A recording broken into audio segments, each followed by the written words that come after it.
Chapter 233. The method provided by King Gravel solved the problem of gathering magical energy, shaping fire elements, high-density compression of fire elements, and long-distance transportation. Gathering the strength of a few people to share the huge consumption of magical energy and extremely difficult magical manipulation skills. However, the close cooperation between each other was the key to the success of this combination of magic. Kevin could no longer remember how many explosions had occurred during the training. Although Kevin had customized a special and powerful fire elemental defensive armor for each of the magic students, there were still terrifying explosions from time to time. Fortunately, the hospital was nearby, so none of the students were seriously injured or disabled. However, the magic students who still had lingering fears still gave Kevin the title of Demon Instructor. However, although everyone complained, no one proposed to withdraw from the mercenary training. There was a long queue at the entrance of the training camp, and there was an endless stream of people who applied to participate in the training.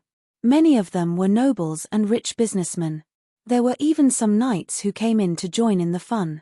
Although Kevin was more enthusiastic about the training of the Magic Mercenary Corps in the initial stage, when the training was on the right track, there was no need for him to supervise personally every day. The county governor's daughter was fully qualified to be an instructor. Moreover, Belladonna had specially selected a group of experienced believers of the goddess to provide emergency treatment to the injured from the explosions at any time. On the other hand, these injured people who kept appearing became the best test subjects for the believers of the goddess. Many novel and effective emergency treatment methods emerged under the close exchange of pointers between the two sides. This was also something that Mayfair did not expect. Kevin's interest had already returned to the practice of magic. This was because this guy suddenly discovered a type of magic that was suitable for people like him to practice, and that was fire magic. Kevin tried hard to persuade himself that it was not because of his damned curiosity, but because he wanted to avenge his father in the future. Therefore, he had to master a type of powerful magic that could be used in actual combat. His original magic was quite suitable to teach some ungrateful fellows a lesson, but it was useless in a battle of life and death. The only thing that could really be used to kill the enemy was the move that Highside the Elder taught him. However, although that move was powerful, it could not be used to deal with a group of enemies. Moreover, none of his previous magic was useful. The tedious incantation made Kevin lose his patience. This kind of magic was not very useful on the battlefield. Ever since his father passed away, Kevin did not have the wise guidance of the elder. For a while, it seemed that many things could not be done. Every time this happened, he would think of the magical creature King Gravel. Just like his father, King Gravel's wisdom had always been trusted by Kevin. However, every time Kevin received King Gravel's advice, he would always think twice before falling into King Gravel's trap. Recently, Kevin did everything quite smoothly. Under the guidance of King Gravel and with the help of those little mags, the Magic Mercenary Corps was successfully established. Due to the recent tense situation, the originally trained ordinary mercenaries were borrowed by those rich merchants. They either served as their personal bodyguards or were responsible for training the mercenaries. Even the prefectural governor came forward to invite those mercenaries to form the Village Guardian Corps. Because of this, mercenaries suddenly became a fashionable profession. As a mercenary guide, Kevin got whatever he wanted during this period. Those rich merchants were not stingy with their money and goods in order to protect their lives. However, all this did not make Kevin happy because those rich merchants relied on him and his mercenaries more. The originally bustling Gorgon had now become a worried and melancholic city. In this city, only Princess Isabella of Denmark and her ignorant subordinates could still laugh and enjoy life. This young lady was so careless that everything in front of her could not affect her at all. She still had to hold a ball as usual. In the beginning, those nobles came to support her and flatter her. However, as the tense atmosphere in Gorgon became more and more intense, no one was in the mood to attend the ball. Therefore, Isabella could invite fewer and fewer guests. However, she never cared about this. Anyway, those knights under her command were more noisy than 5 or 6 people, so she never felt awkward. On the other hand, Kevin attended Isabella's ball every time, but he did not like this kind of entertainment that was incompatible with his life. On the one hand, Kevin used this as an excuse to escape from a lot of troublesome affairs that should have been handled by him. On the other hand, the sumptuous food at the ball was what really attracted Kevin. This time, Princess Isabella of Denmark was far more prepared than Kevin for this inspection. She even brought her own cook out to cook delicious food for herself. Sitting alone in the corner, Kevin, who was holding a plate full of delicious food, savored the food while enjoying the interesting scene in front of him. On the dance floor in the middle of the hall, Princess Isabella was wearing an elegant and gorgeous dress. She was dancing with another person. This wasn't a big deal, but the dance partner was also a young and beautiful girl. That was a rare sight. However, Kevin Kelvin had seen such a scene many times, so he gradually got used to it. In fact, after so many balls, Kevin had never seen Princess Isabella of Denmark dance with a man. The melodious music drifted through the entire hall, making Kevin forget his troubles for a moment. All the urgent documents that needed to be handled dissipated in the beautiful music in an instant. Just as Kevin was leisurely enjoying the beautiful music, the music quickly changed 2 notes and ended. Kevin knew that Princess Isabella of Denmark was no longer interested in dancing. Kevin had always been curious. How did Princess Isabella of Denmark instruct the musicians to end the music? Kevin had been paying attention for a long time, but he had never seen Princess Isabella of Denmark make any gestures or secret signals. Just as Kevin was about to get to the bottom of this, driven by his curiosity, Princess Isabella of Denmark gradually walked towards him. Chapter 234.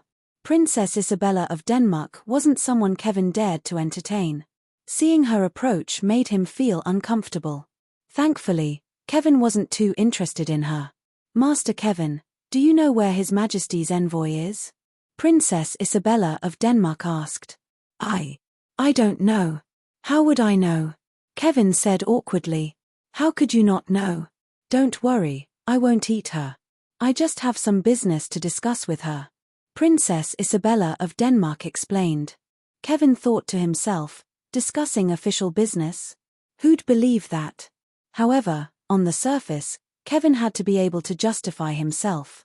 Therefore, he said, "I really don't know where she is. I only have myself by my side.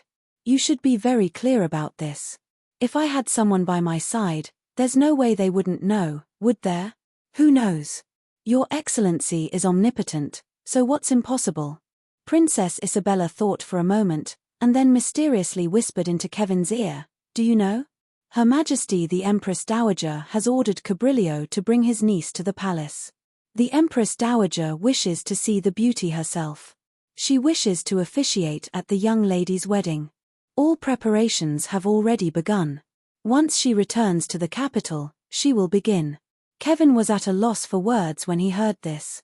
Thankfully, Princess Isabella of Denmark thought he was panicking from the shock of the news and didn't let the cat out of the bag.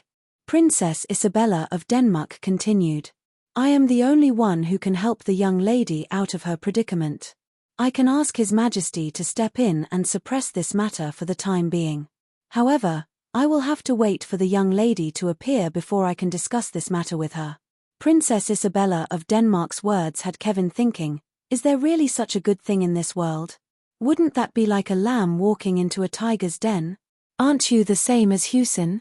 Being with you, I'm afraid it's even more dangerous. Thinking of this, Kevin smiled and said, "Princess Isabella of Denmark, if I have the honor of meeting that young lady, I will convey your good intentions to her." Princess Isabella of Denmark was not angry when she saw Kevin's unapproachable attitude. She sighed softly and said, "You still don't believe me. You don't believe my good intentions."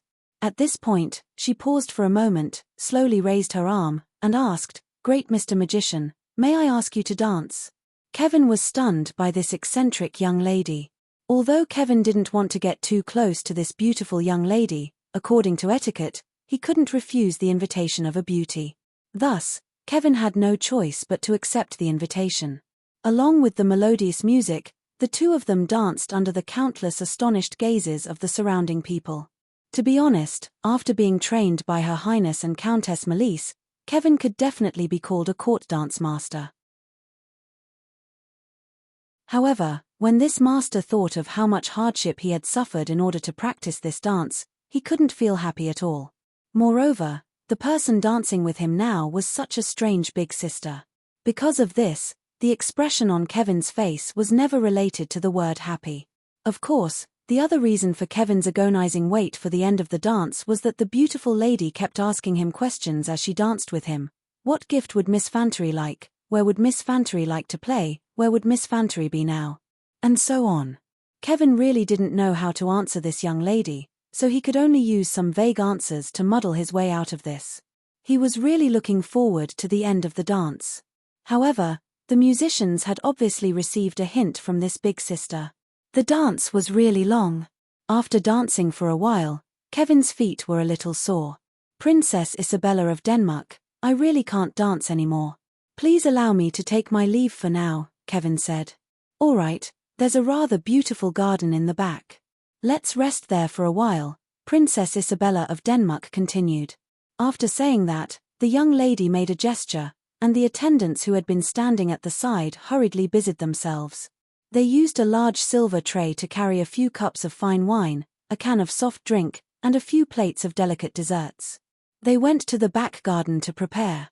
After everything was arranged, Princess Isabella of Denmark attentively brought Kevin to the garden. Seeing how intimate the two of them were, everyone was stunned. This. Did the sun rise from the west? This. Big sister. How did she change her appearance? One of Princess Isabella of Denmark's knights said in surprise. So, big sister's interests are like this. Does this count as an old cow eating young grass? Monkey asked. You can ask big sister yourself, if you have the guts, another guy interrupted. However, I really admire that little guy. He really has the ability to make big sister like this. Until today, this is the first time I've seen big sister like this, Monkey said with emotion. Ignoring the discussions in the banquet pavilion, Kevin, accompanied by Princess Isabella of Denmark, came to the small garden in the back. Perhaps because it was in the south, the plants here grew especially vigorously. The lawn on the ground was green like a gorgeous velvet carpet. 2 or 3 canna trees swayed their wide leaves, revealing bright and large flowers. Green vines crawled all over the flower racks, covering up everything that wasn't natural. This place was full of natural vitality, and there weren't many traces of artificial carvings. Kevin had always been interested in this kind of layout. The two of them leisurely wandered in this beautiful and tranquil garden. The other people had already tactfully retreated. Princess Isabella of Denmark picked up the can of drink on the silver tray and gently poured it into a glass. She then handed the glass to Kevin, looking like a gentle and virtuous hostess. One couldn't tell she was a pervert in Carth at all. To be honest, Kevin had always been curious about Princess Isabella. He didn't know why, but he always felt that there were 2 completely different faces hidden behind this young lady. One was a graceful countess who played around with life. She was omnipotent, audacious, shameless, and eccentric. What was the other face like? Was she as gentle and considerate as she was now?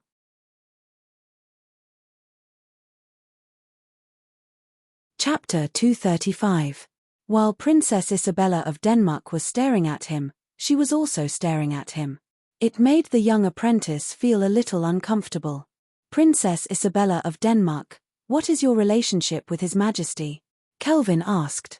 He wasn't particularly interested in the topic, but if he didn't find something to talk about, the young lady would start asking questions about Fantery again.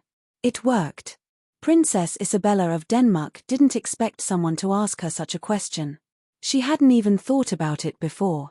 So she frowned and thought for a while before replying, what relationship your Fantery has with Hussein is what relationship I have with His Majesty. Princess Isabella of Denmark smiled at the awkward look on Kelvin's face. Of course, there are some differences.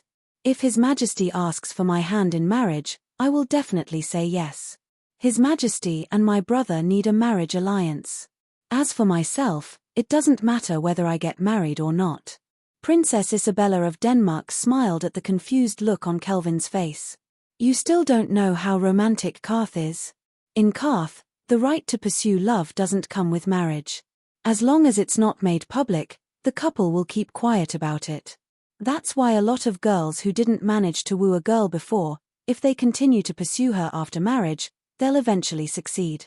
Princess Isabella of Denmark smiled at Kelvin. I know it's hard for you Sophians to understand, but in Karth, it's normal. Marriage and love are two completely different things. Take you and Fantari for example. Even if that big pervert Hewson wins in the end and marries her, you can still interact with her in secret. Hewson doesn't have the right to stop you. Then why are the two of you fighting so hard over her? Kelvin couldn't help but ask. He regretted it as soon as the words left his mouth. Hewson fell in love with your little lover, so it's only natural that he would want to marry her. She's an excellent girl, and I'm deeply in love with her. If I win, Hewson won't have the face to marry her. So if you're worried about your little lover, why don't you give her to me? If you're worried about losing out, we can trade. What do you think? Princess Isabella of Denmark slowly leaned in and gently pressed herself against Kelvin's back. Her full breasts were gently rubbing against his shoulder. This erotic scene made the young magic apprentice's head swell with blood. Kevin couldn't help but think of the scene in the small living room on the day of the Victory Day Memorial. Although that time was quite embarrassing for him, it was undeniable that the experience was indeed exciting. Every time he thought of it, Kevin still had an indescribable feeling. Now that he had received such treatment again, Kevin was really reluctant to leave. Therefore, he did not reject Princess Isabella's attentive service and continued to ask, "Then, what about your brother? I think he's right." "Yes. Interesting. Aren't you going to help your brother?" Princess Isabella of Denmark picked up a delicate pastry and gently put it into Kelvin's mouth. "My brother is different from Hewson. He doesn't like anyone, he only likes himself. He only admires your little lover. He'll marry her and slowly admire her. But if you can reconcile with him, maybe he'll let her go. My brother is a very realistic person. If you're willing, I can be your matchmaker. I'm also very realistic." As she spoke, Princess Isabella's delicate lips moved to Kevin's ear. Her soft and fragrant tongue gently licked Kevin's earlobe, causing him to have wild thoughts.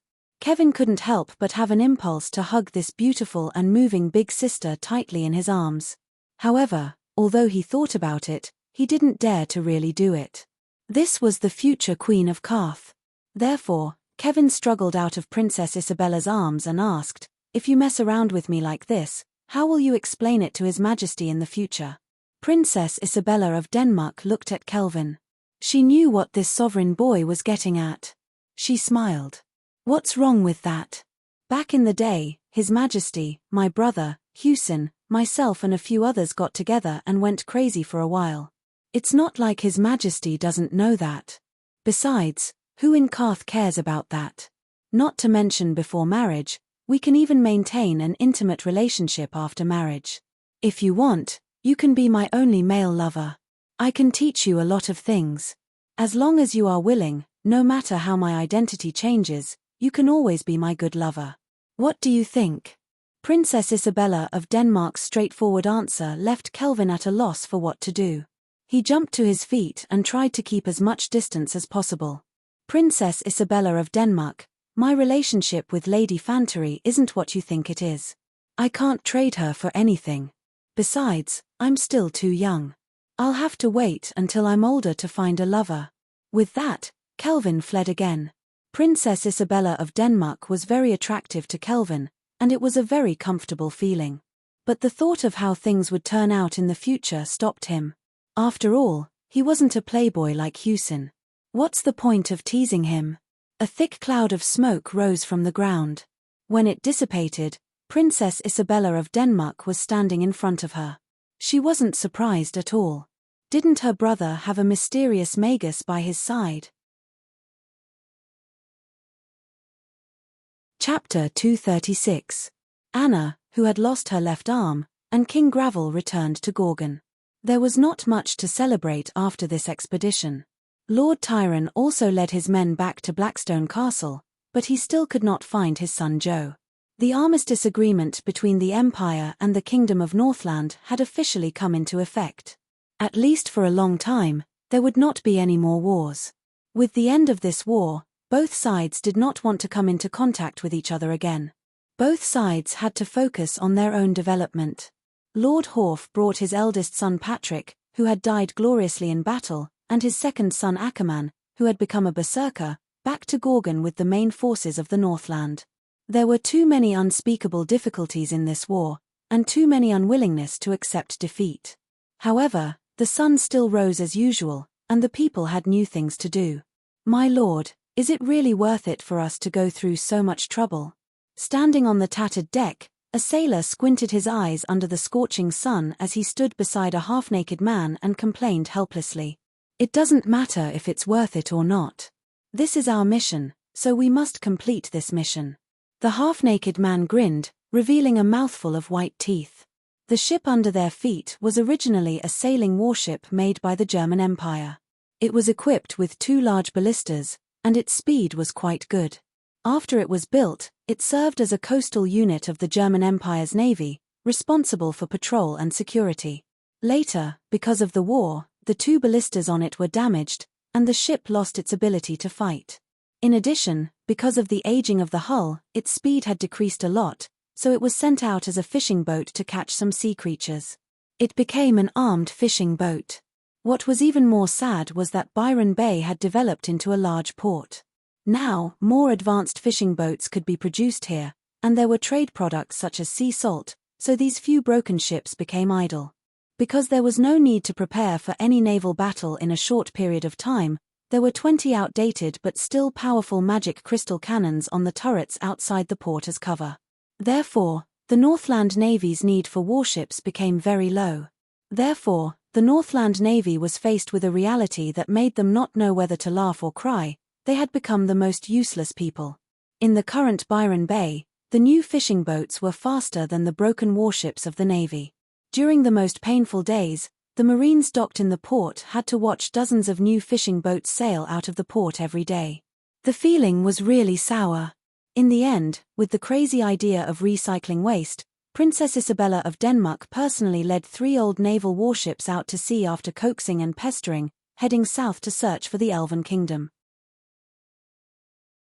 It took them 2 months, and they even lost a warship along the way. Finally, they landed at the southern port of Ultramara. Although a ship sank along the way, they still managed to reach the Elf Kingdom. After all, they had to avoid the interception of the German Empire's navy along the way, and they had to overcome the bad weather and unfavorable sea conditions. It was already a very great thing that they could return to Byron Bay alive. Look! The Northland flag on the starboard side. A sailor leaned on the broken railing of the ship, pointing at the distant sea and shouting loudly. His words attracted the attention of many sailors. Everyone leaned on the railing and looked in the direction he was pointing. There, on a huge ship pulling a fishing net, the black flag of the Golden Eagle King was fluttering in the sea breeze. It was probably a new ship with a new design, because compared to the old fishing boats, it was obviously bigger. "Raise the signal flag and greet our compatriot." Isabella held the wheel with one hand, her face filled with a smile of relief. Today, they finally saw their compatriots after going through so many hardships and dangers along the way. A red flag and a blue flag were raised together. Because they had drifted on the sea for too long, the 2 triangular flags were a little dirty and a little tattered. However, they were still raised to the top of the flagpole, fluttering in the wind. Soon, the opposite ship also raised 2 flags. The blue flag was on top, and the yellow flag was below. Just like the red and blue flag, which represented friendliness, the blue and yellow flag represented welcome. The officers and men of the Navy let out an ecstatic cheer. Behind them, there were also faint cheers coming from another old battleship. After a morning, the 2 old warships finally saw the kingdom of Northland's Byron Bay fort. They saw the cannons covered by canvas. "Finally, we're home." After turning the wheel and adjusting their course, Isabella let out a long breath and hummed a song. Her voice drifted over the sea, and the sailors beside her hummed along. They missed their home so much, and missed this Byron Bay that they hadn't seen for more than 2 months. All the soldiers followed the tune and sang a familiar melody. Amidst the familiar melody, they leaned against the new straight pier in the harbor. "Princess Isabella of Denmark, Welcome back. Did the journey go smoothly? The officer, who had been waiting at the dock, saw Isabella jump down from the deck and saluted her. We lost dozens of sailors and soldiers, and a ship sank. Other than that, it was quite smooth. Isabella returned the salute and said, we found a route and established a friendship with the Elven Kingdom. Elves. That's something that everyone is paying attention to. When he heard the word elves, the officer couldn't care less about his comrades who had sacrificed themselves on the way. He immediately said, you should come and see this. It was built before you left, but it wasn't as big as it is now. New warships. Hearing this, Isabella's eyes lit up. She pushed the officer in front of her aside and walked quickly to the pier. Then, her gaze gradually bypassed a huge cargo ship and saw 3 beautiful new warships behind it. The appearance of these 3 new ships is much larger than the old battleships of the Navy. What's more exciting is that each of these ships has a huge sail and many masts. At a glance, one can tell that their speed is extremely fast. They can travel at a super fast speed of 30 km per hour when the wind is blowing. The officer behind Lawns introduced the new warships with a look of pride on his face. The new hull design, 2 at the front and 2 at the back, 8 on each side of the ship, a total of 20 magic crystal cannons with sufficient ammunition. These 3 warships can sink a fleet.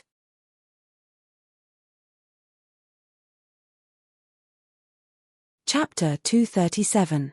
It's so beautiful. I really want to drive these battleships out immediately.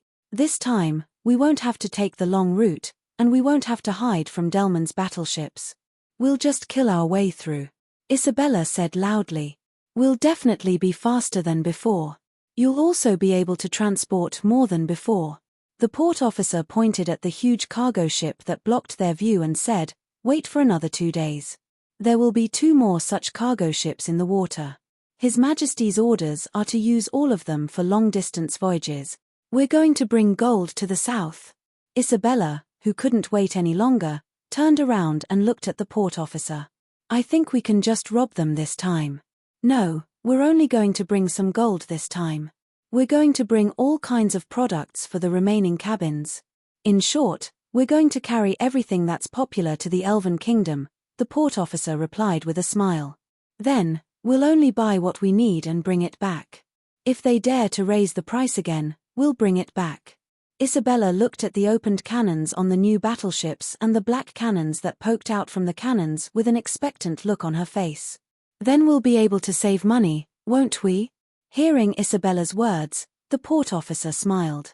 Although the sea route was a strategic resource transportation route that was very important, King Gravel could only let his naval officers and soldiers sail the wind-powered sailboats in battle. It wasn't that his technology wasn't good enough to build steel battleships, but that he really didn't have that many resources to use. Steel was no longer a scarce resource. It had become a strategically scarce resource that needed to be strictly controlled. Not to mention building battleships for the Navy, even equipping the Navy with 30 large magic crystal cannons was a difficult task. After these battleships were equipped with the magic crystal cannons, they would have to be tested in actual combat to see how powerful they were. The Kingdom of Northland wasn't in the mood to test the strength of their navy yet. They were frantically expanding their ground forces. Actual combat was the best way to test the capabilities of an army. After going through the test of war, the higher-ups of the Kingdom of Northland had realized that they were vulnerable when faced with the attacks of the German Empire's artillery.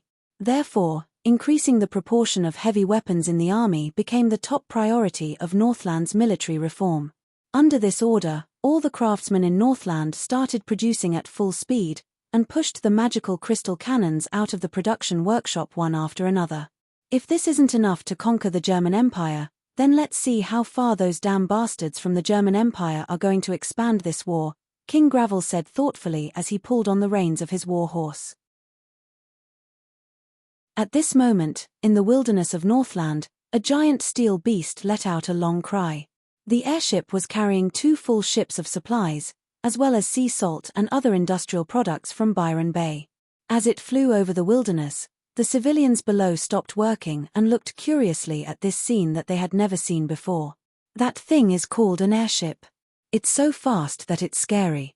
A farmer waved the hoe in his hand, showing off his extensive knowledge to his fellow countrymen. In fact, he didn't know why the airship was moving, nor did he know how many goods were in it. However, in terms of size, this thing called an airship was already a very shocking new thing. This airship only took half a day to travel from Byron Bay to Gorgon. It's so big.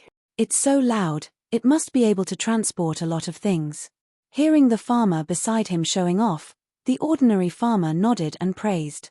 That's right. I heard that with this thing, we only need a day to go to Gorgon in the future. The farmer who was the first to show off said without looking up. This year's harvest is much better than last year's. I heard that the price of food has risen again. The farmers who no longer cared about the airship started to talk about issues that they were more concerned about. Anyway, for them, no matter how fast the airship was, it was not as good as the price of food. Food was the foundation of a country. Now, trade with the Kurut kingdom was still going on, but without the previous profits, the relationship between the two countries had become a little tense. King Gravel realized that the other side took the initiative to negotiate for peace to protect the German Empire. If the border between the two countries was not fixed, the war would not end. With the fighting power of the Kingdom of Northland, as long as they prepared for the winter, they could possibly swallow the entire German Empire in one go next year. However, if the two sides delineated the border, the Kingdom of Northland would have to find another reason to go to war again. Although the Kingdom of Northland did not find any reason to go to war this time, King Gravel still felt a little embarrassed to start wars again and again for no reason. King Gravel still had his own awareness. He knew what he was good at and what he was not good at. I don't know if Isabella has any decent gains on her side. Allies are really important strategic resources for us. Gravel said worriedly. This time, Isabella took the route that she had taken before on her journey south. Moreover, it was different from the last time. This time, they were bringing new ships. King Gravel was full of confidence. 3 new sailing warships, 3 transport ships. I think, with the broken ships of the German Empire, they will not be a threat to Isabella. But after that, he ordered the official in charge of this project. No matter what, continue to build more transport ship. Even sailing ships will do. We need resources too much, so we have to buy a lot of them. Even if we can't use them all up, it will still be good. The shipyard at Byron Bay is already building ships at full capacity, the official replied helplessly. But we lack enough sailors, and we don't have that many unused cannons for the Navy. We don't need a fully equipped warship. Each warship can only be equipped with 4 cannons. Just 2 cannons at the front and back will be enough. The remaining space will be used for transport. It can be considered half a warship during war, and it will be used for transport. King Gravel directly brought up the concept of armed merchant ships. King Gravel's idea made everyone's eyes light up. This was indeed a solution that could not be helped.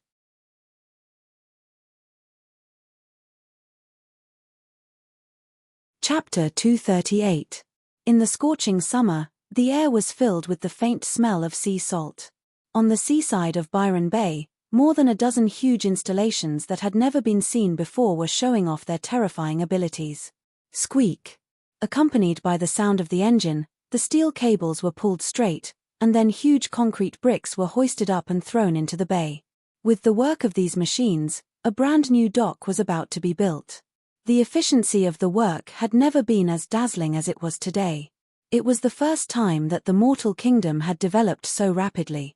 Yesterday, it was still a quiet bay, but today, it had become a huge construction site. After surveying, it was found to be a very good port. The Kingdom of Northland was ready to build a huge port in Byron Bay to support its increasingly large sea transportation. After all, in terms of transportation capacity, sea transportation was still the cheapest way of transportation. I think that when Princess Isabella of Denmark comes back, she will be shocked by what she sees. Standing on the new dock, the Northland official proudly showed off to the engineers around him. He did have the capital to show off. 10 days ago, this was just an ordinary harbor, but now it was a brand new harbor that was even larger than the old one in Byron Bay. When the harbor was built, The installation of the hoisting equipment was considered, and more advanced channels were planned. In a few docks that had just been built and hadn't even been equipped with sheds, hundreds of boatmen were working hard. They were assembling the best wood according to the blueprints and turning it into a qualified giant ship. These giant ships were assembled according to a template, and every step was strictly determined according to the standards. These large ships could carry a considerable amount of supplies at a time. The purpose of their creation was to go to the south to buy enough supplies to meet the increasing demand for supplies. Almost every corner of the Kingdom of Northland began to have a demand for supplies. Large machinery required supplies. Each of these huge superships was a transport giant. They could be said to be the largest ships made by mortals in the world. Their speed was comparable to that of a traditional warship.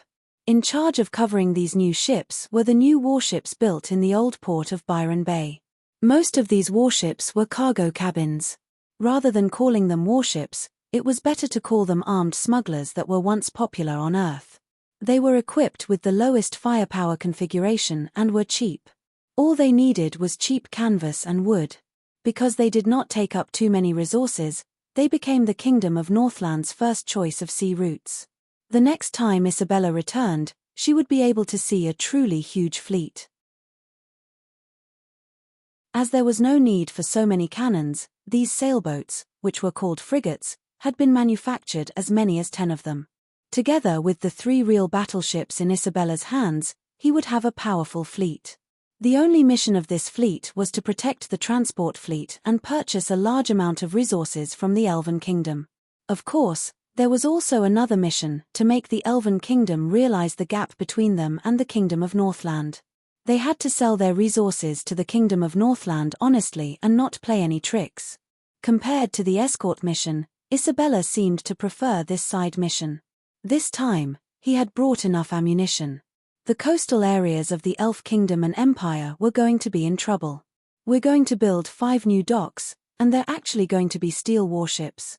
The municipal officer exhaled and sighed. I'm already 50 years old this year, and I've never heard of an ironclad warship in my life. He looked at his subordinates and said word by word, my biggest wish in life was to make Byron Bay prosperous. Every morning, there would be more than 10 fishing boats lined up to go fishing. I thought that was the most beautiful scenery in the world. That day, someone came to tell me that we had received the first sum of money and could build a new large fishing boat. I couldn't believe it. It wasn't until I saw the boatmen starting work and saw the wood being sent to the docks that I knew that it was all true. There was a faint smile on his face as he talked about the past. You don't understand. Before that day, I always thought that the so-called family of the Kingdom of Northland was the same as Byman. Byron Bay just had a new owner, and it was still the same. Those memories of the past seemed to be right in front of his eyes. The hardships of that time were still fresh in his mind, but then, good days began to come, just like everything in front of him now. There were construction sites everywhere, and there were busy figures everywhere. There were happy people everywhere, and there were cheers of victory everywhere. But, after that day, I knew that I was wrong. A salt pan was opened in Byron Bay, and it began to become prosperous. We built one fishing boat after another, and each one was better and bigger than the previous one.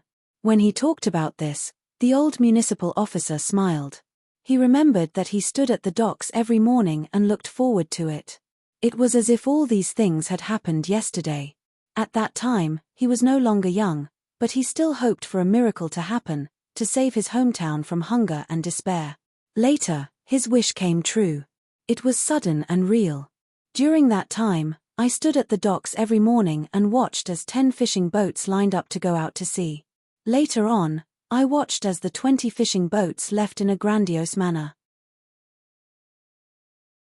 Later on, I watched as the endless white sails blocked my view.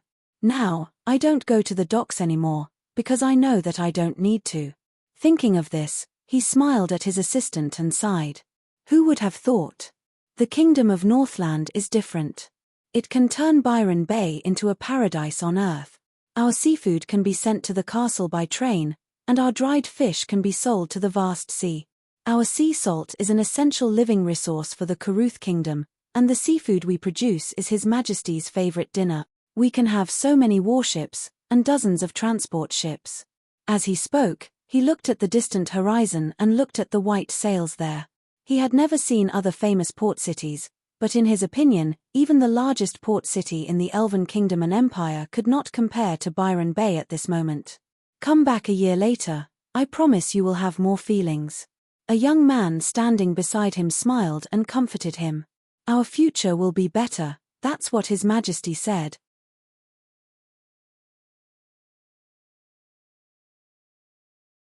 Chapter 239.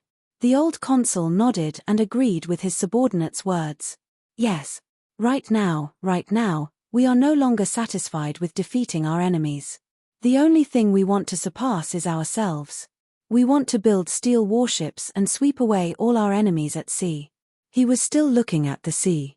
My wife and children ate a full meal for the first time in their lives under the rule of the Kingdom of Northland. This made me feel extremely satisfied as a husband. Later on, our lives became better and better.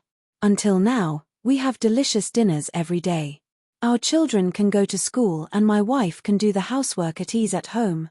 When an old man was immersed in his memories, he always liked to talk. Whenever something happened, everyone would be amazed at the terrifying speed of development of the Kingdom of Northland. Not only the old people, but the young people also could not believe that the new world they lived in every day was the world they lived in. The old consul looked away from the sea. When I saw the first fishing boat being pushed into the sea and the mast swaying among the seabirds, I thought of myself as a citizen of the Kingdom of Northland for the first time. I felt that I should dedicate my life to the Kingdom of Northland. For this fishing boat, I am willing to sell my life to His Majesty. His tone suddenly became firm as he said word by word, Look at everything in front of you. This is heaven. Everyone I know is willing to die for His Majesty. Even if a dragon descends from the sky and burns everyone to death, I am willing to stand in front of His Majesty. Before I turn into ashes, no one can hurt His Majesty. In fact, his words represented the hearts of countless people in the Kingdom of Northland. People were willing to fight for the Kingdom of Northland. After experiencing exploitation and oppression, they cherished the happiness and freedom in front of them. After being oppressed for thousands of years, the mortals finally experienced what it was like to be a human standing up. They were not willing to kneel down again, even if it meant sacrificing their lives for it. They would rather die than let their descendants return to the darkness they had experienced. Amidst the old consul's stubborn tone, the fluttering sea breeze, and the cloudless blue sky, everything seemed to be responding to his belief. After a long time, Isabella led the fleet back. Clang! The heavy castle gate was pushed open from the outside. Isabella walked into the dimly lit hall with a gloomy face. There were guards behind her, and the sound of armor clashing against each other in the spacious hall was even more obvious. Father! The Elven Kingdom has gone too far. A pleasant voice echoed in the hall. The flames swayed with the breeze blowing in from the door, illuminating the golden throne and the middle-aged man sitting on it. Isabella, my dear darling, how about this time? The man sitting on the throne had a faint smile on his face as he asked softly, Father, the Elven Kingdom should at least give us an explanation this time, right? Isabella gnashed her teeth in hatred when she mentioned this matter. She investigated along the way and all she saw were tragedies in the human world. What kind of explanation? We are mortals, Isabella. The strong don't need to give any explanation to the weak. King Gravel of the Kingdom of Northland leaned on his throne and said to his daughter. A trace of unwillingness flashed across Isabella's face, and she paused. That's right, after you left, I received news from another direction. Gravel nodded and said to his daughter, Let's just forget about this matter. After hearing this news, Princess Isabella of Denmark was stunned for a moment. Then, her beautiful eyes widened as she looked at her father. That's impossible. At this point, she paused. The people of the Empire seemed to be up to something recently. How? How is this possible? Isabella held onto the sword at her waist and subconsciously staggered a step. She frowned and pondered for a few seconds before looking up at Gravel. Is there any other news that I don't know? She asked Gravel, who was sitting on the throne. There is too much news that you don't know. For example, the Kingdom of Haruz declared war on the German Empire. They took down all the border castles without shedding a drop of blood and captured Riccarden Castle in one go. I know that. Isabella replied with some disapproval. When this news reached the Kingdom of Northland, Isabella was still in Byron Bay in the Northland. Of course, she heard about this war. At that time, she was still worried that the Empire would tear the fish apart. At that time, the Northland was also prepared for war. Tens of thousands of elite troops had already been sent to the border area to prevent the German Empire from suddenly changing their target and attacking the Kingdom of Northland. However, the crisis was resolved soon after. On one hand, from a strategic point of view, the Kingdom of Northland would not provoke the Kingdom of Northland after establishing a strong enemy like the Durman. On the other hand, the news that the German Empire's main forces continued to move south was confirmed. Therefore, the Northland side could finally breathe a sigh of relief. At the very beginning, when the main forces of the German Empire continued to move south, King Gravel of the Kingdom of Northland had considered the possibility of sneak attacking Blackstone Castle to take advantage of the situation. But in the end, this plan was put on hold because of insufficient preparation. The Kingdom of Northland missed the best opportunity, or rather, escaped a disaster, and was still at peace with their neighbor, the German Empire, until today. And according to intelligence, the enemy's casualties were very low, almost negligible.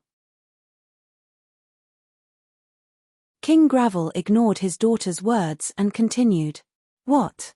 The Kingdom of Haruz, with less than 100,000 people, actually managed to conquer so many places in one go? Hearing this news, Isabella was a little uneasy. She also learned all kinds of commanding tactics. Of course, she knew how difficult it was to attack so many large cities in one go. If they were not careful, they would be caught in a dilemma. The casualties of the troops would be high, and the war would be protracted. In the end, because of the heavy cost, it would lead to the collapse of a powerful country. In the past, sieges often evolved into a country's nightmare, but now it was different. The siege of the Kingdom of Haruz seemed to be very easy. Not to mention the short time it took, even the casualties were pitifully low. This made Isabella a little uneasy. Could it be that the Kingdom of Haruz had some new weapons of war? Such a thought vaguely emerged in her heart. Not only that, an unknown general defeated tens of thousands of troops commanded by the Lord of Riccarden Castle. As if deliberately teasing his daughter, His Majesty the King of Northland said another piece of shocking news.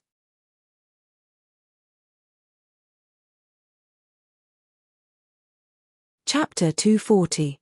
Hearing that they were going south to make money, many of the officials' expressions became much better. They had indeed reaped unprecedented benefits in the south. The rich resources in the south had indeed made everyone go wild with joy. The Elven Kingdom had many minerals, gemstone mines, and many other precious minerals. What made the Kingdom of Northland even more ecstatic was the discovery of magic crystals, and the reserves were quite large. If the land and other benefits were taken into account, the Kingdom of Northland's troops in the south had made a lot of money in the Elven Kingdom, and many other troops were very envious. Because of the discovery of magic crystals, our wealth has increased by a lot. An official nodded with satisfaction and agreed with the official in charge of finance. I suggest that we continue to advance north and attack the German Empire after fully occupying the Elven Kingdom. A minister in charge of finance stood up and suggested, increase the number of troops by 50,000. Take over the German Empire. Agreed. We should subsidize the war in the north. At least we should put some of our attention on the various countries in the south. That's also a war zone, isn't it? Another minister said as he looked at the lord beside him.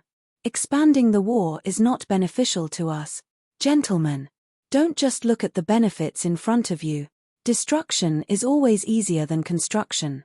We have taken over so many places, so we have to build them up. Do you think this is a good thing? King Gravel finally spoke and interrupted everyone's argument. I know that everyone wants to quickly obtain benefits in the south, and I want to do so too. But we can't be impatient. We have to be steady and win. Once we have taken over a place, we have to establish a firm foothold there. He slowly spoke and emphasized to everyone. Choose qualified officials, manage the Elven Kingdom well, and turn it into our granary. This is what we should do now. As for continuing to the south, we can discuss this another day. What we need to think about now is what the war will be like in the future. King Gravel stood up and walked to the map behind him with a serious expression. The latest news is that the German Empire is even more scattered. He tapped on the map and looked at everyone's faces. Previously, we wanted to use a decisive battle to eliminate our opponents. This kind of large-scale battle is actually advantageous to us. We're good at fighting in groups, that's our advantage. His words were a bit cold, making all of the officials who were passionately discussing the attack to the south involuntarily swallow a mouthful of saliva. Someone took out a handkerchief from his bosom and wiped the sweat on his forehead with trembling hands. They had been too complacent just now. All they could think about was how they and the corporations they represented were going to make money. But they had forgotten that this was the Kingdom of Northland. Whether it was to make money or develop industry, everyone here had to rely on King Gravel's whims. Their strength was just a paper tiger, while King Gravel's strength was the true strength. In the Kingdom of Northland, His Majesty's words were absolute. If he gave the order to eradicate a family, the other ministers would carry out the Emperor's orders without even asking for the reason. This was the power of governance. This was the prestige of King Gravel in the Kingdom of Northland.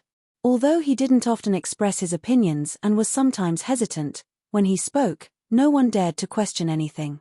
King Gravel's hand drew a circle in the area where the battle took place yesterday. Previously, whether it was the German Empire or the Elven Kingdom, they all thought that they could defeat us in a direct battle, so our tactics were the same. We all gathered our forces, looked for the enemy's main force, and waited for an opportunity to fight. After that, he paused for a moment, then continued, but now, our enemies have realized their mistake. They don't dare to gather their forces because they're afraid of our destructive weapons. As a result, they may have found a new tactic to attack us. I call it guerrilla warfare. He walked to the side of the map. He pointed at the enemy troops near Belize and said, once they disperse and start harassing us with small groups, then use local conflicts to wear us down, we'll be in a very passive situation. If they infiltrate the area controlled by our army, or even deeper, and reach our core industrial area, then we'll have to pay a heavy price. After that, King Gravel looked at the others. Previously, they only targeted me and planned on how to assassinate me alone. If they thought about it and attacked the cities, then what would happen to us? Have you thought about it? King Gravel asked. After King Gravel's question, everyone suddenly realized that the invincible Kingdom of Northland did not become stronger when facing the enemy's attacks. Instead, they became weaker. Compared to 4 years ago, the Kingdom of Northland was now full of high-value targets. In the past, they could abandon half of their territory to continue fighting, but now it was unlikely that they would continue to fight. In the past, the strategic locations were only some castles and some cities. Even if it was a large city, it was very easy to rebuild. As long as there were enough people, these cities could be quickly restored. In such an era, losing a city was nothing more than losing some people and some minerals. For a vast empire, it was far from a serious injury. But now, such a good thing was gone forever. It had to be emphasized that everything had changed.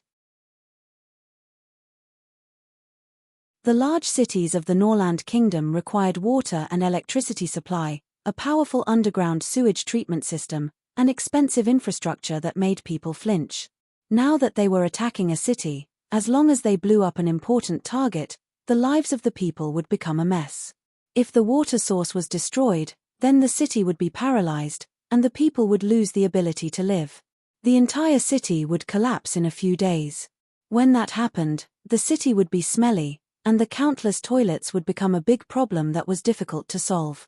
The entire city had countless important facilities, including the largest docks and ports, and none of them could be abandoned. How could they guard against thieves for 1,000 days?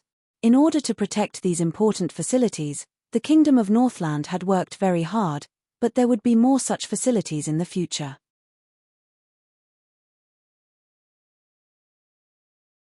Chapter 241. Come to think of it, powerhouses who seemed to be invincible during peacetime could even threaten the lives of everyone around them during a war. The poisonous gas that they released could even spread dozens of kilometers away. Just by enveloping a village, it could wipe out everything that breathed in it. We didn't become stronger, we became weaker, gentlemen. King Gravel looked at his advisors and said slowly, "Do you think we've won? That we can choose which piece of meat to eat first? No, gentlemen. In fact, we are far from winning this war. We are even in danger of losing." Rulers would not easily use powerhouses because mature people had to consider the consequences of doing so. Frequently using powerhouses would only make the enemy crazier and crazier. War was only a means to solve problems. Any rational person would try their best to avoid the path of mutual destruction. King Gravel was a ruler. What he had to think about was occupying as much land as possible and expanding his empire. He had to use the strong regardless of the cost and turn every place into scorched earth. This was not a choice that a normal person would make. As cities were destroyed one by one, King Gravel might be the final victor of the war, but he would only get a world of ruins. As long as he won, it did not matter if the world was turned into ruins and wreckage. Just thinking about it made one realize how terrifying it was. Therefore, King Gravel did not really intend to use powerhouses to cleanse the world. We still have a tacit understanding now. As long as they don't attack our cities, we won't use strategic powerhouses. King Gravel looked at his subordinates and said his thoughts, "But if they attack our cities and kill innocent civilians, I will order a nuclear counterattack. But if they don't attack our cities and assassinate our important members, then this tacit understanding cannot be broken," King Gravel ordered, "so we can only think of other ways to deal with guerrilla warfare." These mags were much more powerful. They did not need to carry weapons and could even launch powerful attacks by themselves. To the Kingdom of Northland, they were truly terrifying. While King Gravel was reminding his ministers to guard against arrogance and rashness, and to carefully deal with the possible guerrilla warfare of the Elf Kingdom, Lord Tyron of the German Empire was anxiously watching his subordinates walk back and forth, like ants on a hot pan. "What do you mean you can't contact him? The enemy was less than half a day away from Blackstone Fort. I can already hear the sound of cannons outside the city. Where are the reinforcements I asked for?" he shouted from the council hall of the city in a fit of rage. "Lord Consul, I don't know what happened either. We've lost contact with the Grand Consul. Everyone is looking for him. Without his orders, many troops cannot be mobilized. The troops that are supposed to support you are now stationed near Boheap, but they do not dare to approach us without further instructions." An officer standing beside him reported with a long sword in his hand, "Without his orders, many troops cannot be mobilized. The troops that are supposed to support you are now stationed near Boheap, but they do not dare to approach us without further instructions. What's going on? How am I supposed to stop the Kingdom of Northland without reinforcements? I'm about to be surrounded." Did he know? Did he know? Ah! Lord Tyron angrily grabbed the other party by the neck and questioned him loudly. He was ordered to defend Blackstone Fort, which was almost the last line of defense of the German Empire. However, under such circumstances, the Grand Consul who started the war without permission and dragged the German Empire into the abyss had disappeared. Blackstone Fort was still in ruins, and the reconstruction work was going to be very difficult. The explosion had cut off their escape route, which was equivalent to being surrounded, and they were still struggling bitterly. Under such circumstances, the leader had disappeared, and what was left behind was only chaos. The Kingdom of Northland has broken through to the north. Our defenses in the north are collapsing. An officer said gloomily as he looked at the map hanging in the city hall. The reinforcements of the Empire did not stop the advance of the Kingdom of Northland. The army was attacking Blackstone Fort, which proved that the German Empire did not stop the enemy's advance at all. Another army was going around the mountains to the south. Once they reached their position, Blackstone Fort would be surrounded.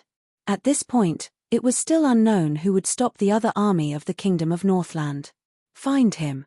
Get him to mobilize the troops as soon as possible. If this continues, the German Empire will be finished. As the consul of Blackstone Fort, Lord Tyron was in charge of the battle command of the entire war zone. He could feel that his troops were collapsing, so he wanted to know the next step of the Grand Consul's plan.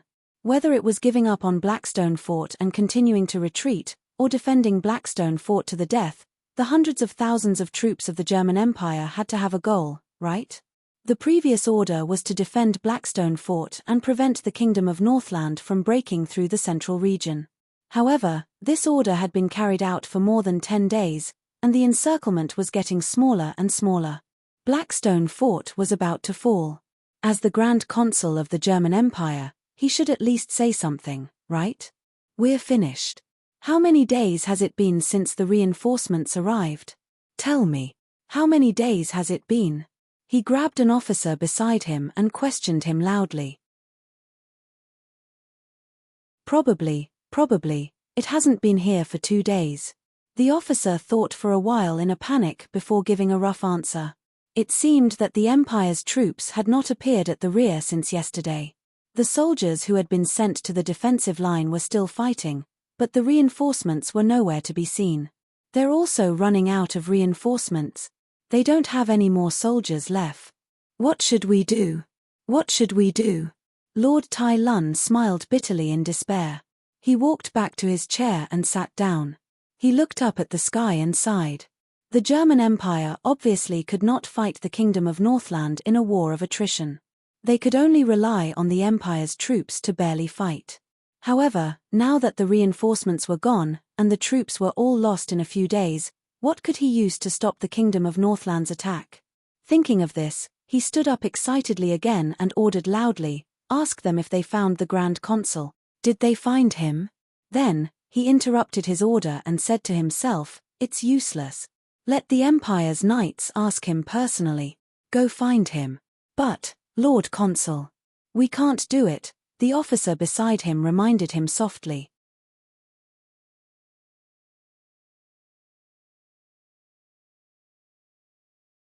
Chapter 242. In this era of materialism, sometimes it was hard to tell the difference between the real and the fake. It was unknown whether it was Zhuangju dreaming of a butterfly or a butterfly dreaming of Zhuangju. The protagonist of this fantasy story was called Li Xuefei. He was 26 years old and was now working in a Cantonese restaurant in Sydney. After graduating from university, he came to Australia to work and travel as a backpacker through a work holiday visa. Li Xuefei found it hard to adapt to life in this unfamiliar foreign city for a while. Fortunately, he had help along the way, so he barely managed to gain a foothold in this foreign country. The place where he worked was a shopping mall next to a local university. There was a large chain of Cantonese restaurants owned by Malaysians. Every day he came to work like a machine, 10 hours a day, 50 hours a week. It was a little better than in China. After all, the salary was high enough and there was food. It was very expensive to eat Chinese food overseas. Li Xuefei had never done such work before, but he had learned a few months of cooking skills training, so he could only start as a small worker. This small worker was also called a kitchen helper.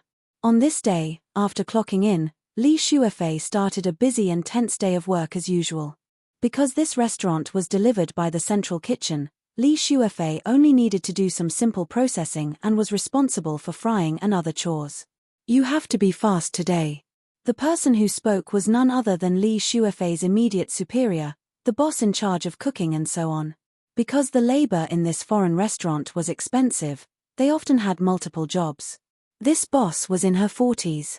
She was from Chongqing and later married to Hong Kong. Now she came to Australia to emigrate. She actually looked down on people from the mainland, although she was born in the mainland. Because I didn't speak Cantonese, Li Xuefei went to speak Cantonese with others after I finished speaking Mandarin. As for Li Xuefei, he worked for money anyway. No one knew him in a foreign country, so he didn't worry and wasn't afraid of losing face. This boss was called Andra. Haha, that's right. It was similar to Yang Tianbao, but there was no Beibei. Others called her Andra Beibei, but Li Xuefei never dared to call her that. There was no need for that. He just needed to do his job well. Her attitude towards others was very good, especially those who spoke Cantonese. Only to Li Xuefei, she was very strict. He didn't know if this was good or bad. She always said that Li Shuefei was slow at work and that she wouldn't be able to keep up with the pace at Christmas and would drag everyone down. Speaking of which, Australia had a weekly wage system. Salaries were paid on Thursdays, and malls were open until 9 o'clock from Thursdays to Sundays. This was too common in China. One had to know that in Australia, which was vast but sparsely populated, people felt that delaying until 9 o'clock was already very exciting. The foreigners didn't have the habit of saving money, so on Thursday, the restaurant was packed with people. They wanted to party after receiving their salary, as expected of foreigners. Christmas was even more terrifying. It was said that it was the busiest day of the year for the restaurant. There were so many sheets in the kitchen that they could cover the entire floor.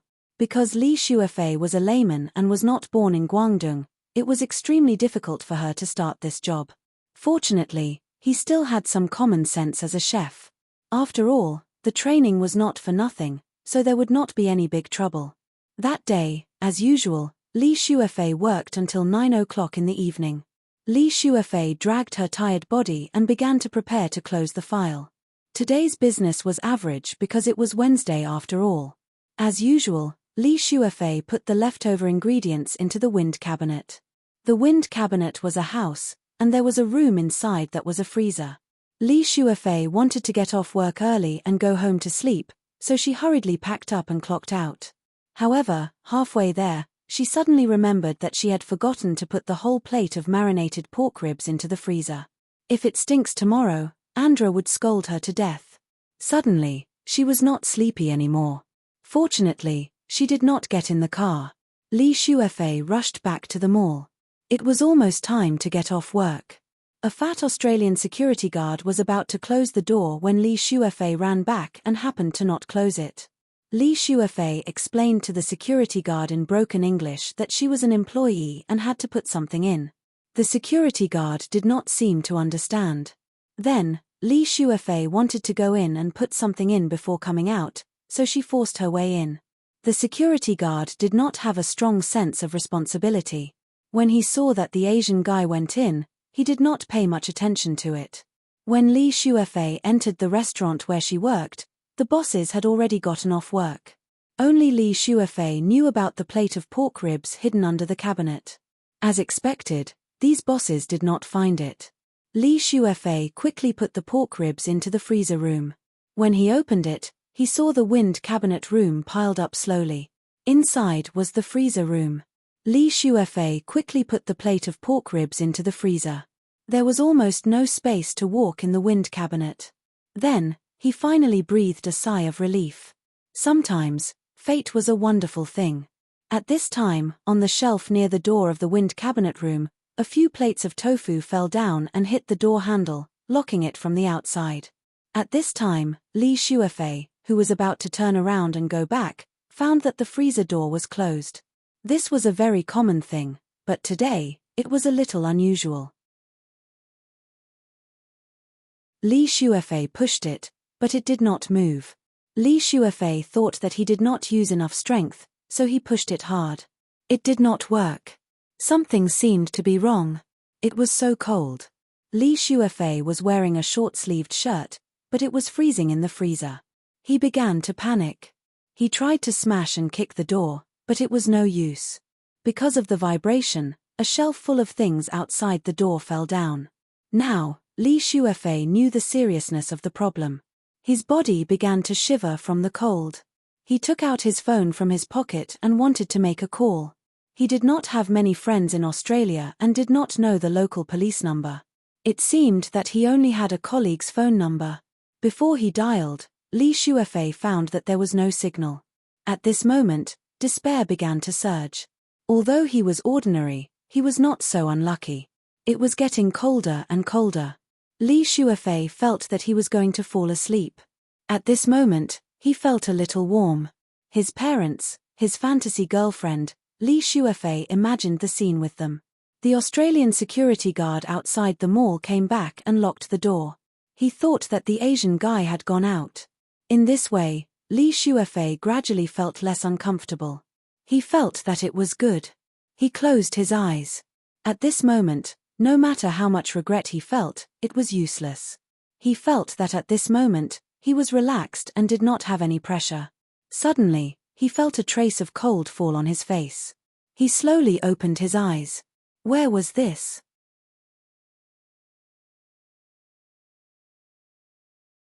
Chapter 243. Li Shuefei looked at the white snow around him.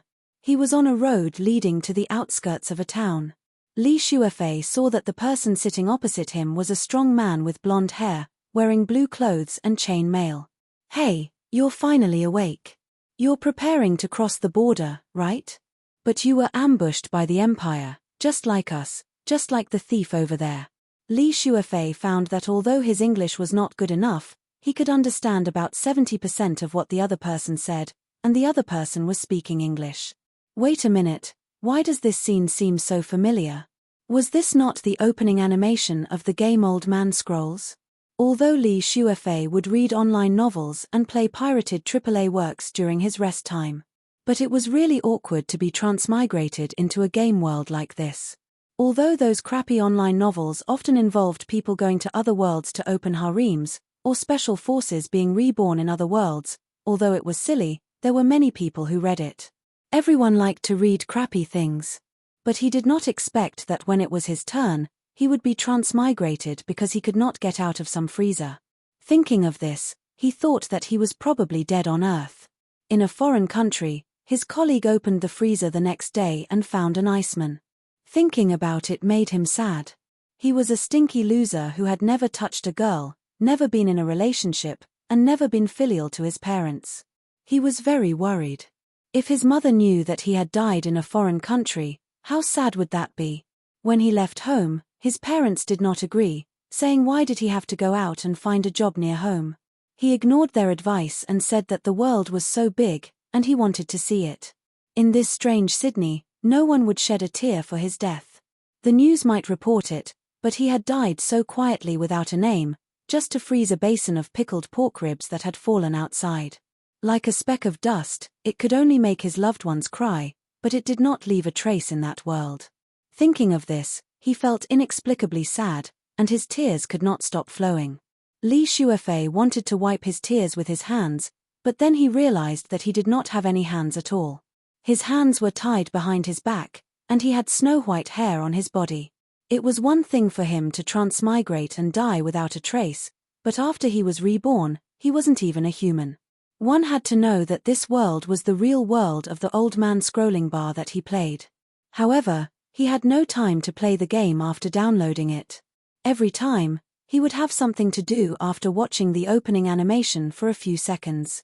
Therefore, he had no idea what would happen next, nor did he know what he had transmigrated into. At this time, Li Shuefei saw the situation around her clearly. It turned out that they were now sitting in a carriage as a group of prisoners being escorted. "Hello, my name is Larif," the strong blonde man said to me when he saw my tears. "You damned storm capes, you've messed up the Horizon province. Isn't it nice to have a friendly and lazy kingdom?" the man beside the blonde man said. "Hey, you and I, we shouldn't be here. The Empire only wants to capture those storm capes," he said to Li Shuefei. Actually, Li Shuefei could only hear the gist of it. For some reason, Li Shuefei could naturally understand some of it. "We're brothers and sisters now, thief," the man said mockingly. "Shut up," the Imperial soldier in charge of driving the carriage said. "Then what happened to him?" The thief sneered back at the blonde man. At the same time, he glanced at the other man in a black cloak whose mouth was tied with a piece of cloth. "Watch your mouth. You're talking to Ulfric Stormcapes, the true Supreme King," the blonde man said sternly. "Ulfric, aren't you the Lord of Windhelm City, the leader of the rebel army? But if you're captured by them, heavens, where are they taking us?" The thief couldn't help but be shocked. He knew that something bad was about to happen. Li Shuefei was like an idiot. She looked at the unfamiliar world and the people around her. "I don't know where we're going, but I know that the Martyr's Palace is calling for me," the blonde man said in a helpless tone. "No, that's impossible." "It's completely impossible," said the thief. Li Shuefei could feel that he was starting to panic. "Hey, where did you grow up, thief?" asked the blond man as he looked at the thief. What does that have to do with anything? Said the thief disdainfully. The last wish of the Nords is to return to one's roots, muttered the blond man. Those words struck Li Shuefei like a bolt of lightning. Return to one's roots. What was he? Laurist. I'm from Laurist, said the thief as he calmed down. The carriage rocked back and forth. There was another carriage in front of it with a group of soldiers dressed in blue and chainmail. Their attire was similar to Laraf's. There were even some cavalry behind them. General Tullius, the executioner is waiting for you, said an imperial soldier. All right, let's get to work, said Tullius. At that moment, the thief uttered a string of names that Li Shuefei didn't recognize. Was he praying to the gods? In front of them was the entrance of a small town that was guarded by many archers. As the carriage entered the town, Li Shuefei saw a general talking to an elf. That general should be Tullius. He was riding a huge horse and looked just like Emperor Julius Caesar from the movies. The blond man seemed to be cursing at the two of them. The town was built on the side of a mountain. There were houses all around and commoners, both men and women, as well as children and the elderly, came to watch the show. Lavrov began to mock himself. He talked about the girls that he used to run to this place and how he didn't know if a person that he knew was still making honey wine here. He also said that when he was young, he always felt that the city walls and sentry towers of the empire were so secure and reassuring. At that moment, a young boy among the crowd asked his father what they were doing. His father didn't reply and instead ordered him to go back to his house. The child was disappointed and wanted to see the Stormcloak soldiers executed by the executioner, but he had no choice but to listen to his father. The imperial carriage finally stopped at the edge of the plaza. Why did we stop? Asked the thief as he looked around anxiously. What do you think? We've arrived, said Laraf as he looked down on the thief and said that he couldn't let the gods wait for too long.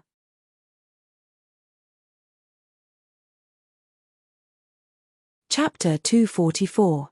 No, wait, we're not rebels, the horse thief shouted. He was very agitated. You're about to die.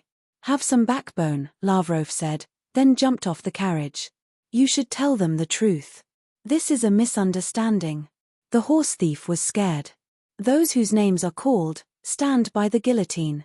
One by one, a female captain said. A female captain said. Her armor was much better than the dark red leather armor of the imperial soldiers. She was wearing silver steel armor and an imperial helmet.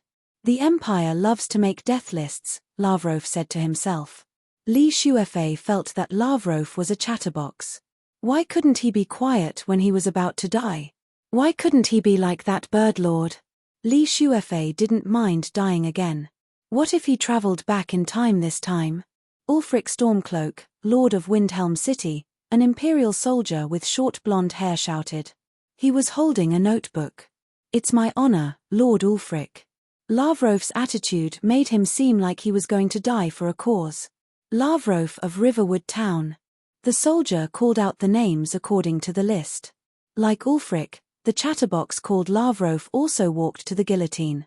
Although he looked very manly, Li Shuefei felt that he really talked a lot of crap. The horse thief was called. He said that he wasn't a rebel and that they couldn't do this. Soldiers from the empire were everywhere, but the horse thief actually ran away on his own. Stop, a woman who looked like an imperial military officer shouted. At this moment, a woman who looked like a military officer gave the order. The imperial archers shot the idiotic horse thief to death with a single arrow. Is there anyone else who wants to run? The woman turned around and asked.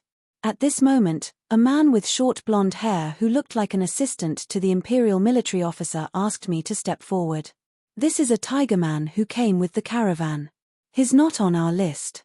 How should we deal with him? You guys are always causing trouble, the imperial military officer asked his superior. What's your name, Tiger Man? The man asked Li Shuefei. Li Shuefei thought to himself. I was a complete loser in my previous life. I don't want to live like that anymore. I want to use a new name to announce that I've been reborn. My name is Snofri. Li Shuefei decided to start a new life in this game world with the new name of Snofri. Since heaven and earth were heartless and treated all living things like straw dogs, then why couldn't he play with life and torture the human world? From today onwards, there would no longer be Li Shuefei in the world. There would only be Snow, a cynical tiger man. In the end, the person who looked like a female officer told him not to worry about the list and to carry it out quickly. As you command, my captain. Sorry, Tiger Man, we will ask someone to send your bones back to your hometown, Icewill. Prisoners, follow the captain, said the Imperial soldier who looked like an assistant. Snowfry also followed. He didn't care about death now. Although he just wanted to live well in this game world, a basin of cold water was poured over him. Some may call you a hero, Ulfric Stormcloak, but heroes don't kill kings and usurp the throne with a dragon's roar, General Turius of the Empire said to Ulfric. At this time, Ulfric's mouth was still bound, but he seemed to be mumbling something in his throat. You started this war and plunged Horizon Province into chaos. Now, the Empire will exterminate you and restore peace to Horizon Province, Turius continued. At this time, the sound of a dragon's roar could be heard in the distance. The sky was still as blue as ever. What's that sound? Asked an Imperial soldier beside him. Nothing, continued. Turius looked indifferent.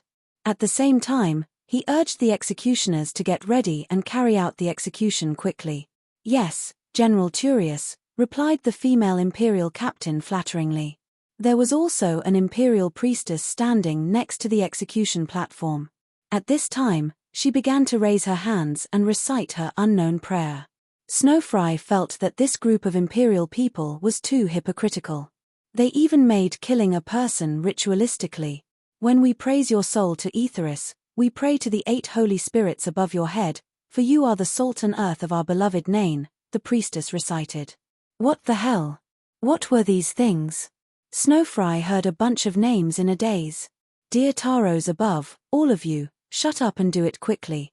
A red-haired Stormcloak soldier cursed in disdain. He walked up to the guillotine below the tower where the executioners were already ready. As you wish. The priestess shut her mouth and stopped praying. Hurry up, I don't have time to waste with you. The soldier lay down on the guillotine. Snowfry had seen people who were not afraid of death, but this person was even more fearless than himself. He was a little shocked. My ancestors are welcoming me with open arms. Do you have any, Imperial people? The man looked like he really wanted to die. The executioner raised his blade and brought it down. With a crack, the red-haired man's head fell into the wooden box in front of the guillotine. Some people in the crowd cursed the Imperial bastards, while others shouted for justice. The Stormcloak must die. It was very lively. Fear nothing in life, and your spirit lives on in death, Larif said. There was another dragon roar. Everyone looked into the distance. Snowfry didn't even need to think to know what was going to happen next. It's coming again. Did you hear that? At this time, the Imperial soldier with short blonde hair who was in charge of reading the list said to the female captain. I said, bring the next prisoner up. The female captain's attitude was very impatient. Go to the guillotine. Prisoners, don't be nervous, the blonde Imperial soldier said. Snowfry walked forward and lay down on the guillotine. At this time, his head turned to the tower. A black dragon flapped its huge black wings and flew to the top of the tower. There was a huge black dragon on the top of the tower. Oh my God! This was the first time Snowfry saw a living black dragon at such a close distance. This was not a scene he could encounter every day. The black dragon lay on the top of the tower and let out a deafening dragon roar. Originally, the blue sky suddenly changed. The sky dimmed, the wind and clouds gathered, and it actually rained fire. The executioner was a little shaken by the dragon's roar. All of this was seen by Snowfry. Don't just stand there, kill that thing. Turius ordered. Guards, move the residents to a safe place, he said again. Snowfry's vision was dark, and he had a splitting headache. At this time, he heard Larif say loudly, Brothers, God will not give us a second chance. He called Snowfry, and they immediately rushed to the other end of the tower.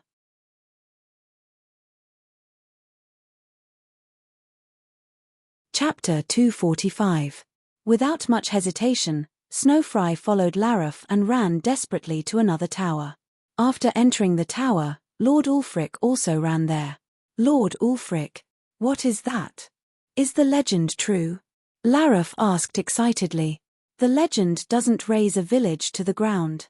After taking off the cloth binding his mouth, the Lord finally spoke. Snowfry saw the two idiots talking to themselves. Neither of them thought to untie him. Run now! Laraf roared at Snowfry. Run! Run to where? Why don't you run? Do you think I'm stupid? A series of questions flooded Snowfry's mind. Break through the tower, let's go. Laraf continued. Fortunately, he told Snowfry where to go next, so he quickly rushed to the spiral staircase in the tower. Wait, why did he ask me to take the lead? Snowfry thought to himself and deliberately slowed down his pace. At that moment, the black dragon suddenly knocked down the wall of the tower in front of Snowfry and immediately spewed out a pile of dragon fire. Fortunately, today was Snowfry's lucky day. Snowfry really wanted to spray Laraf to death with a mouthful of salt soda. Fortunately, he was quick-witted and hesitated. Otherwise, he would have lost his life. Even so, Snowfry still felt that his fur was a little burnt, and there was still some distance between them. If he was hit, he would have become a delicious roasted tiger meat. At that moment, Snowfry remembered the delicious food of his previous world and couldn't help but have an idea. Haha, a bold idea.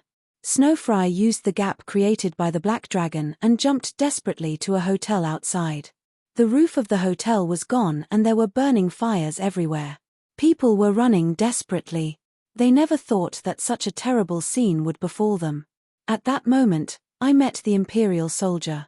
He asked Snowfry to run with him. There were charred corpses everywhere. The Imperial archers were aiming at the black dragon and shooting. When they arrived at the entrance of a fortress, Lavrov was also there. The two of them had one door on each side. Both of them asked Snowfry to follow them, but Snowfry still chose to follow the Imperial soldier. He couldn't stand Lavrov's nagging. Finally entering the fortress, Snowfry felt that he could finally breathe a sigh of relief. The crazy running had exhausted his stamina. However, with this tigerman's body, Snowfry felt that he had become much more agile. Is that really a dragon? The legendary messenger of the apocalypse. The golden-haired Imperial soldier sighed. Hello, my name is Hadeva. Now that it's just the two of us, we should move on. Come here, and I'll cut off the rope that binds your hands, Hadeva said to Snowfry. The moment he cut the rope, the long-lost sense of freedom made Snowfry feel incomparably comfortable. Let's look around and see if we can find anything that can treat burns and other useful things. Then, Hadeva went to the side to rest. This room should be the resting place of an Imperial soldier. There were 3 beds as soon as we entered the room. There was an elk's head on a stone pillar in the middle, and there was a big storage box at the foot of each bed. There were many torches on the wall, and there was an Imperial flag on the other wall. It was a flag with a red dragon on a black background. There was a small dining table next to it, and there were 4 gold coins on the table. There were also some bowls and skulls. There was also a book on the bookshelf called Mixed Troop Combat Strategy. I picked up the book, and only then did I notice that I was wearing a ring on my hand. The tiger claw with white fur was actually my hand. It can't be a space ring, right? Snowfry thought that he had read quite a lot of web novels. This kind of melodramatic plot and cheat were the necessities of a main character, although Snowfry wasn't sure if he was the main character. He tried it, and the book immediately disappeared. Then, he sensed a cuboid space that was more than 50 square meters in size. There were some other things in it, and the book appeared there too. As expected, it was a space ring. I could use it with just a thought. This was great. A stingy person like me loved to plunder. This space of 50 square meters was enough for me to plunder. He found an Imperial light helmet, an Imperial light armor, and 2 gold coins. Snowfry immediately changed into an Imperial archer's outfit and changed out of the linen shirt he was wearing. There was also Alto and wine on the table. He took them all away. Hadeva watched Snowfry's performance, and his surprised expression was exaggerated. There was also an iron longsword. Snowfry decided to use this as his weapon for the time being. Then, seeing that Snowfry was ready, Hadeva pulled a mechanism, and the door to the room opened. Just then, Snowfry saw that there was another door on the other side. It seemed that a storm cloak soldier was there. It seemed that a battle was inevitable. Hadeva signaled to Snowfry and pulled down the iron ring. The door opened just like that. There were 2 storm cloak soldiers outside the door. Hadeva rushed forward to fight them without saying a word. The 2 storm cloak soldiers held an iron axe and an iron warhammer. They were both 2-handed weapons. Snowfry knew that he could not be touched. These things were very powerful. With his agility, Snowfry was very satisfied with this body. Snowfry and Hadeva worked together to kill the 2 storm cloak soldiers. This was a large hall. There was a large circular red carpet on the ground. There was also a table and 2 chairs in the hall. A female storm cloak soldier was sitting on one of the chairs. Looking at the engraved name tag on her soldier's name, her name should be Gangar. There were 3 corpses. Snowfry did not care if Hadeva was willing or not. He directly put everything on them into the space ring, and they became 3 naked corpses in an instant. Fortunately, Hadeva did not object. He just felt that they should leave this place as soon as possible. Then, Snowfry and Hadeva used the key to open the metal door on the other side. They entered the spiral staircase that led downwards. There was a wooden cart with a few cabbages on it. There were also a few bags with a few potatoes in them. The 2 of them walked down the dark spiral staircase and reached a corridor downstairs. Then, with a dragon's roar, the other side of the corridor collapsed. There was no other way. The 2 of them could only walk through a door in front of them. There was a candlestick in front of the door. After opening the door, the 2 of them entered a room with a warm fireplace. The first thing that caught their eye was a rabbit and pheasant hanging on the roof. There was also a huge fur sheet of some unknown animal on the wall. However, at this moment, Snowfry sensed that there was someone else in the room. He did not know who it was, and a trace of nervousness came over him.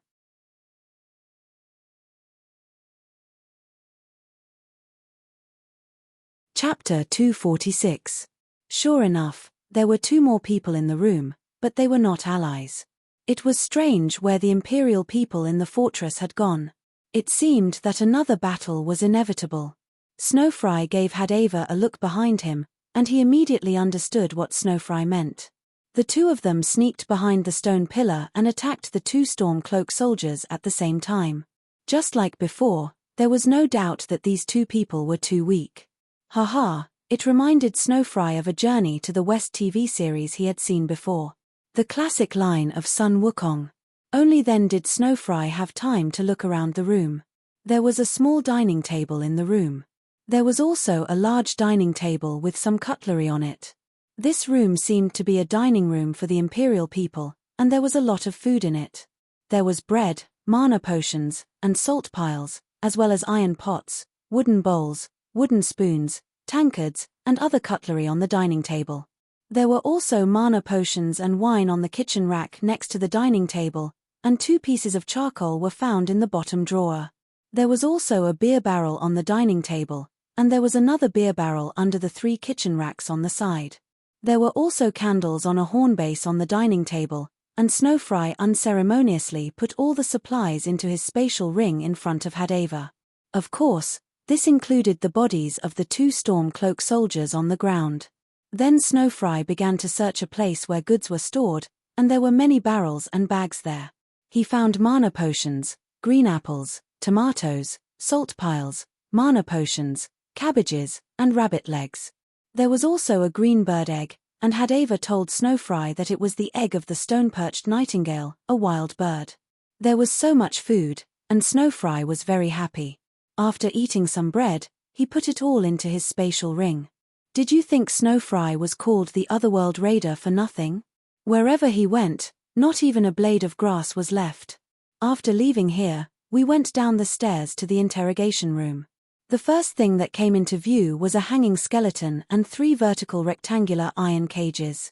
There was a battle going on in the interrogation room, and 2 Stormcloak soldiers were lying dead on the ground. In the interrogation room, there were 2 torturers. They swung their hammers and swords to kill the 2 Stormcloak soldiers. They were very happy to meet them, and Snowfree and Hadava told the 2 perverted torturers what had happened up there. They thought for a moment and said that it was no wonder they seemed to have heard some strange sounds from above.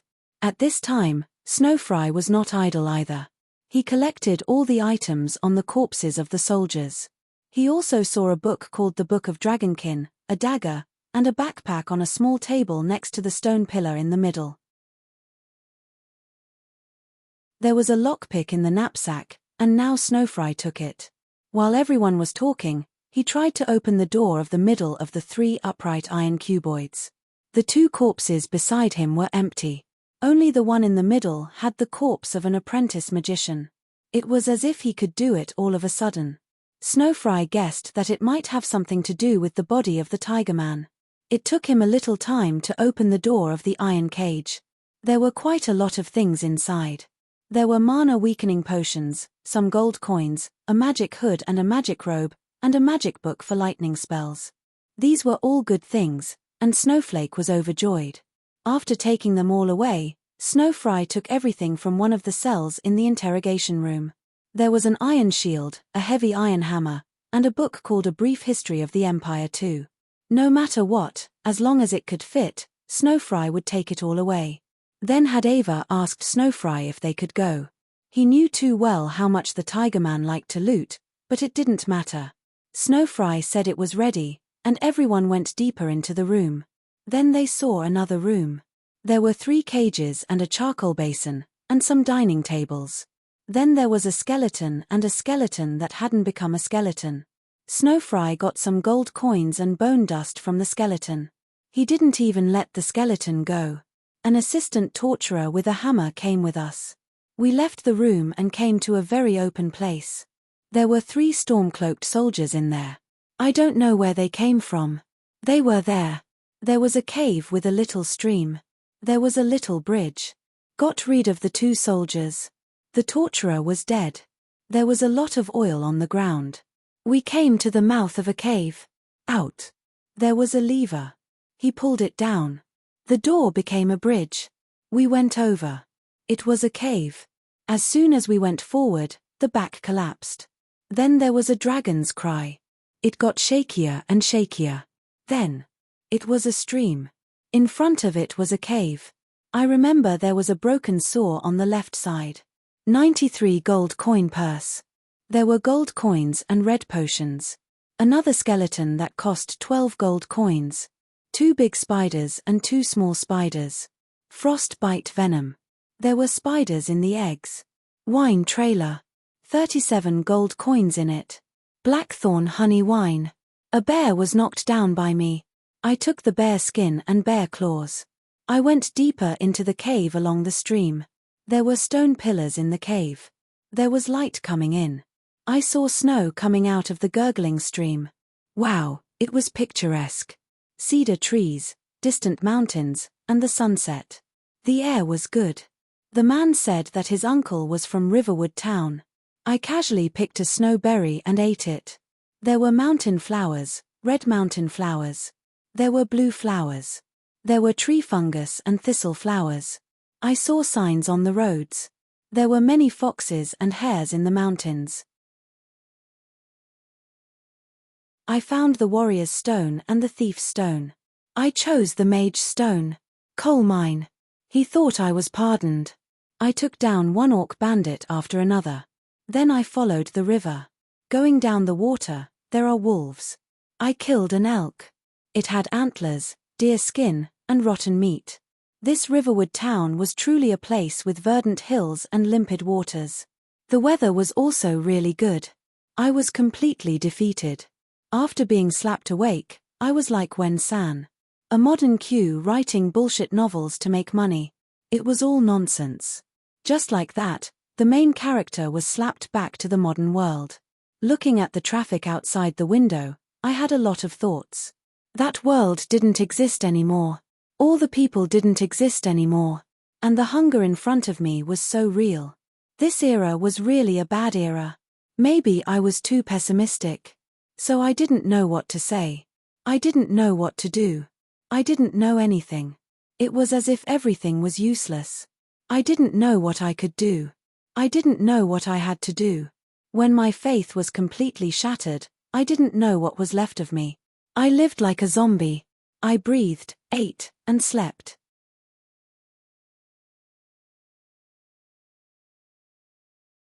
Chapter 247. Sometimes, humans are just like that. It's good to live simply. Nosfry went to Alva's uncle's house. His uncle was a blacksmith, and he was a famous blacksmith in Riverwood town.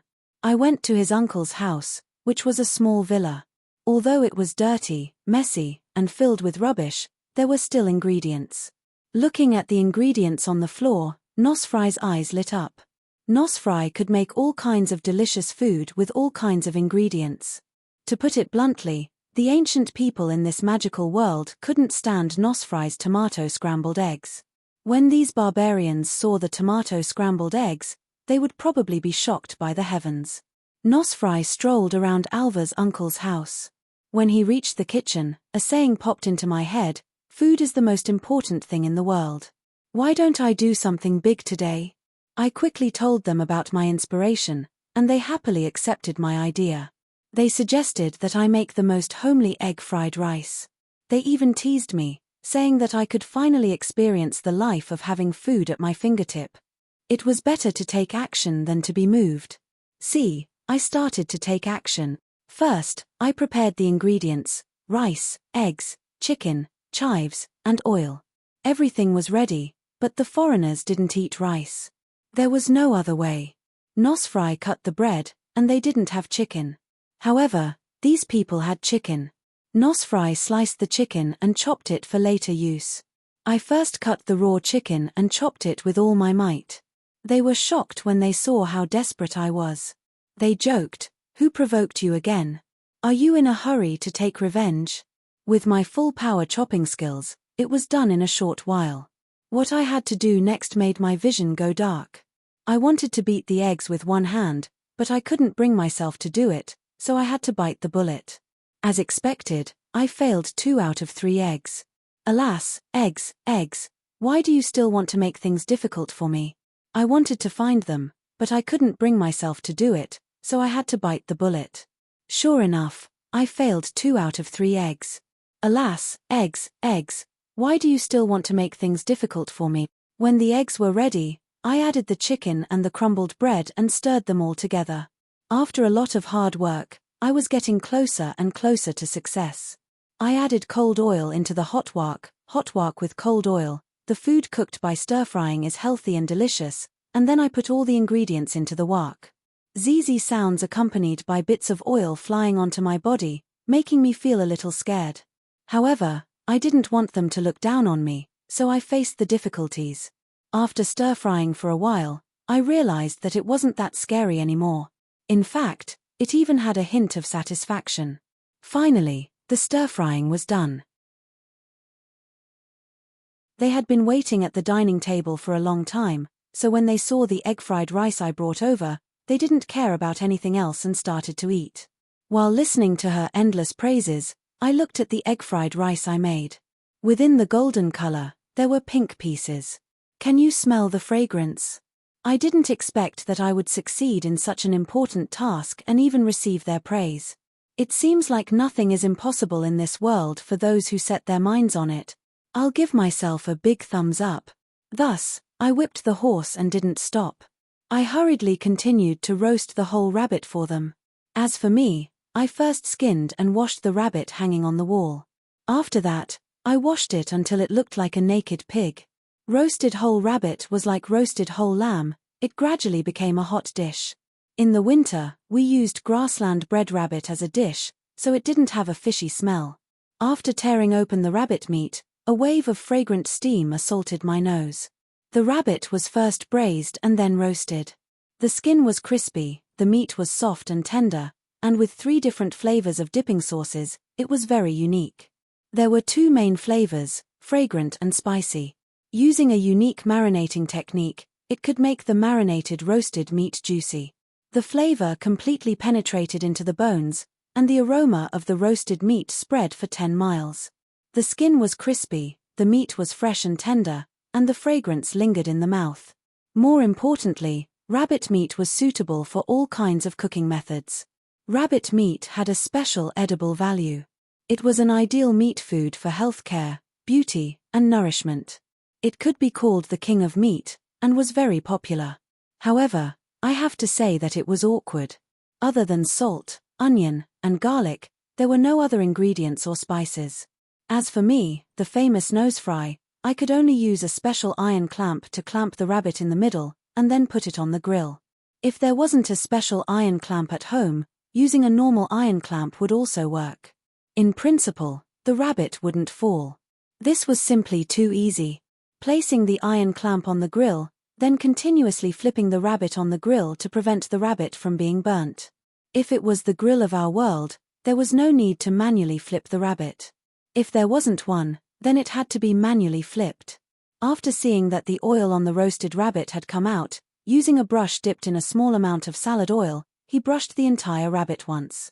After the first brush, he could brush the salad oil again 5 to 8 minutes later. Generally, 2 brushes were enough. Sprinkle seasonings around, according to personal taste, and change to a low flame to roast for about 25 minutes. With this, the roasting process was completed, and it was time to eat.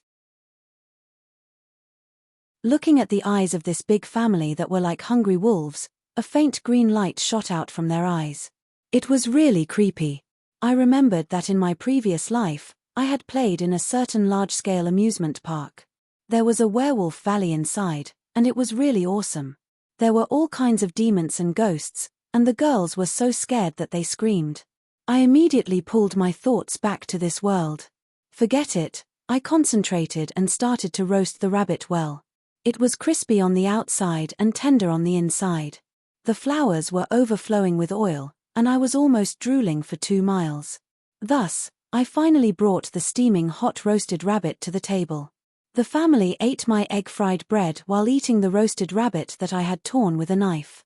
Looking at them eating heartily, my heart was indescribably happy. Thus, I also joined the eating army.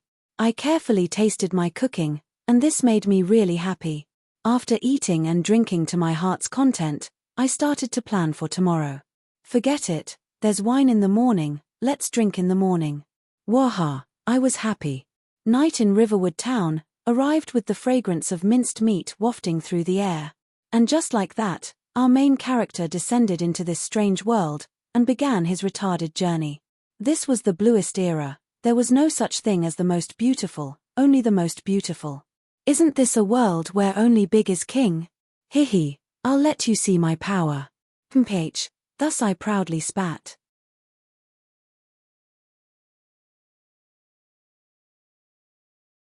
Chapter 248. In a small village, there was a family. They were a couple of farmers. Their child dreamed of one day venturing to the farthest reaches of the world. But things weren't as simple as they thought. This world was full of unpredictability. People simply couldn't predict all kinds of risks unless they could find the right time to do the right thing. This was a little girl named Grace. Her story was exceptionally wonderful. But before that, my dear friend, I want to tell you something. Please be prepared and listen to me slowly. Early in the morning, she got dressed and ran to open the door. The knocking on the door was very heavy and lasted for more than a minute. She hurriedly ran to open the door, and the sound began to become heavy and intermittent. The dull sound was like a broken gong that was struggling to breathe. The little girl's parents went out early in the morning to do farm work. It was autumn, the harvest season. At the same time, it also meant more work. This wasn't the first day that the little girl, Grace, was alone at home. Unlike her parents, she didn't wake up as early as they did. Usually, when her parents woke up, she would be woken up as well. However, after her parents cleaned up and left the house, she would fall back into a deep slumber. She would return to sleep soundly. When the annoying knocking woke Grace up, she had no choice but to get up, dress, and answer the door. It was possible that her parents had forgotten something. It was also possible that Uncle Tom had come back to get something. On the other side, the distance to run around the iceberg fortress was about 500 meters. During this time, he had to pass through several towers, go up and down some steps and slopes, jump over 2 broken gaps, and cross a narrow bridge made of wooden planks. Gravel had only left a wooden plank on this narrow bridge, so he had to be very careful when crossing it. Gravel had to run 30 laps of this road every day. He ran 7 days a week without interruption. From the second week onwards, the number would increase. He calculated that running a lap around the iceberg fortress required about 1,100 steps. If his body was particularly tired, it was possible to run 2,000 steps. He had never done this kind of activity in his 2 lives. This time, he was completely addicted. Especially when his lungs were on fire, his legs were filled with lead, he couldn't straighten his back, and he couldn't open his eyes. He felt that his body was no longer his. But when he thought about it carefully, this body was indeed not his. Run, Gravel, run. Thomas had a beautiful childhood sweetheart cheering him on when he was running, but Gravel only had Gravel with his longbow. This was a ferocious-looking man. Every time he saw Gravel slow down, he would shoot an arrow at him. Fortunately, there were no arrowheads installed on the arrows. In order to prevent fatal injuries, they were wrapped in cotton cloth. Even so, the arrows still hurt when they hit his body. Gravel's 100% accuracy had fully revealed his excellent archery skills, but this was a psychological blow to Gravel. He began to walk in an S-shaped pattern and made some sudden changes in direction in an attempt to avoid the long-range attack. However, this would increase the amount of exercise required, so it wouldn't be considered slacking off. Naturally, Gravel wouldn't need to shoot. After going back and forth a few times, Gravel understood that the best way was to grit his teeth and persevere. Come on, Gravel. You can rest after one more round. There was only one instructor in the Ice Peak Fortress. When he focused all his energy on tormenting one person, the others could be relatively relaxed. Dorado and Blakedon practiced with blunt swords. They were very careful and didn't get bruised. Dorado had finished his basic training 4 months ago and had even completed a demon hunting mission on his own, so Gravel usually didn't care about him anymore. It was also because of this that Dorado could lean on the wall, raise a water bag, and loudly cheer for Gravel. Come and drink some water. This is the easing potion that the Lord has prepared for you. Gravel's body was steaming with water vapor. In the early autumn, it was a spectacle that could only be seen in winter. The old man had forced him to drink the potion immediately after every 5 rounds. The potion contained elements of divine magic, so when it flowed through Gravel's throat, it burned and produced a painful feeling. Fortunately, the easing potion only worked on the body and not the soul. Otherwise, everyone would be able to watch the scene of exorcism live. Drink more, don't choke. This potion can eliminate physical fatigue and prevent fatigue from turning to exhaustion or even leading to organ failure. After drinking, do some stretching. The potion will also help you relax and you can continue to run in a while. Dorado not only had a water bag, but also a big towel for Gravel to wipe his sweat. Keep it up, there will be result. The results were on the towel. Gravel was a medicine pot. For a long time, there were many kinds of alchemy toxins in his body. Through running and the easing potion, his sweat was rich in alchemy ingredients. It was sticky and slippery like grease. After a few days, although his physical strength didn't improve by leaps and bounds, the withdrawal reaction was obviously weaker. The advantage of divine magic in treatment was very obvious. Alchemy potions couldn't have such an effect. At least, the formula Gravel knew couldn't eliminate the symptoms of addiction. As long as the potion was effective, it was not a problem to have a sore throat when drinking. He just needed to pay attention to try not to make strange expressions. Everything had to be done according to the behavior of a human, not a demon. Gravel, come here for a moment. Gravel, let's call it a day. I have something to talk to him about. Tompuda poked his head out of the window of the room facing the courtyard and said. Gravel was a little unhappy. With his back to the tower, he muttered in a low voice and then walked to the teenagers who were practicing swordsmanship. Blakedon and Dorado shrunk their shoulders and hurriedly increased the strength of their hands. Immediately, they started to practice. Go, don't let Lord White Soul wait. Don't forget to return the water bag to him. Dorado lowered his voice and said, there's something good tonight, rabbit stew. Don't miss dinner time. After living here for a few days, Gravel had never seen any animals in Ice Peak Fortress, so he asked, rabbits? Yes, Dorado's trap caught 3 rabbits, 2 squirrels, and a chicken. Dorado grinned. Anyway, they're all together. It's definitely not a problem to call it rabbit stew. There were no chefs in Ice Peak Fortress. Everyone knew a dish called wilderness survival, which was to stew everything together and add garlic.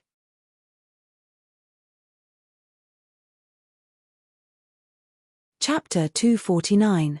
In addition, they knew how to bake bread, roast meat, and air-dry all kinds of ingredients, which formed the recipes of Ice Peak Fortress. Gravel felt that he had let himself down.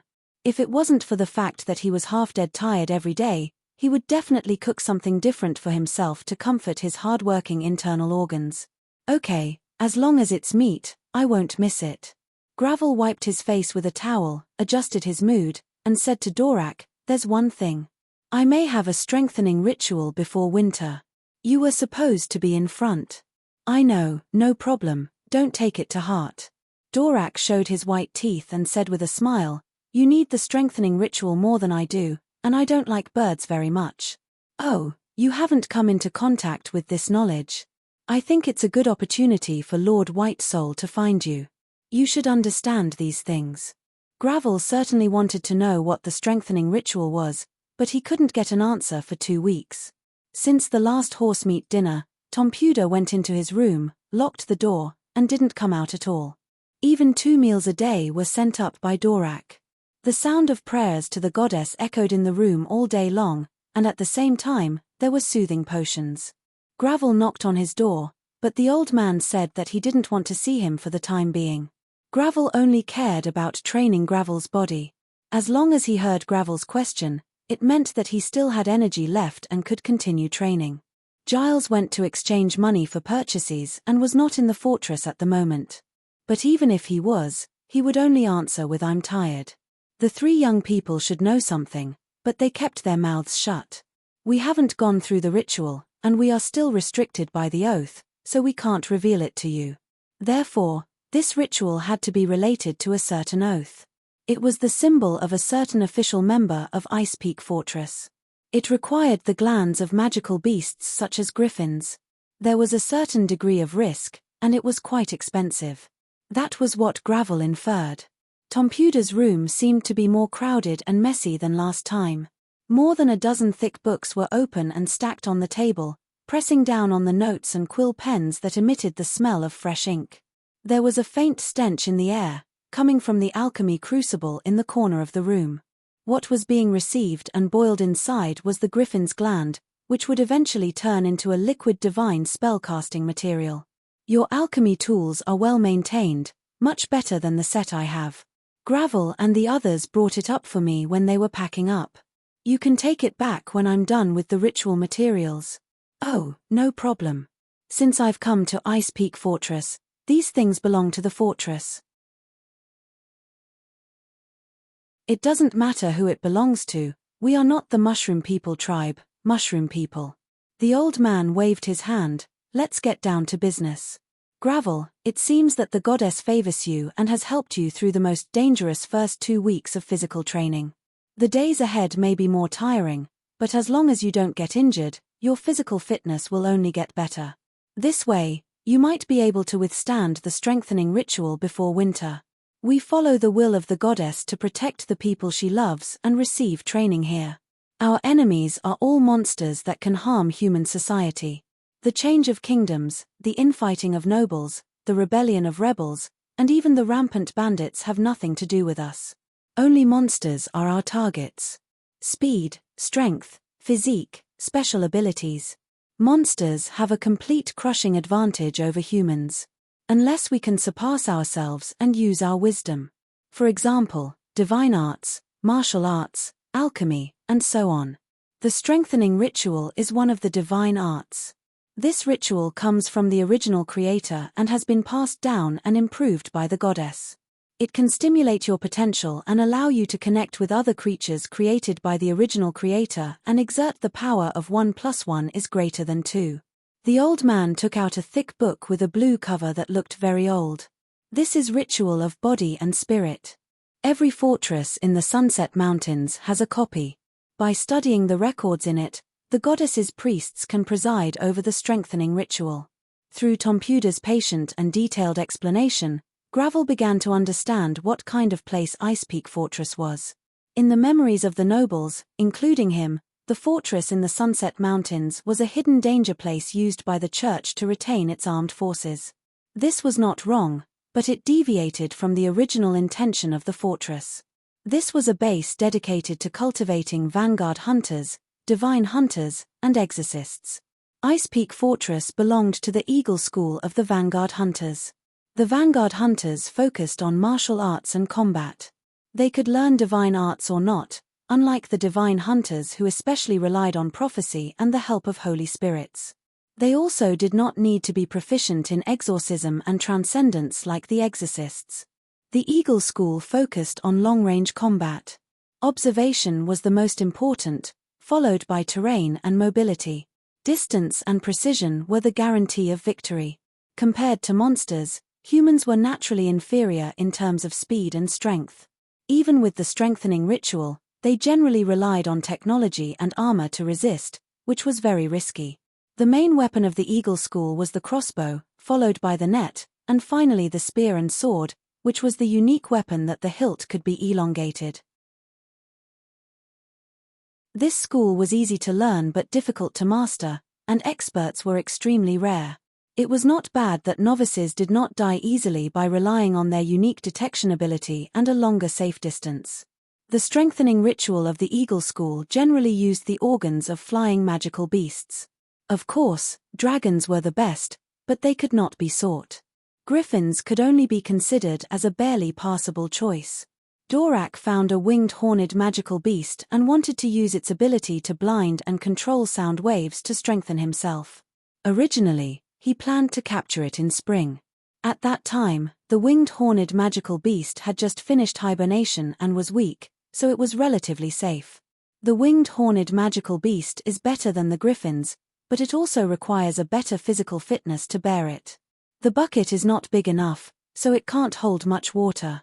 The griffins will give you the basic ability to see things in the dark, improve part of your sense of smell, and improve the rest of your physical fitness and will. The griffins are very proud and stubborn. Sometimes, they will not yield to dragons. These characteristics can help to resist the influence of the outside world on your mind. And this is the key to you getting through this winter. Sigh, this winter seems to be quite long. But, actually, it is not certain. Everything depends on you, haha. Haha. The two looked at each other and smiled. A snowflake floated past.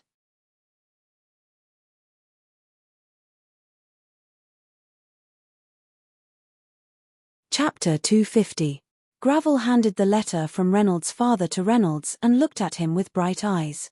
Read it and tell me what you think. Reynolds frowned. What's there to read? The letter was very short, and it was filled with etiquette and formulaic statements. It was just a little more courteous than a formal document. The Count's father used vigorous and powerful handwriting to introduce himself at the beginning of the letter. Then he expressed his reverence and admiration for the Ice Peak Fortress managed by the Church of the Goddess. Next was to give money and interest to support the fortress work. Then he tactfully expressed his hope that everyone would take care of his son.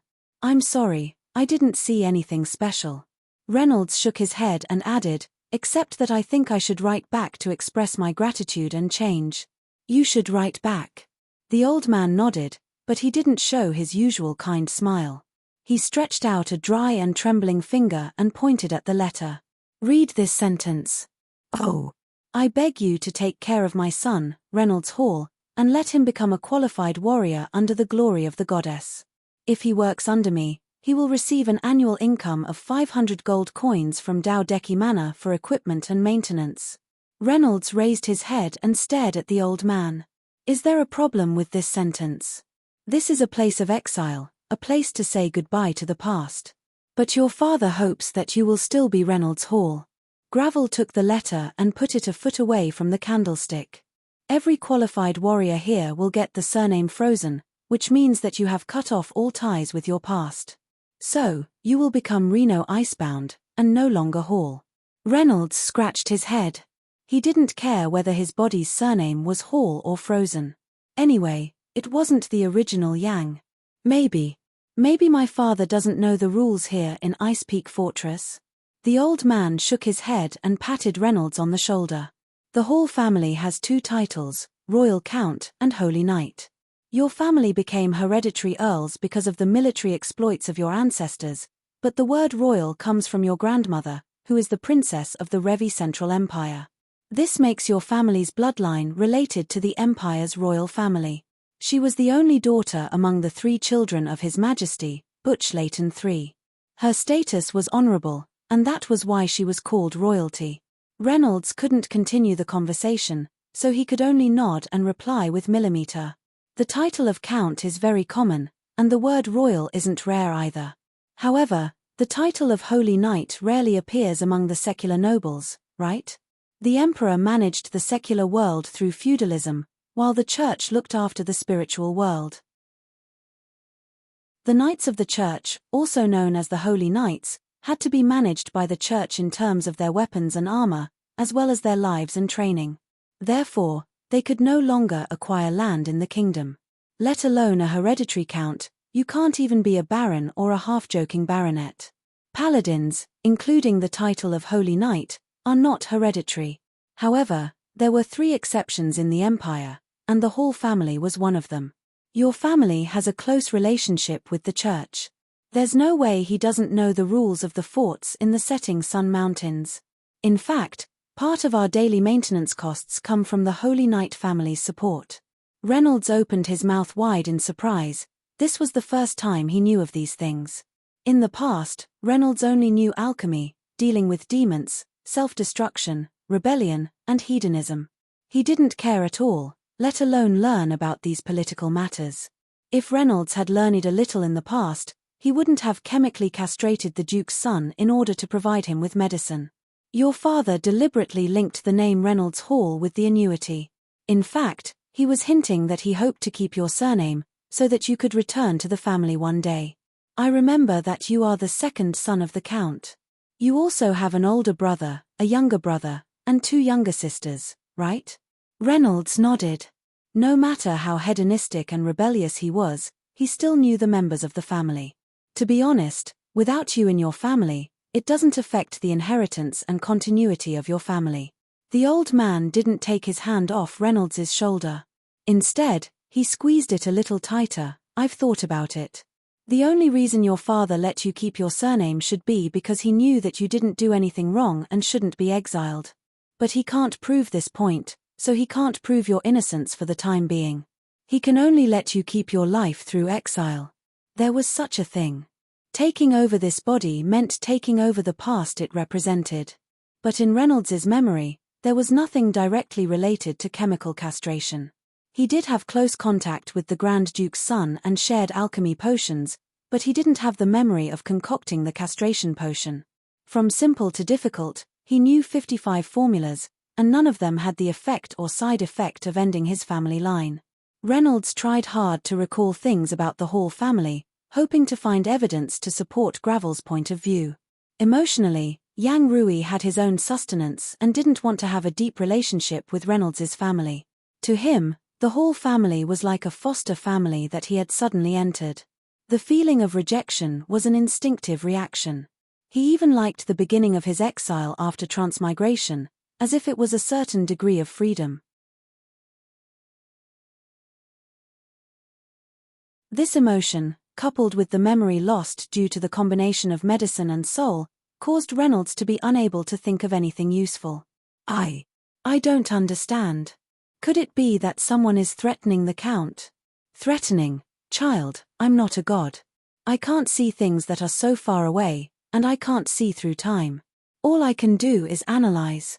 Gravel expressed that he couldn't give an answer, but he had some ideas. When I saw this letter, I was very surprised.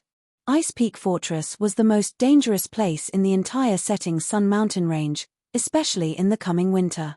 If you want to be exiled, Jechuan Fortress is actually more comfortable. So, the key point is, who was the one who suggested that you come here? It's the Count. Reynolds still had memories of this. It was one night, he came back from outside, pointed at me at the dining table and said, "You pack your things and go to Ice Peak Fortress in the Sunset Mountains. You can't stay at home anymore." It seems that he never mentioned the word exile. By the way, I could have arrived here 2 months ago, but someone invited me to play along, and we parted not long ago. It seems that you have figured out some things, but you must remember, don't be fooled by appearances.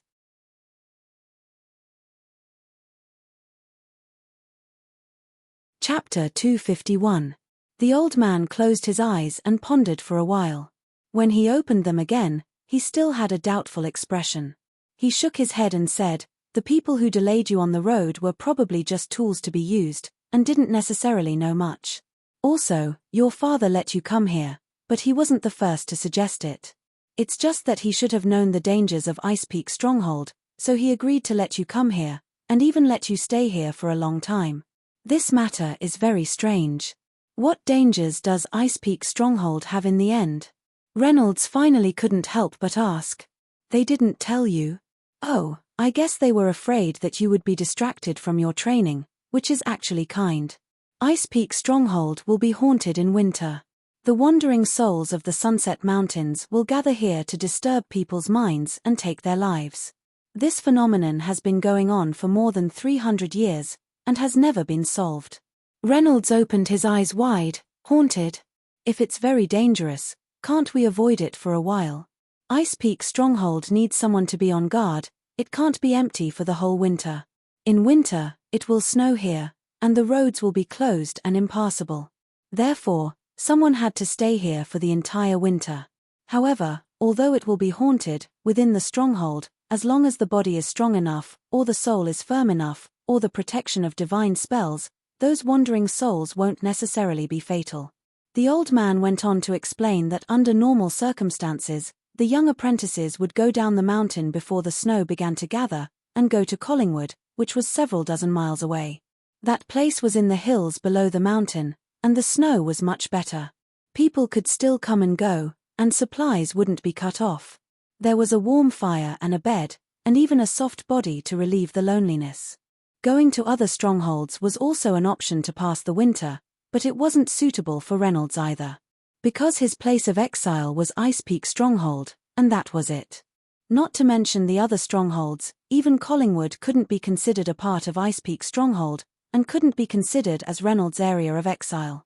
If Reynolds didn't complete the training and the ceremony, or didn't get a certificate of atonement, then he couldn't be sheltered by the church anywhere except Ice Peak Stronghold.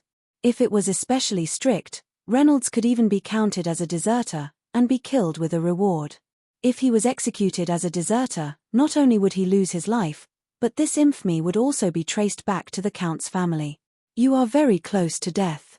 If you couldn't complete the training, you could either stay here and wait to be tortured to death by the wandering souls, or go down the mountain and take a gamble to see if you could avoid the assassination. Even if you completed the training, the strengthening ritual wouldn't be safe. There was still a 30% chance that you wouldn't be able to survive. This has never been a good place, except to die. Reynolds sprang to his feet and walked up and down the room. He had already encountered the blade of an assassination attempt and had to rely on the demon's power to resurrect himself. But that didn't mean that there wouldn't be a next time. The threat of death was real, and the conspiracy was definitely not a conjecture drawn from a piece of paper. The big hand formed by the conspiracy and malice of the past was still strangling Reynolds' neck. The enemy hiding in the dark raised a deadly sharp blade, ready to stab his organs again at any time. If I had your intelligence, or if you could see my memories directly, you might be able to find out the truth. Reynolds sat down again. He was still gloomy, but he couldn't hide his determination. No matter where the enemy is, it definitely won't like to see me alive. Then I will continue to live. Not only will I survive, but I will also become stronger and smarter, surpass the enemy, and then I will continue to move forward. My brilliance is to shoot arrows at the enemy, and I can always follow the arrows and find it. So, please tell me what I should do so that I can get through this crisis and survive. First of all, you have to fully realize one thing. You have no way out. Do you still remember the 3 choices I gave you? Only the third choice is to take your life and death into your own hands. The first 2 are gambling. I'm very happy that you can choose the third choice, and it's a decision you made before this conversation happened. This shows that you are not dispirited, and you don't lack ambition. You just lack the methods. Gravel stood up and let Reynolds follow. He leaned on his walking stick and didn't let anyone help him. He slowly moved forward. As for the letter from the Count, it was on the table. Reynolds thought for a moment, picked it up, folded it, and stuffed it into his pocket. As for Hall's surname, I'd better become Reynolds Bingfeng first. I'll hold on to this letter first. After he finished speaking, Reynolds noticed that he was behind Gravel, and his words couldn't be heard by the old man. Every castle in the Setting Sun mountain range had its purpose carefully considered when choosing its location. Ice Peak Fortress was naturally not built for the sake of enjoying the snowy scenery. For most of the year, the fortress can be a wreckage made of barren courtyards and broken walls. But during the 3 months when the snow closes the mountains, Ice Peak Fortress must play its role to suppress the outbreak of wandering souls. The Black Shadow slowly climbed up the stairs, panting as he spoke. Reynolds hurried forward, and without any explanation, supported the old man and walked forward with him. After passing through the 4th floor where the platform was located, the stairs leading to the top of the tower were crooked, mottled, and shabby. The soles of their shoes left clear marks in the dust. Obviously, very few people passed through here, let alone take care of it. Generally, spellcasters' towers would set up the top floor as a stargazing platform, equipped with instruments to record the changes of the stars. Ice Peak Fortress was different. The topmost floor was a divine ritual room. In the middle of the square room, there was a circular divine circle drawn with sky blue lines. The goddess of thunder's double lightning cross occupied the central position, surrounded by dense prayers and divine runes. 3 smaller diamond-shaped magic circles were outside, each occupying a corner. In the corner, there were 4 locked stone chests, and 3 shabby futons covered with dust, stacked next to the chests. Apart from these things, there was nothing on the top floor. There were no tables, chairs, cabinets, statues, paintings, books, or artifacts, which were normally found in a ritual room. There were no windows on the top floor, and the outside light couldn't come in. Only the dim light from the corridor below illuminated the room. But the old man didn't seem to be affected. He went straight to the stone chest, found the correct key from the bunch of keys on his waist, inserted it into the keyhole, and opened the chest. Lantern. If the lantern is here, then the alchemy match should be next to it. Good, it's really here. The old man muttered, and took out what he needed and handed it to Reynolds. It was a metal lantern, except for the transparent crystal in the middle, which was green from top to bottom.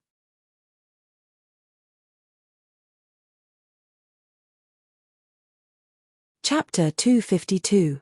The green color looked like copper rust, but with a touch, one would know that it was a very similar paint effect. The handle at the top of the lamp was inlaid with a piece of jade the size of a cat's eye. When one stared at it, it seemed to be able to suck in one's gaze. Reynolds was in a daze when he examined it and immediately didn't dare to stare. At this moment, he found a circle of small words written at the base of the lamp: if you didn't work hard in life, you have nothing in death. This sentence was even more ferocious than if you don't work hard in your youth, you'll be sad in your old age. The old man patted Reynolds on the shoulder, pointed to the diamond-shaped array, and then to the futon on the side. Come, take 2 cushions and sit in the small array. The lamp will be placed on the ground in front of you, but between the circular array and the diamond-shaped array. Don't make a mistake. Reynolds did as he was told. After the 2 of them sat cross-legged, Gravel said, "This is the most important place in Ice Peak Fortress, the meditation gate. The circular divine spell array on the ground is the gate, and the diamond-shaped array area we're sitting in is the meditation position. When the wandering souls appear in winter, by meditating here, the power of the goddess will open the gate, allowing the wandering souls to pass through and reduce their harm. Reynolds, if you want to survive this winter, you need to prepare both physically and mentally. Caleb will help you with the physical training, and I hope you can complete it and then reach the level to withstand the strengthening ritual. However, mental preparation is also necessary. In addition to increasing your chances of passing the ritual, it will also allow you to experience the state of the wandering souls in advance and adapt to the mental pressure. The direction of meditation for divine spells points to the sky that is the domain of the goddess. What I'm going to teach you is not the meditation of divine spells, but the meditation of the eagle school. With yourself as the center, you can spread out evenly in all directions, and at the same time, maintain a special focus. The eagle soared in the sky, and the earth was in its eyes. The eagle's eyes could not only control a large area, but also adjust the focus, zoom in, and track specific prey. The meditation of the eagle school was designed with this as an inspiration, and at the same time, it had the ability to observe the whole area and lock onto the focus. This was the foundation of the entire martial arts system of the eagle school, and also one of the mysteries of Giles's accurate long-distance shooting. This is the meditation gate. Every winter, many wandering souls will be purified here, so there will always be some remnant energy of the wandering souls. When you use eagle eye meditation, you can see these energies. Gravel struck the match and flicked his finger. The flame flew into the lantern. The lantern emitted a faint green light. Its brightness was similar to that of a candle, but the entire lantern became very hot. It was not something that a candle or an oil lamp could compare to. Due to limited energy, no one can maintain meditation all day long. Sometimes, you will bump into invisible wandering souls wandering around the castle. It will be extremely uncomfortable, like someone grabbing your heart and brain at the same time. The old man pointed at the lantern and said, "We will light some lanterns, like lighthouses, to attract and guide the wandering souls. Let them come to this meditation door and be purified as soon as possible." However, it can also gather the energy of wandering souls so that you can feel it in advance. You must remember the method of meditation, especially the part where you withdraw your attention. Remember this: if you feel that you can't bear it, push the lantern into the divine spell formation in the center, and the wandering souls will not affect you. Then, Sir Kipling's shadow gave Reynolds the complete eagle eye meditation in advance. The reason why it was in advance was because this meditation technique was originally only given to official members who had completed their apprenticeship through training and rituals. Excluding Giles and the other Eagle Vanguard hunters who were out, only Gravel and instructor Kelly knew how to meditate in the castle. Reynolds recited the incantation over and over again, firmly memorizing the method, including the precautions when using it in practice. Gravel tracked his recitation by reading his lips. He would also suddenly ask questions, listen to his answers, and judge his mastery. Since you haven't undergone the ritual, your body's endurance is limited, so don't pursue the range of your senses. At this stage, you only need to feel the wandering souls around you, and then stare at the lantern in front of you. "Sir Shadow, how far can I see with this meditation technique?" "You can see the sun and stars in the sky even without meditation."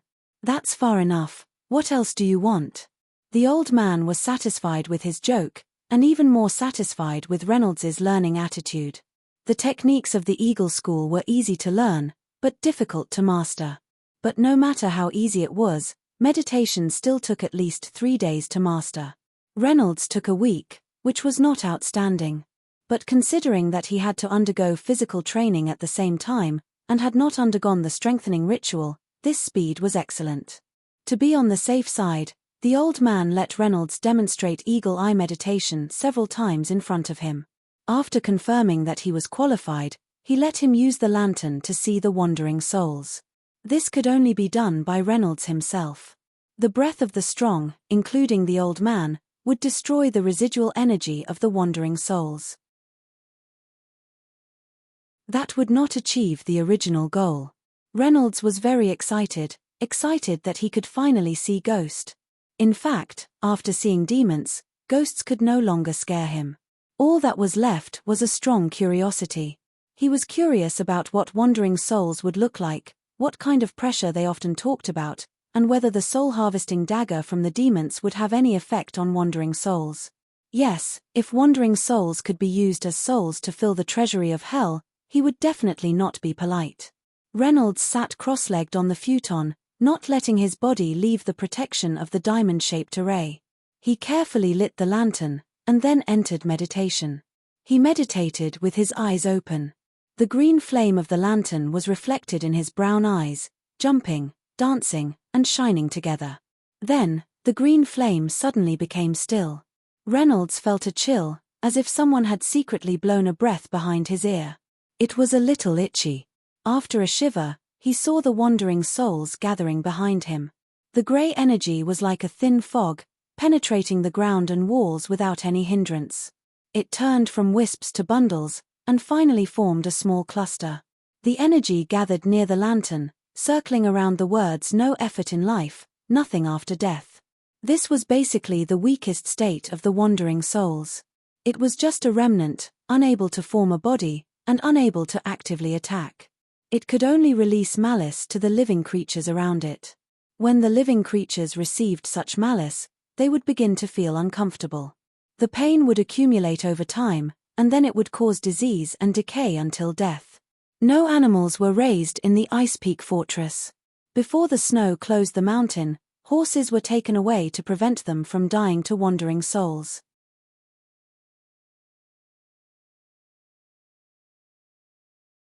Chapter 253.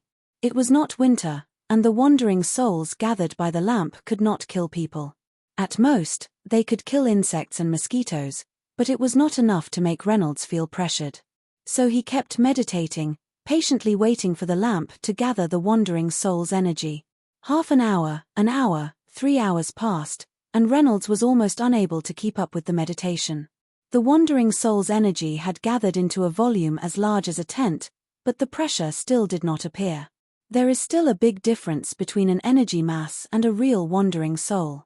Wandering souls can take the initiative to attack, but an energy mass can only disperse evenly. Without a mass, its power cannot be manifested. Maybe I should ask Lord Kipling for more details. Reynolds sighed and decided to stop meditating. But before that, he summoned the soul-harvesting dagger and stabbed at the wandering soul's energy mass. The dagger glowed red, and a warm feeling entered his body from his palm. It works. Reynolds was happy for less than a second, when the circular divine spell array in the center of the room also lit up, the lightning cross symbol shining brightly. Then Reynolds's vision blurred, and he found himself in the crystal throne hall in hell. Dead. Dying once every 10 chapters. How did he die? Was it related to the goddess divine spell array? The remaining energy stored in the hell's soul crystal was enough to resurrect him, and Reynolds was not worried about that. Unlike last time, Reynolds' body was in seclusion in the meditation room, and no one would disturb him, so he was not in a hurry to resurrect. And it was clear that it was more important to figure out how he died in hell and how to avoid this problem from happening again. After all, the energy in the soul crystal was only enough for one resurrection. To find the answer, it seemed that he would have to rely on the help of the person and the demon sealed in the mirror. Reynolds calmed himself down, and then slowly walked to the throne. As soon as he took a step, Reynolds felt the difference. His soul was more solid than before, and when his feet touched the hard ground, they would no longer scatter, only slightly change in shape. If it was smoke in the past, it was at least cotton candy now. At the same time, his senses became sharper. Not only did colors other than red, white, and black appear in his vision, his ears also caught 2 faint breathing sounds. Looking in the direction of the sound, it turned out to be Reynolds' Hall and the forked demon in the mirror on the back of the throne. The two of them had their heads tilted to the side, their eyes closed, and they were deep in sleep. The sound of their breathing was coming from them. Reynolds stretched out 2 fingers and placed them in front of the mirror. Obviously, they weren't really breathing, and the sound was a fake. You two. I have nothing to say. Reynolds sat on the throne that was full of sharp blades, and then adjusted himself into a comfortable sitting position. Before he could summon them, they woke up on their own. The demon, how did you get here if you didn't die? The dead man, how did he become so energetic? Reynolds, Why do you still need to sleep? The three of them spoke at the same time, but they all heard each other. I'm not dead. Boring. It's just some sort of training method. There was no way to have a good conversation if they spoke at the same time, so Reynolds waved his fist and shut the two guys up. Even if it's dos de jeu, you can't play your cards at the same time.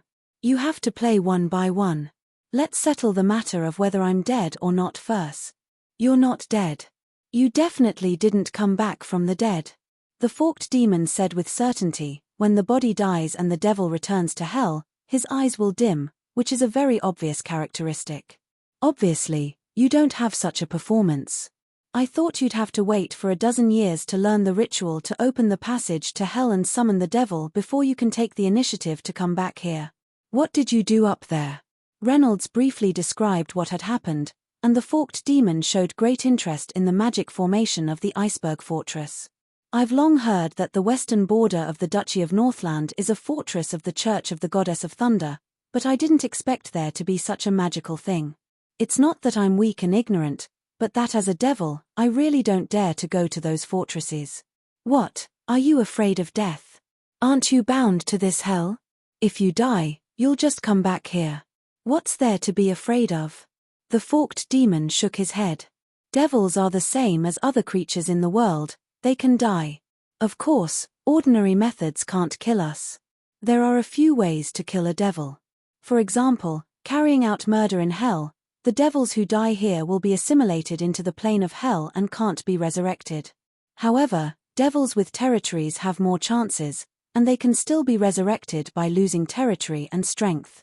The second is to grasp the devil's true name, and then use powerful spells to directly attack the true name, destroying the devil's core. This way, even if they have territories, they can't be resurrected.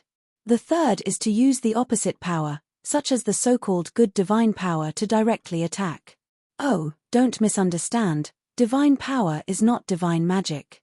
Ordinary human priests can only drive us away at most, but can't completely destroy us. At the very least, it needs to be a medium angel to do it. The last is the Holy Land, the focus of divine power. Such places are like fire to humans. Write it down, maybe I'll test it later, Reynolds said to the man in the mirror. If you don't remember, I can say it twice. The forked demon laughed. I think, if the three of us want to have a long-term stable cooperation, it's necessary to be honest with each other. I know 4 million ways to kill humans, 4,000 ways to destroy souls, and 4 ways to kill devils. Telling you 4 ways to kill devils can be considered as a sign of goodwill, or at least a kind of balance, right? Reynolds nodded. The Reynolds in the mirror still had a vigilant expression. He had been tortured by devils for so many years, he would never be convinced. So, you have already arrived at Iceberg Fortress and started training. How is life there? Reynolds thought for a moment and replied, the people here are good, they can definitely still persevere. But if your body can be better, or at least reach the level of a normal healthy person, I won't be so tired. You can't completely blame me for this, the forked demon is the main culprit. No, the forked demon shook his head and immediately opposed Hor. You are the cause of everything. You don't want to be a knight, you want to live a relaxed and dissolute life, you summoned me. Seeing that the two guys were about to quarrel again, Reynolds slapped the throne. Stop, this is meaningless. Forked demon, if you have the energy, why don't you count how much more soul crystals you have? I killed a griffin and stabbed a wandering soul with a dagger.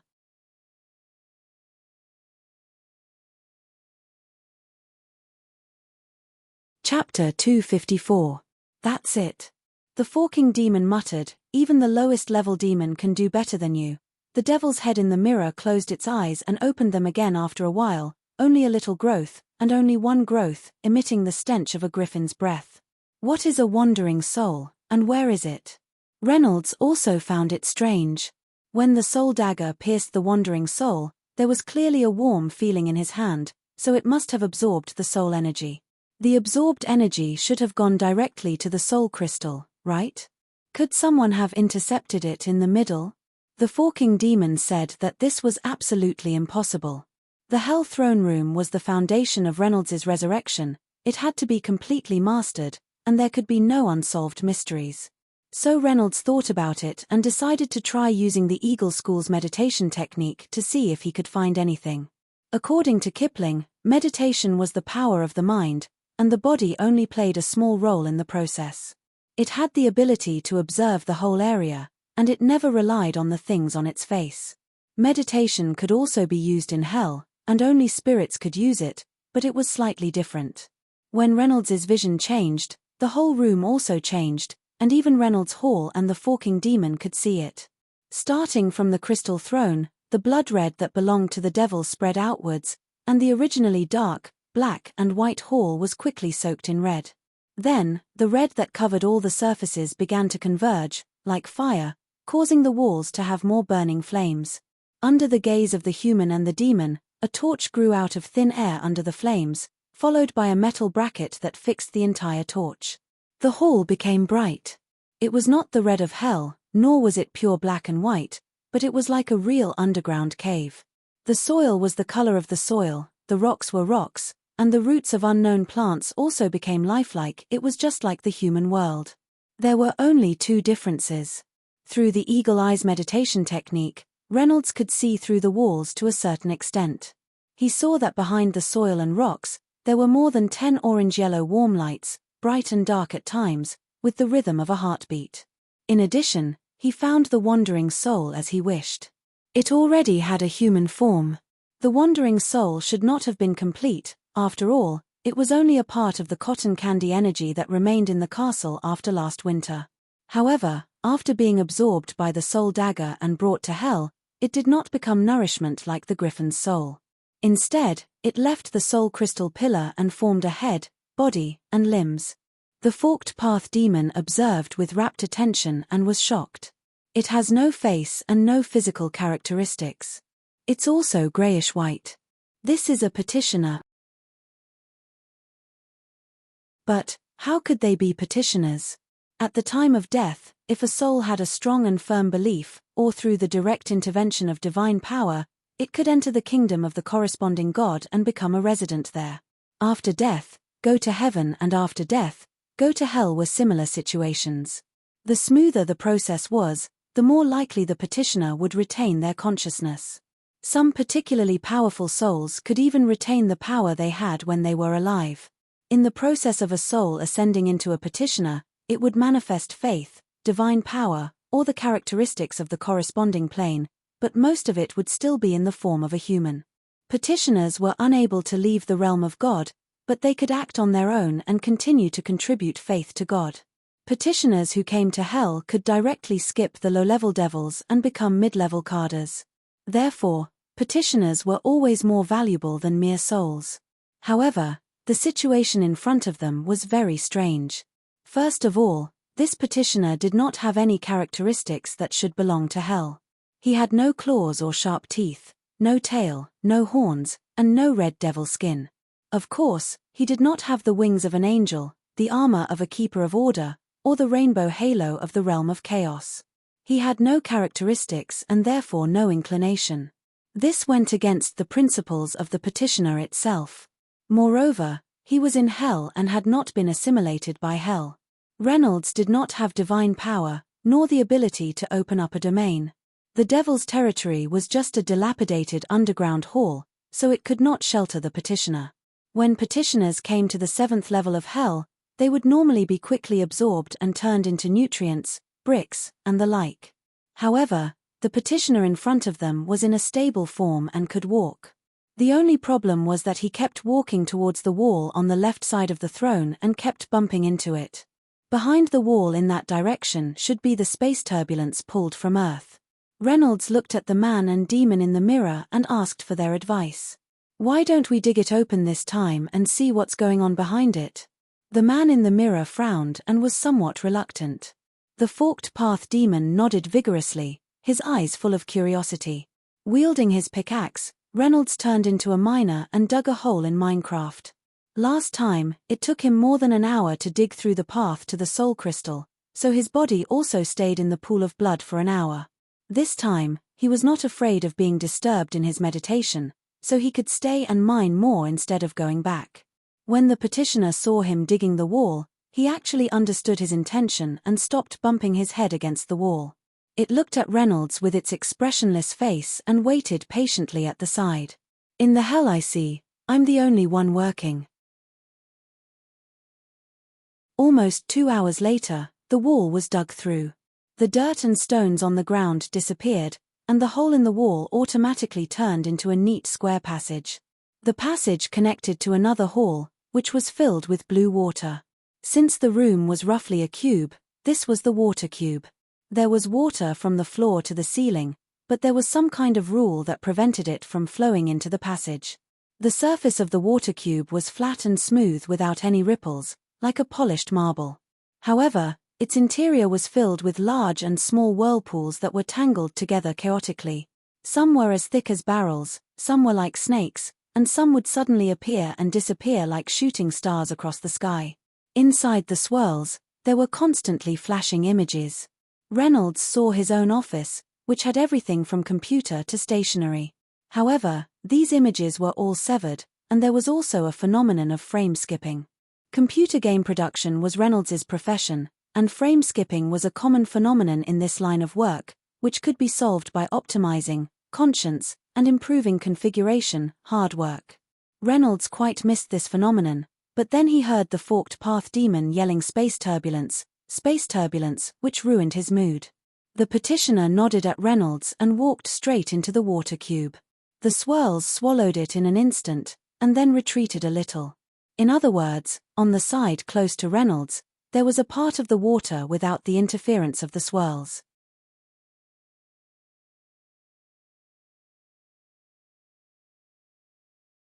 Chapter 255.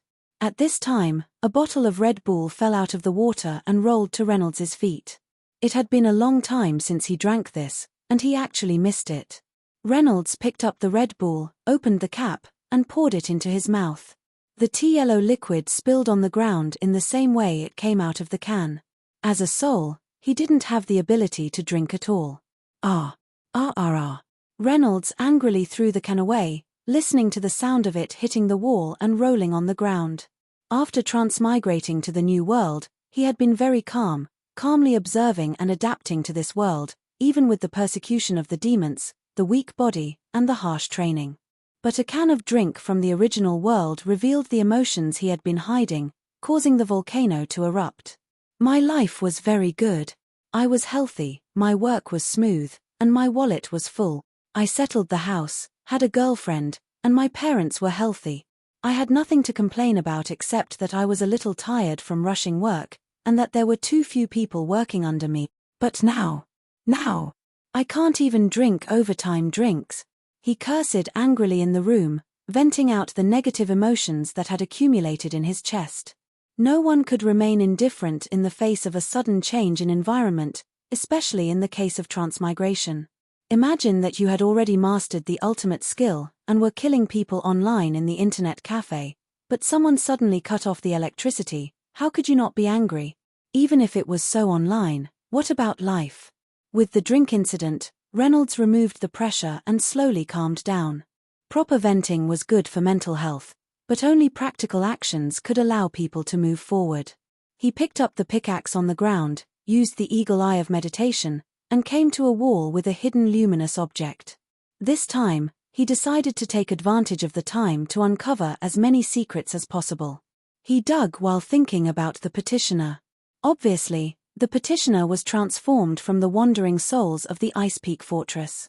The specific principle of transformation was unknown, but he knew that the petitioner would walk into the water cube and cancel out the vortex formed by the space turbulence, and something would be exchanged.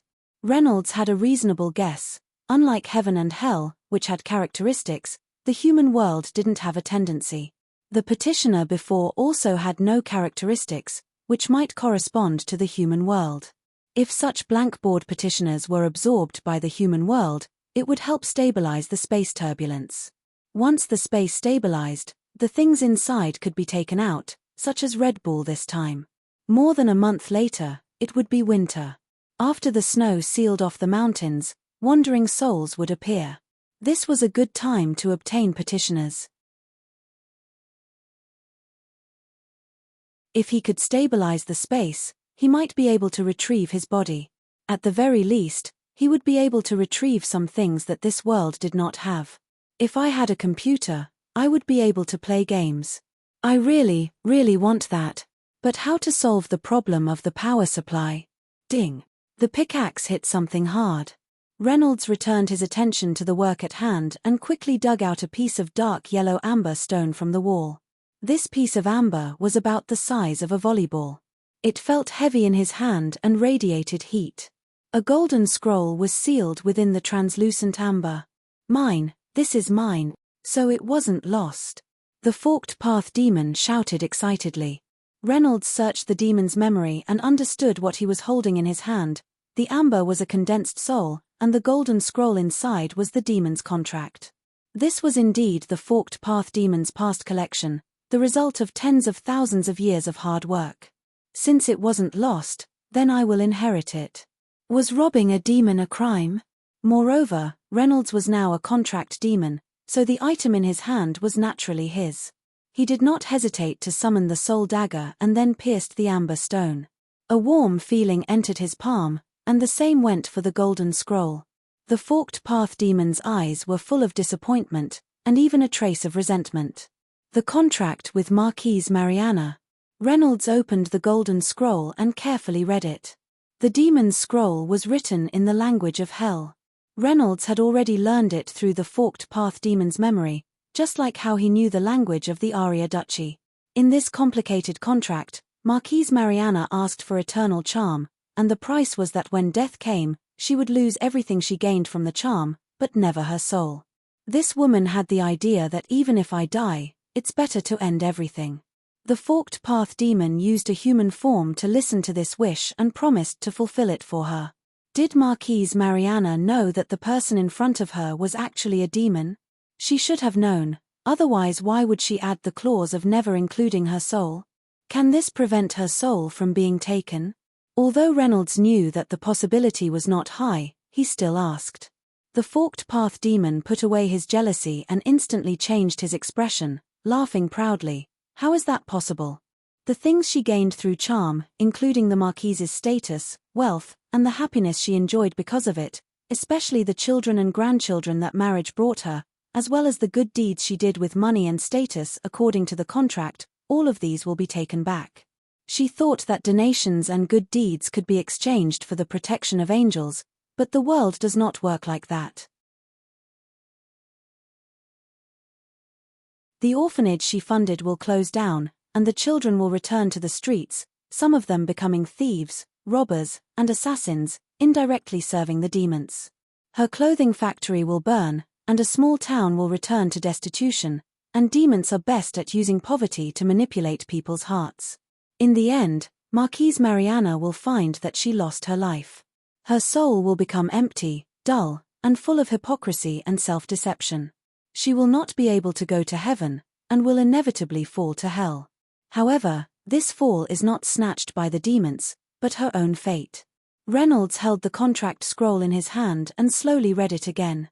This time, the knowledge and skills that belonged to the contract demon, under the guidance of these terrifying words, became his knowledge and skills. The structure and traps of the contract, the rules and effects of the clauses, the secrets within were all unraveled to him. Now, with a flip of his hand, Reynolds could also create a contract with a demon. This power is truly terrifying. Reynolds put away the scroll and said to the forked path demon, "We said before that this power should be used sparingly to prevent me from completely turning into a demon, right? You still remember this, very good. I will take this contract, you can forget about the matter of Marquise Mariana."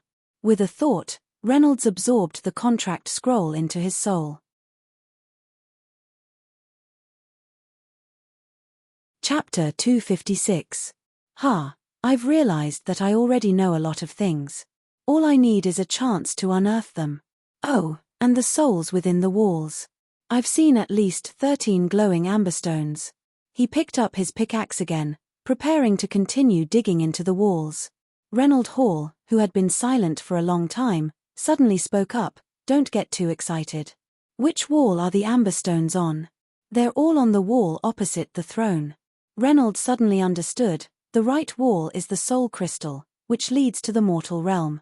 The left is the water cube, which is where I came from. Then is the other side hell. The throne room was still completely sealed off, but the outside was the seventh layer of hell. This layer was called Maladomini, and it was dotted with ruins and abandoned cities. Under the blood-black sky, petitioners and devils were mining, carving and building new cities for higher-ranked devil lords. Mines, slag heaps and salty canals covered this place like a wound. The devils were busy building new cities that were destined to be destroyed. Perhaps they wouldn't care about what was buried under the ruins, but if they saw a newly dug hole, it would still arouse their curiosity and alertness. The forked devil's territory could not be lost. Once it was discovered by other devils, it would definitely be taken over and lost. Hence, the walls could not be dug randomly, and there had to be a limit. Reynold had to find a way to increase his abilities to protect his territory. He put down his pickaxe and sat back down on the throne. Since there are soul amberstones in the walls, I'm not worried. If I die, I can still dig into the walls. Forked devil, if you use your soul to strengthen me, what can I do with my current stock? The forked devil had a conflicted expression on his face, obviously not wanting to use up his soul. However, he had no way of resisting Reynold on the throne, and could only tell him honestly, it's enough to create a little devil body for you. That way, you can taste the drinks. No, I can use my current soul body too. I don't want to waste my soul on drinks. My body.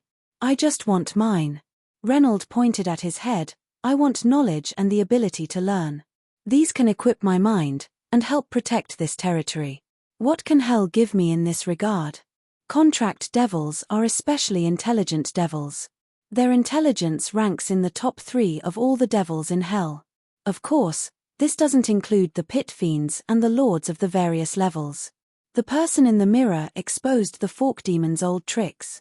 You can easily improve your thinking ability, and then flip through more of my memories to increase your knowledge about devils. This should only consume a small amount of soul energy. Thinking ability? This is not bad. Since I already have the contract ability of a contract demon, I should be able to obtain the corresponding intelligence. After all, it's better to be smart, right? Reynolds continued, the remaining souls will strengthen my magic abilities. After all, I still need to change bodies. Only the power related to the mind will be mine. What was the term again? Spell affinity or elemental affinity? Anyway, it makes it easier for me to use spells. We devils cannot bestow spells, we can only increase your sensitivity towards spells, this will help you. The forked road demon gritted his teeth and said, you can't spend all your souls. You have to leave some behind to maintain this territory. Otherwise, I'd rather you absorb me completely and not let me see such a waste. How cunning.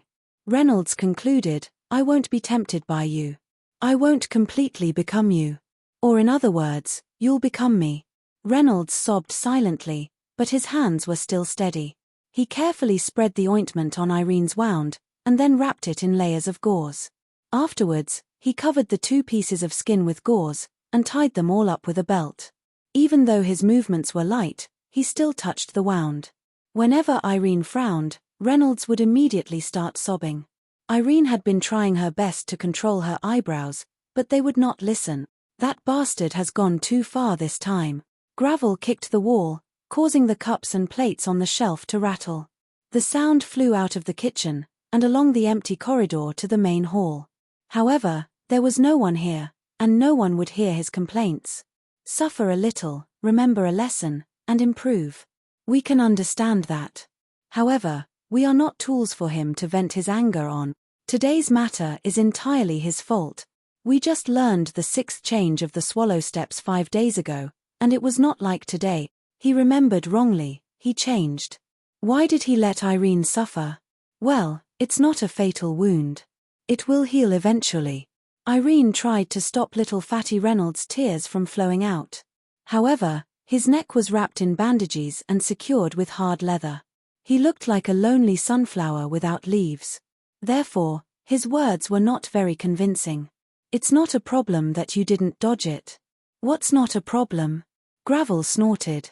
Today's training is the swallow steps. You are not allowed to use anything else, and you are not allowed to use it wrongly. This is a test of cooperation training. That is to counter the moves that are fed. If we are wrong, he will beat us. But why are we still beaten when he is wrong? And this time the wound is on your neck. If it was a little deeper, your blood vessels would have burst. The two of us are now digging a hole to bury you. Isn't that a problem? Irene lowered her eyes and gently bit her lower lip. Silent melancholy hovered between her thin eyebrows, and her golden curly hair fell loosely over her shoulders. Because of his beautiful face, when he put on this expression, people would have the illusion that he was looking at a lovable girl. Don't use that expression. Reynolds took 2 steps back to avoid it, but his face was already red. I will have nightmares. Still in the mood to mess around? Gravel raised his voice. How many times have I told you not to act like a girl? Can't you remember?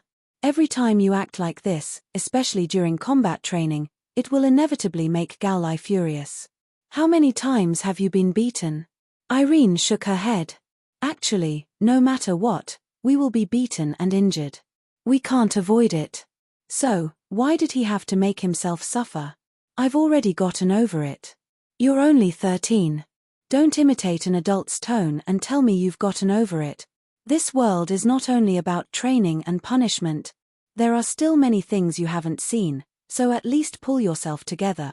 Irene tilted her face slightly, a sad smile on her face.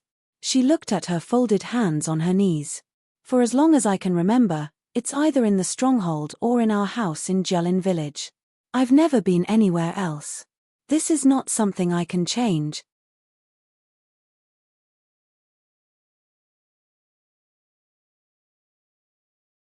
Chapter 257. Who said you can't change?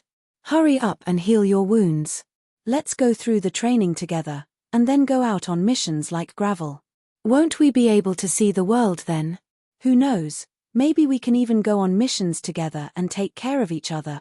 Eagles have always acted alone. I don't think it's possible for us to travel together. Besides, even if we go out, it won't be too far away. Irene was still very depressed. It must be very exciting outside. I've always believed that. Right. Reynolds is from the Dutch's capital, right? What's it like there? Do any of you know? Reynolds had the ability to let the topic run away, but this was the time to talk about things other than getting beaten up. Otherwise, wouldn't the lives of young people be too dull? Reynolds is the Count's son, right? He must know how those nobles live. I heard they eat roasted geese, and put apples in their mouths and candles on their bodies. I really want to know what it tastes like. And why do they put candles on it? I can understand why they put apples on it though. When he finishes the meditation trial, you can ask him. Gravel leaned against the wall, resting his head on the cold stone wall. He's pretty good-natured. He's never been overbearing, so he'll definitely answer your questions. How long has it been since he entered the meditation room? I remember he went in right after breakfast. I'm hungry now. Irene stretched out her hand and lightly patted Reynolds' belly, causing the little fatty to blush again. You can never use your hunger to measure time. Gravel glared at the two fellows. But you did remind me. The sun is already leaning to the west, and is about to hide behind the mountain peak. Why hasn't he come out yet? I don't know. Other than telling us not to disturb him, he didn't say anything else. Gravel, have you also started learning meditation techniques? Is that normal? Gravel gripped his belt, starting to look a little nervous. I haven't started practicing meditation techniques yet. I've only read some records, so I don't know much about it. Normally, I should wait until the strengthening ceremony is completed before I start practicing. And the meditation technique Boss Kipling gave Reynolds is said to have been modified, so I don't understand it even more. No, so much time has passed. I don't know if something has happened to him. I have to go up and take a look.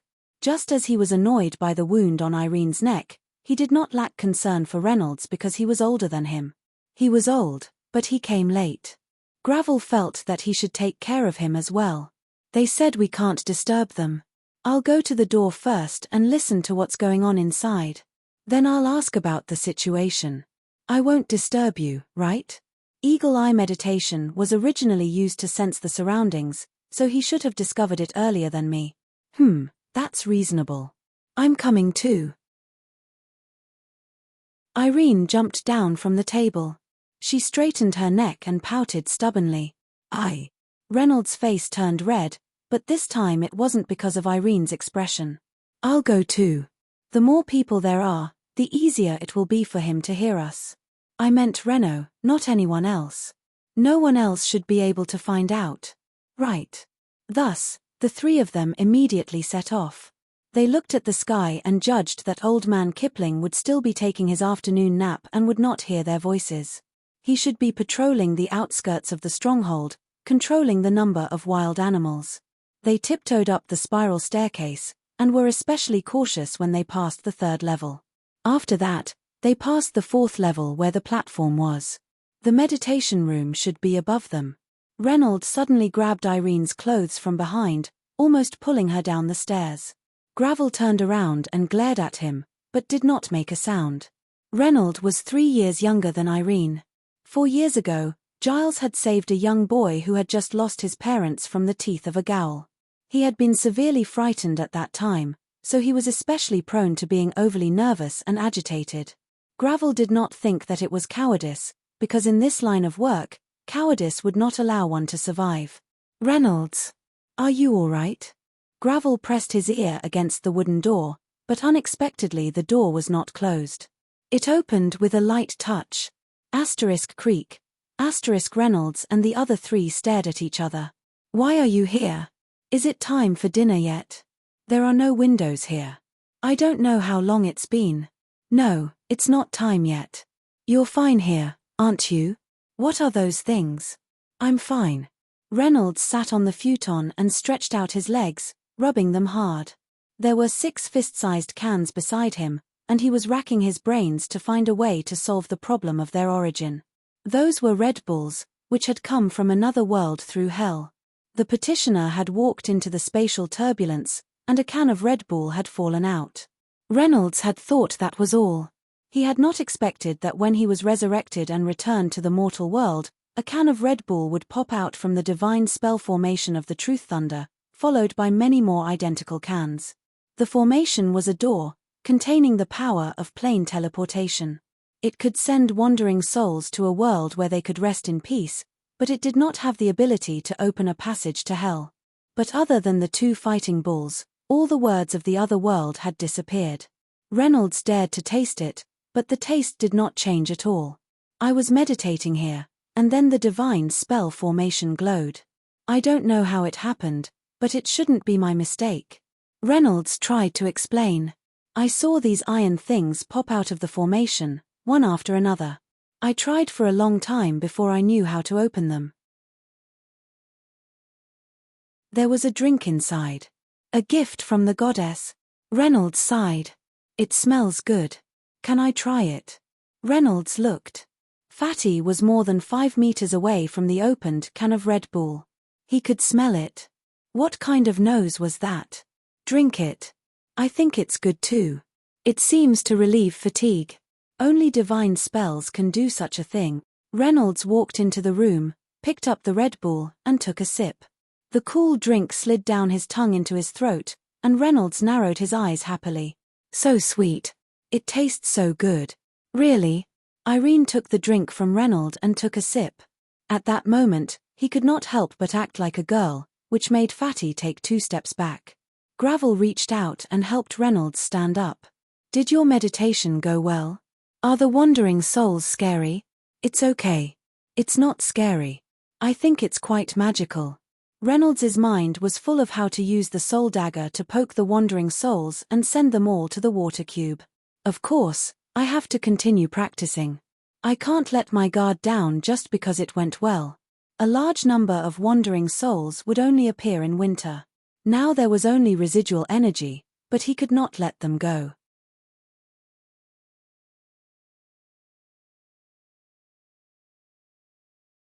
Chapter 258.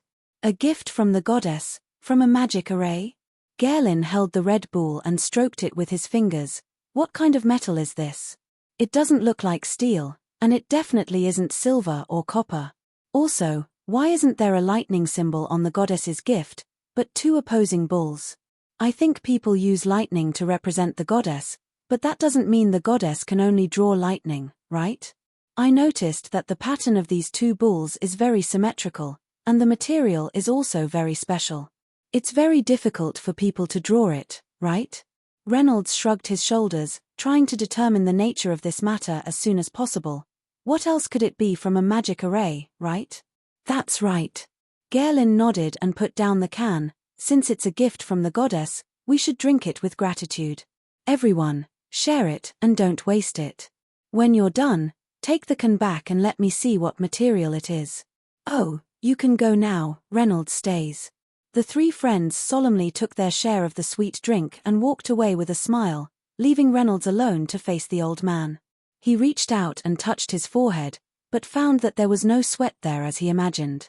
However, his palms were indeed wet. This is really a miraculous thing. I remember there was a similar record in the War Hymn of the King, saying that devout believers will be blessed, taste the taste of happiness, and dispel the aging of the body. The old man was immersed in his memories for a moment, then continued, but there's one thing I still don't understand. Although the Moore family is a traditional and devout paladin lineage, I can't feel the goddess's favor from you. You're an alchemist, not a priest, right? Have you ever shown the power of a magic array? Reynolds shook his head. He didn't want to lie about this issue. Suddenly, as if his brain was suddenly enlightened, a very good explanation popped out. Sir, these god-bestowed drinks shouldn't be for me, but for the entire Ice Peak Fortress. Think about it, if it was for me, one can would be enough, there wouldn't be so many. Obviously, the goddess is praising Ice Peak Fortress for its persistence and loyalty for a long time. I might have just happened to come across such a thing. The old man nodded and his brows relaxed. Yes, that should be the case. That's the only reasonable thing to do. However, to be able to meet her at this time, it means that you have some kind of connection with the great goddess. Perhaps you have the potential to become a priest. Some kind of connection with the goddess. It could only be a connection purified by the goddess. If his soul had not fused with the devil, Reynolds might have even tried to become a servant of the goddess. To a large extent, this consideration had nothing to do with faith, but rationality. The Truth Thunder Goddess was the largest and only fully recognized god in the world. She had a complete organizational structure and a powerful military force. At the same time, she could also provide healing, blessings, protection, and even resurrection to her believers. Even after death, her soul would have a chance to enter God's kingdom and continue to exist as a petitioner. Why wouldn't he hug such a powerful thigh? Devils have no future, can be blown up by a sickly alchemist and attached half-dead to a blue-collar IT technician. Even if they had all kinds of magical abilities, they would still have to hide in the mortal world. They would not be able to move openly and could only hide in a place temporarily out of the sight of the goddess. I'm willing to try. At this time, Reynolds certainly could not refuse the old man directly, otherwise it would be too suspicious. However, it's not like I haven't tried when I was learning alchemy. Please don't get your hopes up. Let's try first. It won't hurt you anyway. The old man patted his thigh and then said, even if you can't use divine spells, you must be fated with the power of magic. Otherwise, you wouldn't be able to activate the power of the divine spell array. I'm also very interested in spells that don't involve divine power. Reynolds brought this up again. You said that you're willing to teach me some knowledge in this area. After all, no matter how much my physical fitness improves, I've missed the best age, so I can't reach Giles' level. With alchemy and magic, I might be able to walk another path. Do you want to learn now? Do you still have extra energy? The old man asked with a smile. I'm tired, very tired. This is not fake. Instructor Giles definitely didn't slack off. Every time after training, I feel like I'm about to die.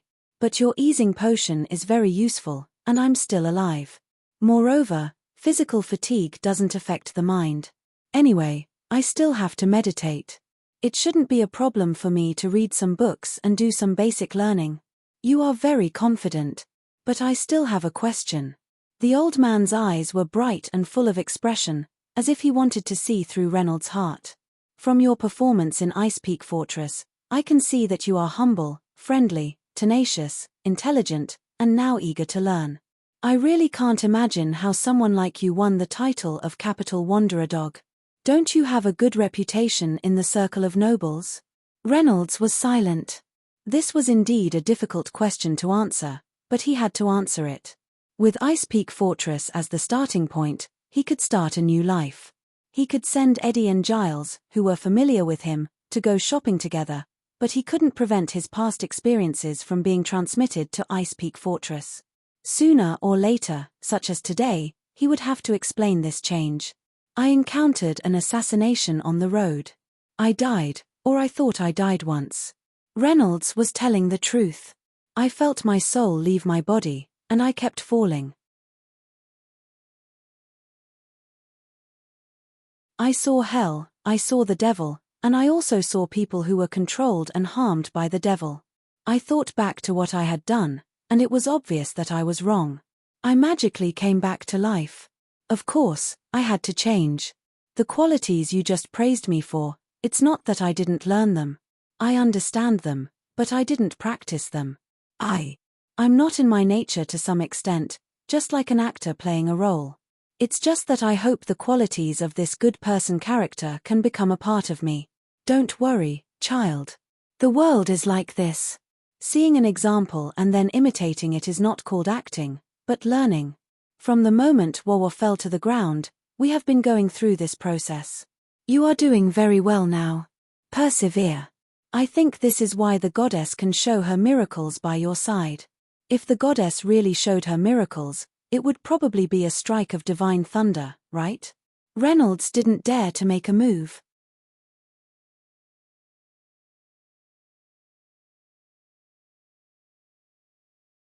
Chapter 259. This book is called Prayers and Rituals. You can do it according to the method. I suggest you choose the body ritual of divine grace and learn this before you consider the others. On the one hand, you have already triggered a miracle from God, so the success rate of starting from divine grace will be higher. On the other hand, once you learn this ritual, you won't need a soothing potion. The ritual is more effective in eliminating fatigue and healing internal injuries. In addition to divine spells, Gerlin also dabbled in magic and general alchemy. The room opposite the platform on the 4th floor is the library. The 7 red shelves contain books related to spells. You can find a book called The Mysterious Wisdom in Stories and Proverbs, which can be used as a beginner's spell. I have to remind you that it is very difficult to cast a spell without the help of divine power. Not everyone can succeed, and it doesn't mean that success will be repeated the next time. Divine spells are always the best choice. Alchemy is not as strong as magic, but at least it is more stable. You have to be prepared for continuous failure, but I don't want you to be trapped in failure and be entangled in it for a lifetime. The old man took a key from his waist. This is the spare key to the library. Don't lose it. If you can understand the books inside, then you can read them, but don't practice them, especially before you ask for my opinion. Especially those martial arts and secret skills of the school, they have requirements on the body and the mind. Blindly practicing may lead to death. Reynolds took the key. I understand. I promise to be careful. You are a person with a brain and self-control. You can even suppress drug addiction. I believe in your self-control. Reynolds, how's your withdrawal reaction going now? Can you tell me what addiction it is? My body still feels uncomfortable, but it is much better than before, and it will gradually get better. I believe that I can finally get rid of these symptoms. Oh, the drugs I used to take were more complicated, but the most important one was still Magic Dream. Magic Dream? How did you get this drug? Where did the prescription come from? Why did you eat it? I don't remember. Is there a problem with this drug? I only know that it has the strongest hallucinogenic effect among all the alchemy recipes I know. Forgive me, I don't want to recall and describe that feeling. Thinking about it, my body is starting to feel uncomfortable again. Magic Dream is an auxiliary drug used by spellcasters to strengthen the effect of elemental meditation. Non-spellcasters could not use this potion, and now even spellcasters were trying their best not to use it. The problem was that it was too addictive. No matter how careful the spellcaster was or how good their pharmaceutical skills were, they could still fall for it. Its recipe was kept secret, and the spellcasters did not spread it among themselves. You shouldn't know about it. This is the first time I've heard of such things. Reynolds felt that his past life was full of conspiracies, tiring and useless. Don't worry, it wasn't easy for me to train my body, so I definitely won't use medicine like Devil Dream again. For the time being, I don't even want to touch alchemy, let alone refine medicine to poison myself. Okay, you can leave now. Don't let your guard down in front of Callie. You'll be taken advantage of. Reynolds smiled and left the room with Daydream in Red Mansions. He still had an hour before dinner, enough time for him to go to the library and find the mysterious wisdom of stories and proverbs. Maybe he could read some other books. In Reynolds's memory, mags were very mysterious, or in other words, they were rare and unknown. Mags did have some magical powers, and there were many stories about them. Some of them were even confirmed by honest knights, so they were very credible. But mags did not occupy any place in the history of the world, as if they could not be brought up. There was only one really famous mage, the Marquis of Two Moons Dean. It was just that he was not famous for his magic, but for his romantic history. After all, as the son-in-law appointed by the emperor, how could a guy who dared to face the threat of the entire imperial guard and elope with a silver dragon woman not be famous? Especially when the silver dragon later killed the royal army that came to encircle them. She also rushed into the palace, kidnapped the princess, and stuffed her into her husband's hands.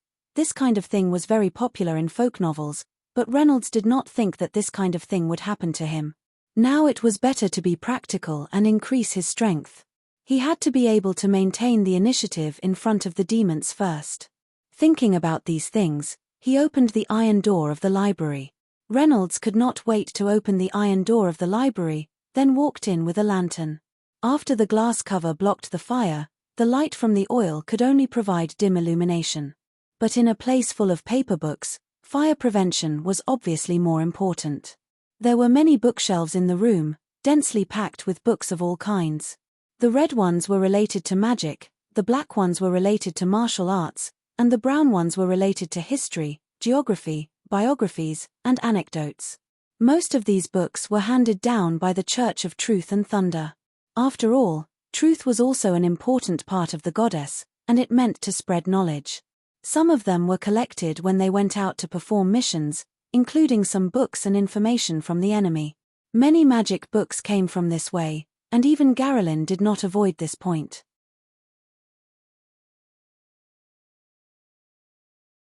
The goddess' divine spells were open and aboveboard, with a clear network and structure, and a complete cultivation method. The only thing that hindered people's progress was the degree of loyalty and personal effort. But among the people, especially those who did not have the talent for divine spells but wanted to use magic, they did not have a systematic way to learn it. This meant a lot of difficulties, and would even lead to unscrupulous learning, such as using living people as sacrifices or worshipping the devil. The evil spellcasters should be eradicated, but the results of their evil deeds were brought back. These results were forbidden to be reproduced, but they were allowed to be read under controlled circumstances. Evil would not disappear because one chose not to look at it, but it would be restrained because it was exposed to the light of day. Reynolds walked past the red bookshelves and noticed that some of the books on them had a similar appearance: silver metal covers, thick spines, and the symbol of the Thunder Cross was engraved on them. These books gave people a cold feeling, and when they put their fingers on them, they would feel numb and itchy from a weak electric shock. These books were collected from the hands of the evil spellcasters, and were called thunder-sealed spellbooks or silver-sealed spellbooks. Mystical wisdom in stories and proverbs was wrapped in leather, huge and heavy, no less than a Tsihai, reduced edition. There were also magic circles on the books, not to warn the reader, but to prevent fire, water, insects, and damage.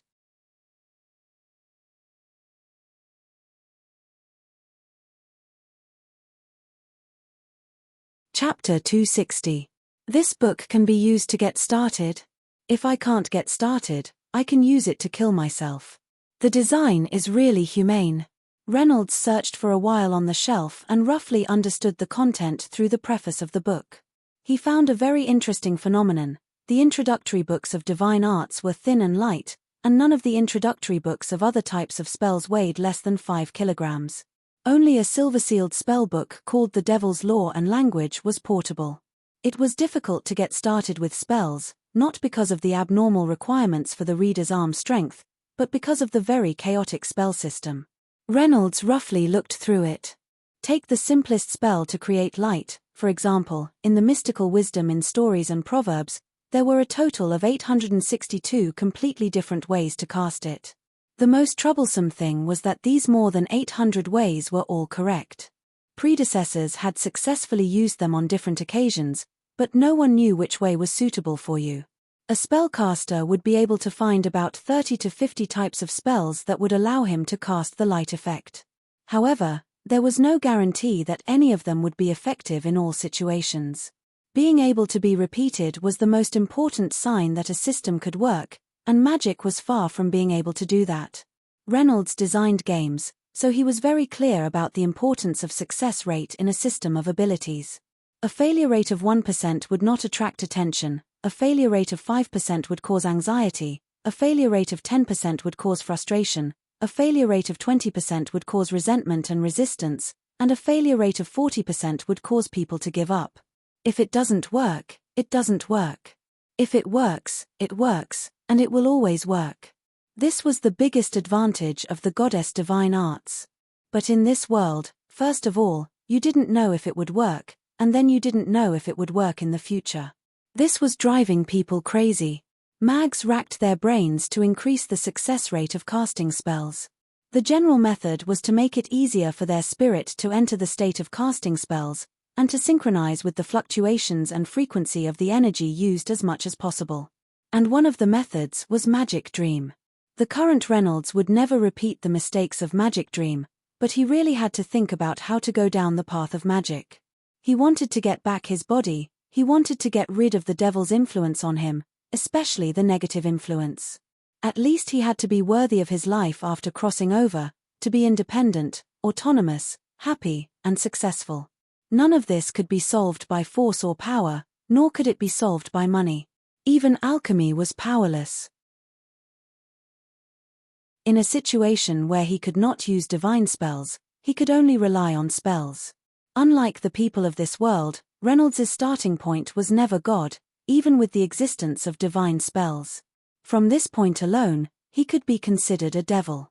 He believed in logical thinking, causality, and the conciseness and strictness of programming languages. He quickly read the forewords of dozens of books and had a general understanding of magic. The goddess did not care about magic as it was not within her jurisdiction. Magic was a natural thing. It was imitated from spirits, monsters, dragons, and elements. It was learned from wind, rain, thunder, and lightning. In that case, since natural phenomena could be repeated, spells could also be repeated. There was definitely something wrong with the current spell. Reynolds was not the first mage to have this idea, but he was the first to use a more advanced logical method to try to solve the problem. As a programmer, knowing that there was a bug, it was natural to have a sense of compulsion to correct it, otherwise it would be really uncomfortable. In the memories of the forked demons, although there are only a few mags who are stronger than devils in this world, they do exist. What I need to do is to increase the probability of becoming a powerful mage. He picked up mystical wisdom in stories and proverbs and put prayers and rituals under his arm. Then he stuffed Devil's Law and Language into his clothes and put it close to his body. His stomach felt numb from the electric shock, but compared to the excitement of learning magic, this was nothing. He was ready to put the heavy introductory spellbook in the meditation room. Kailery told him to take at least 3 hours to meditate every day, to adapt to the pressure that the wandering souls could bring to him as soon as possible, and he planned to learn magic during this time. Since the wandering souls became food, the pressure did not exist, so Reynolds could focus on learning, which was already beyond his original expectations. He was going to carry the divine spellbook with him. He would definitely read this book carefully, but he would definitely not learn it. His identity as a devil made it impossible for him to learn the divine spells of the goddess of thunder. However, he needed to make a gesture, at least to let Kayleigh see that he had tried. The old man was sincerely good to him, Reynolds knew this, and he did not want to disappoint him. As for Devil's lore and language, he was determined to memorize it and use it as a real entry choice. This was not only because of the thickness of the book, but also because of the word devil. Reynolds was very realistic. He knew that he would not lose the various abilities of a contract demon because of one good deed a day, or that he could turn from a devil to an angel. He also knew that he would not become a real evil devil just because he learned Devil's lore and language. Since he was a devil, he would start learning from the most advantageous angle. This way the success rate would be the highest. After planning all this, Reynolds looked outside and found that it was almost dinner time, so he had to go to the Great Hall. Coming down from the library, Reynolds went to Kayleigh's place to help him to dinner, only to find that the room was empty. When he reached the hall at the bottom, he saw the old man there, as well as the 3 young people and Coach Dyson. Dyson was injured. He had taken off his shirt, and his chest and abdomen were bandaged. His right arm was fixed with a splint and hung in front of his chest with a bandage. There were also many external injuries in other places. Some tattered clothes were thrown on the ground, stained with blood. Dyson frowned and moved his upper body gently. When it hurt, he frowned slightly, obviously dissatisfied with himself. Kayleigh was putting away the medicine.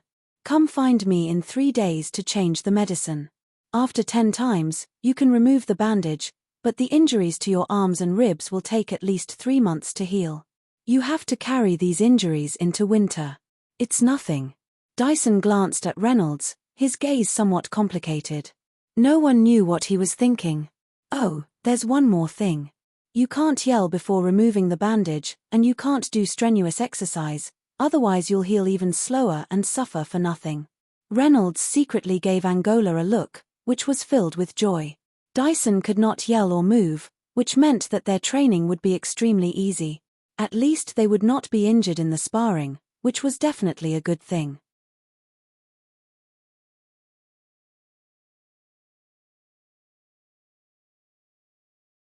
Chapter 261.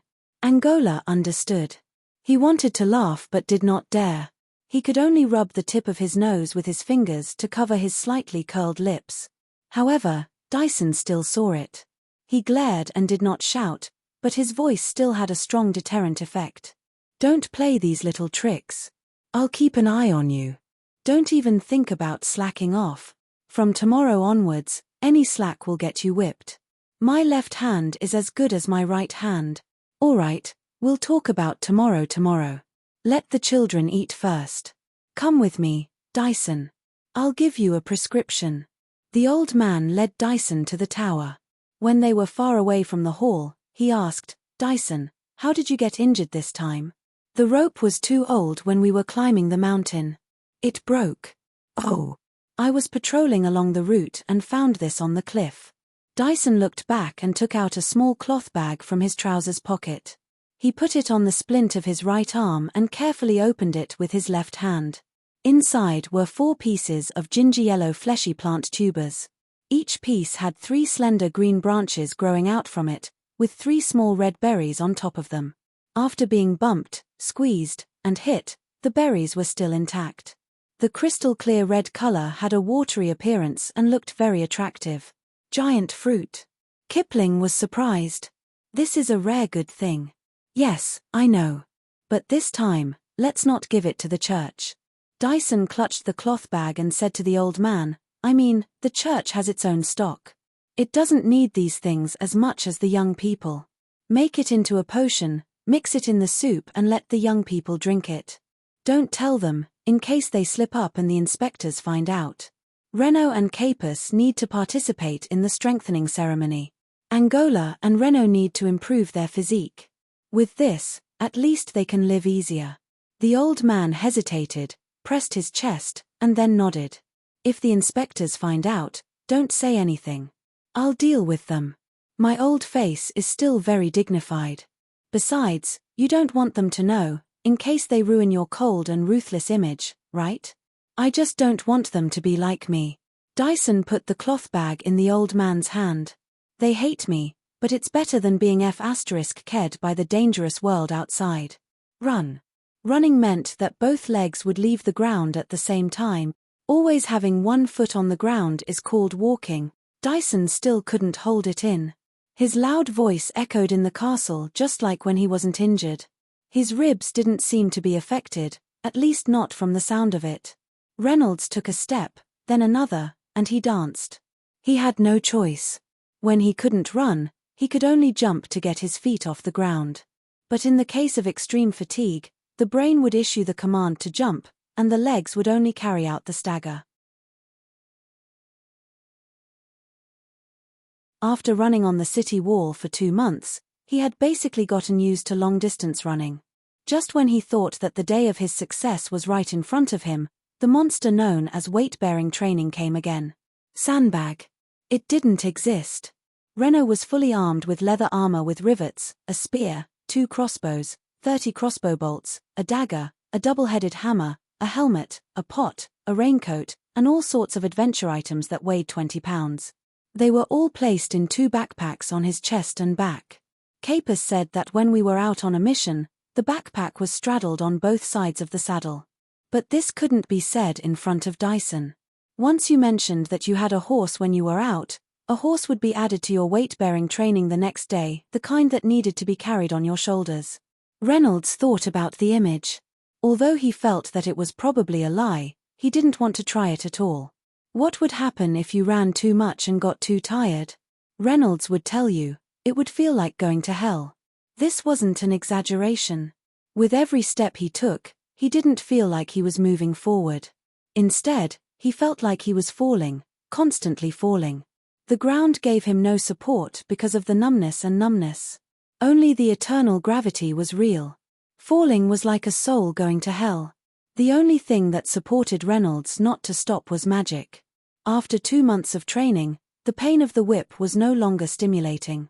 Dyson's roar had become like a lullaby. Even the meat soup for dinner had lost its appeal. As Reynolds ran, he recited the incantations with his footsteps. He classified, organized, and summarized them in his mind over and over again to numb himself. As it turned out, as long as he didn't think about stopping, his legs might not stop. Come, we'll have more today. Have some soup. Old Kipling was leaning on a walking stick. A steaming clay pot was dangling from the walking stick. He walked over unsteadily. Reynolds, bring me 4 bowls. Run, run, you gluttonous fatty. Reynolds agreed with a bright smile. His mind and nose were already above the meat soup. However, he didn't forget to pass the blunt sword for practice to Angola for safekeeping. He also didn't forget to take off his bamboo armor and place it on the rack. Fatty ran out with a whoosh, looking faster than a rabbit. Sigh, so tired. But there's a good saying, once you have meat to stew, you don't need to think about anything else. Oh, thank you, Capus. Old Kipling sat down on the chair Capus brought over and passed him the walking stick and the soup pot. You kids have been training hard. It's only a month until winter. The 3 eaglets will go down the mountain to spend the winter in a month. Capus, take good care of them. Don't worry, I'll take good care of them. Don't forget about your training. You can't stop. Dyson snorted and sat down with a hand on his chest.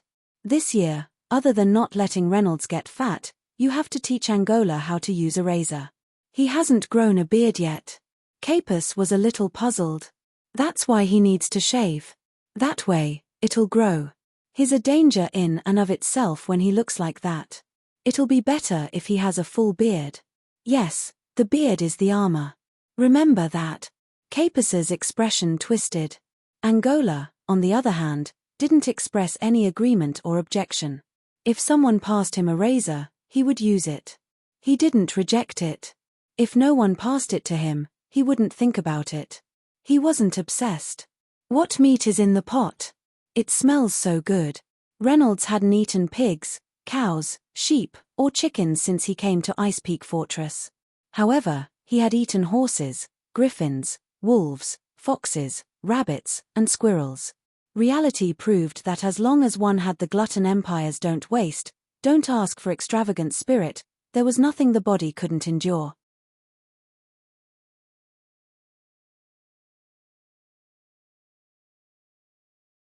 Chapter 262. Bamboo rats, they fell into the trap. What an unlucky fellow. Even with a broken hand, I can still pick up delicious food. That's my ability. Dyson sniffed and knew what the meat inside was. But the old man added something else inside. Let me think. He wasn't thinking, but was using the cogitation technique. When the complete version of the Eagle School's cogitation technique was used, the blood vessels near the eyes, nose, ears, and tongue would swell, showing a thick purplish-red color. At the same time, the hair on the surface of the body would also stand up, even causing the hair and beard to stand up. It looked a little frightening. Giles didn't keep his head bald because he was bald, but to make it easier for him to become stronger. Dyson didn't shave his head. He only tied his hair up tightly so that it wouldn't turn into an afro. His nose twitched a few times, and he ended the cogitation technique. The locust powder and a few herbs are good stuff. But isn't it a bit of a waste to give it to them? After saying that, he snatched the bowl that Reynolds brought over and prepared to pour himself a portion. Kipling grabbed the spoon first and hit the back of his hand. Put it down. Your portion is in my room, and there's a pot. The bones are yours. Leave the rotten meat for me. I have bad teeth. You should have said so earlier. Dyson slapped the bowl into Fatty's arms, stood up, and strode towards the tower. After entering the castle, he found an empty corner, took a sip from his water bag, and then leaned against the wall to take a nap. Kipling dissolved all the giant fruits in the soup. The locust powder and herbs were actually used to mask the smell. The four youths, including Reynolds, divided the meat and soup in the clay pot equally. Under Kipling's gaze, they couldn't give Reynolds more even if they wanted to. It wasn't allowed. Each person only had one bowl, and it wasn't much compared to their stomachs. However, after this bowl of soup entered his stomach, a warm feeling spread throughout his body. Every bone, every muscle, and even every hair on his body was filled with a sense of comfort.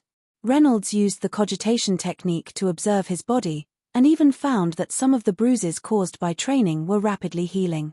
There's medicine added to the soup that will help you recover. Alright, there's no need to train today. A good sleep is more useful than anything else. If Dyson asks, tell him I said so. Kipling looked at the empty jar with satisfaction. Just as he was about to get up and leave, he was stopped by Reynolds. Teacher, I have to report something to you. Ever since he learned how to meditate and began to experiment with spells, he used the term teacher. For the first spell, I can do that now. He reached out his hand, his palm facing the empty pot, and said softly, "Swar." The pot vibrated for a moment and then slowly flew up from the crutch as if it had wings. It flew steadily in the direction of Renaud at the other end of the table. Reynolds curiously stretched out his hand and poked the clay pot lightly. The clay pot tilted and drew a small arc in the air, but it still came to Reynolds's hand. It's not a divine spell. What a pity. But I still congratulate you for having talent in magic. The old man applauded and said, "How did you manage to cast a spell with only one syllable?" He didn't ask about the control distance of the spell, nor did he ask about the weight and speed of the object that could be moved. Instead, he directly discovered the most important point, the incantation. Although he had never shown it, Kipling had definitely studied magic. He must have used some knowledge of magic in addition to divine spells. Otherwise, it would have been almost impossible for him to grasp the most important thing so quickly. Many incantations, long incantations, and frequent malfunctions of the incantation were the biggest problems with magic. There were 1,100 ways to chant the incantation for moving objects, or the hand of magic spell. They were mostly the same, but all different. The longest incantation had 42 syllables, and it would take 8 or 9 seconds to finish chanting all of them. It was not practical at all. In the book Mystical Wisdom in Stories and Proverbs, the shortest incantation had 8 syllables, which was at least usable. And in the Laws and Language of the Devil, the incantation had 3 syllables. Reynolds shortened it to 1.5 syllables, which used part of the devil's ability. I still can't explain how I did it. Maybe it's just a coincidence, maybe it's a blessing from the goddess, or maybe I did something right by accident. Reynolds pushed with both hands, and the pot flew back to the old man, hanging on his cane. Teacher, I want some paper and a pen. I want to summarize this spell properly. I have a feeling that I should be able to discover something. You have a feeling? Then this must be a blessing from the goddess. Old Man Kipling was very happy. It is recorded in many ancient books that when a believer approaches the truth, the goddess will encourage and help you, providing you with inspiration.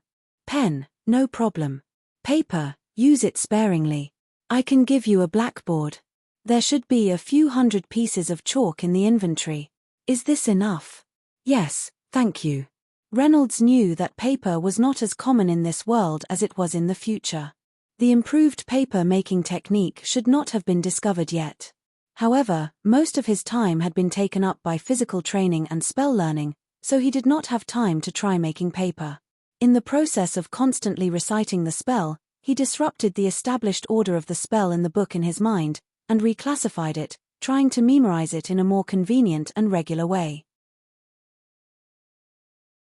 In the process, he faintly felt that there was indeed some kind of rule, but it was too difficult to use his brain to calculate it. If only he had a database, it would be much more convenient to use statistics and program algorithms. However, without a computer, he could still do a lot of things with pen and paper. He was able to complete the spell Hand of Magic with a half-syllable incantation. There must be something fishy about it. How much did the devil's soul play in it, and what did Yang Rui, who had the ability to think from another world, do in it? What was the relationship between these changes and the Hand of Magic spell in the spellbook? Reynolds consumed his soul in exchange for a smarter brain from hell, so he would always be thinking about it. You can write a letter and report this new spell method to the church. Under the divine word, there is a special priest who calculates this kind of thing. I will testify for you, you will be rewarded for this report, and it will be good for you to get a certificate of atonement in the future. I will remember. But I want to summarize it first, and report it when I am more confident. The syllables of your spell are short enough. It would be great if you could improve it into a spell. Currently, the Eagle School only has 3 major spells: Reverse Thrust, Explosive Flash, and Light Body. There are too few of them. Oh, the spell will be taught to you when you complete the strengthening spell and start learning the martial arts of our school. Alas, maybe I am a little greedy.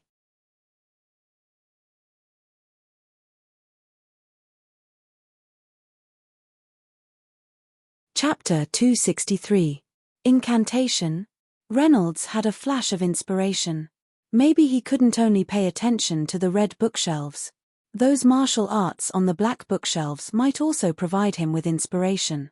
Just as he was excited about discovering a new domain and crying about the increase in reading volume, an unfamiliar loud and clear roar echoed from outside the stronghold. Where is everyone? Why is there no one? Quickly open the door. A team arrived outside the door. 6 knights wore steel armor and rode majestically on large brown horses. The horses also had a full set of armor.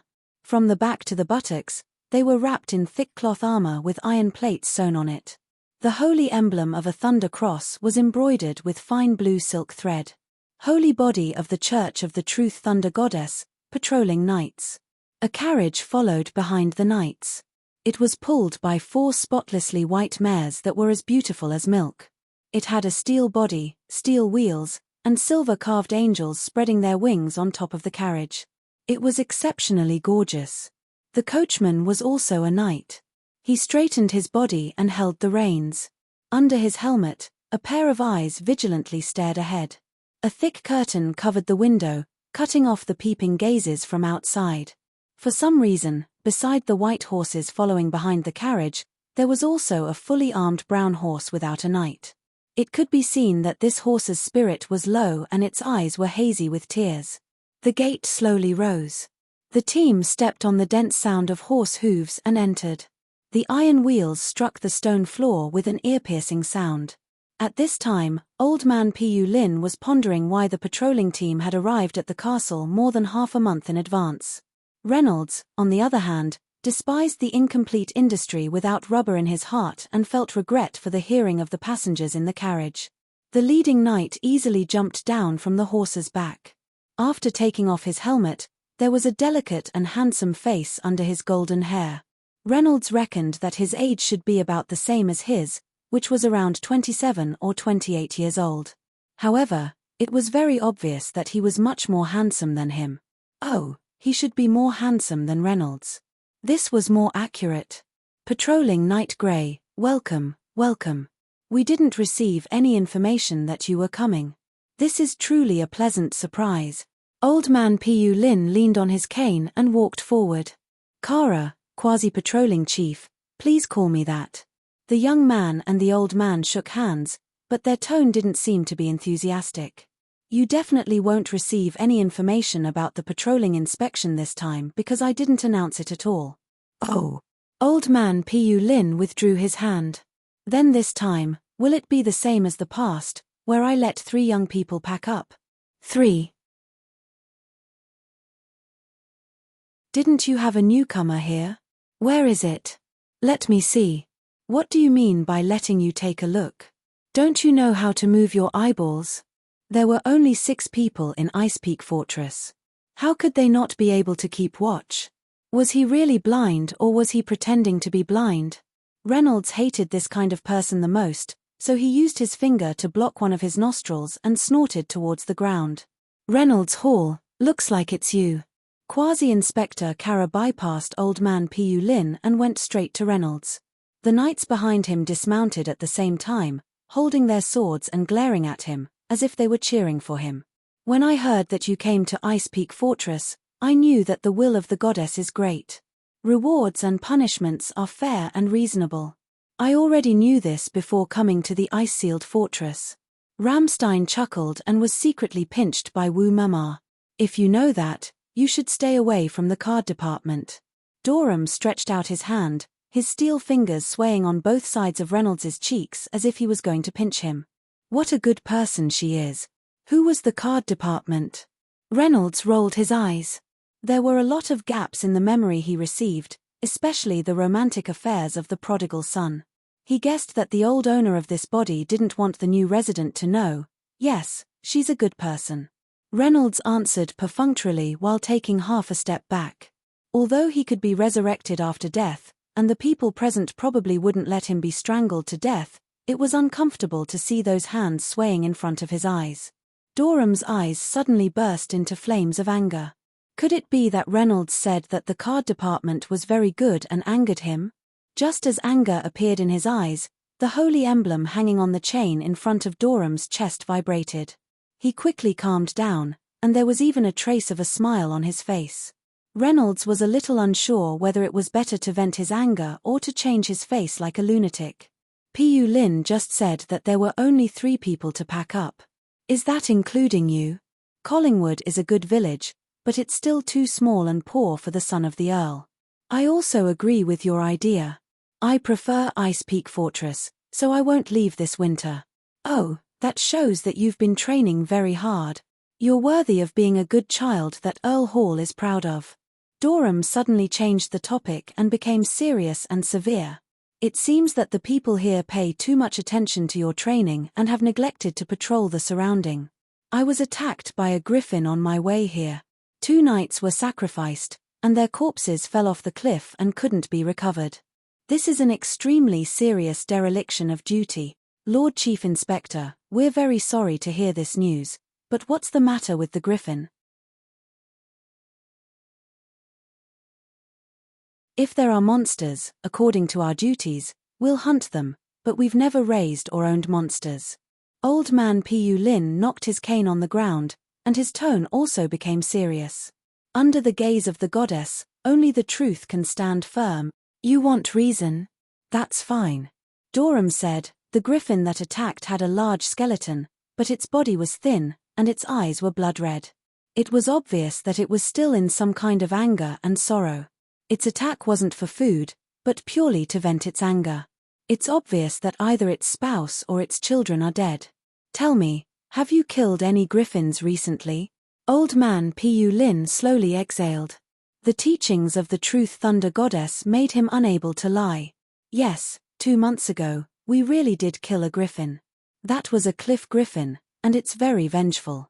After you killed one, why didn't you look for its nest and uproot its relatives?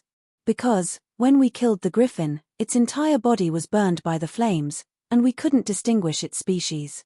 Now I'll tell you that it's a cliff griffin, and its threat is increasing.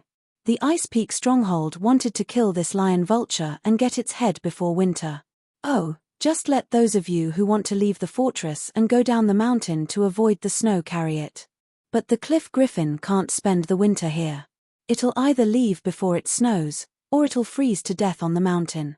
There's simply no need to take the risk to eliminate it at this time. Do you want me to tell this to the widows of Guntepi and Night Russ? Or their parents and children? Doram snorted. Eliminating this griffin is an order, and it's your duty to carry out this order. Don't worry, the reward won't be small, and I'll give you a mission certificate. I can let you set out immediately.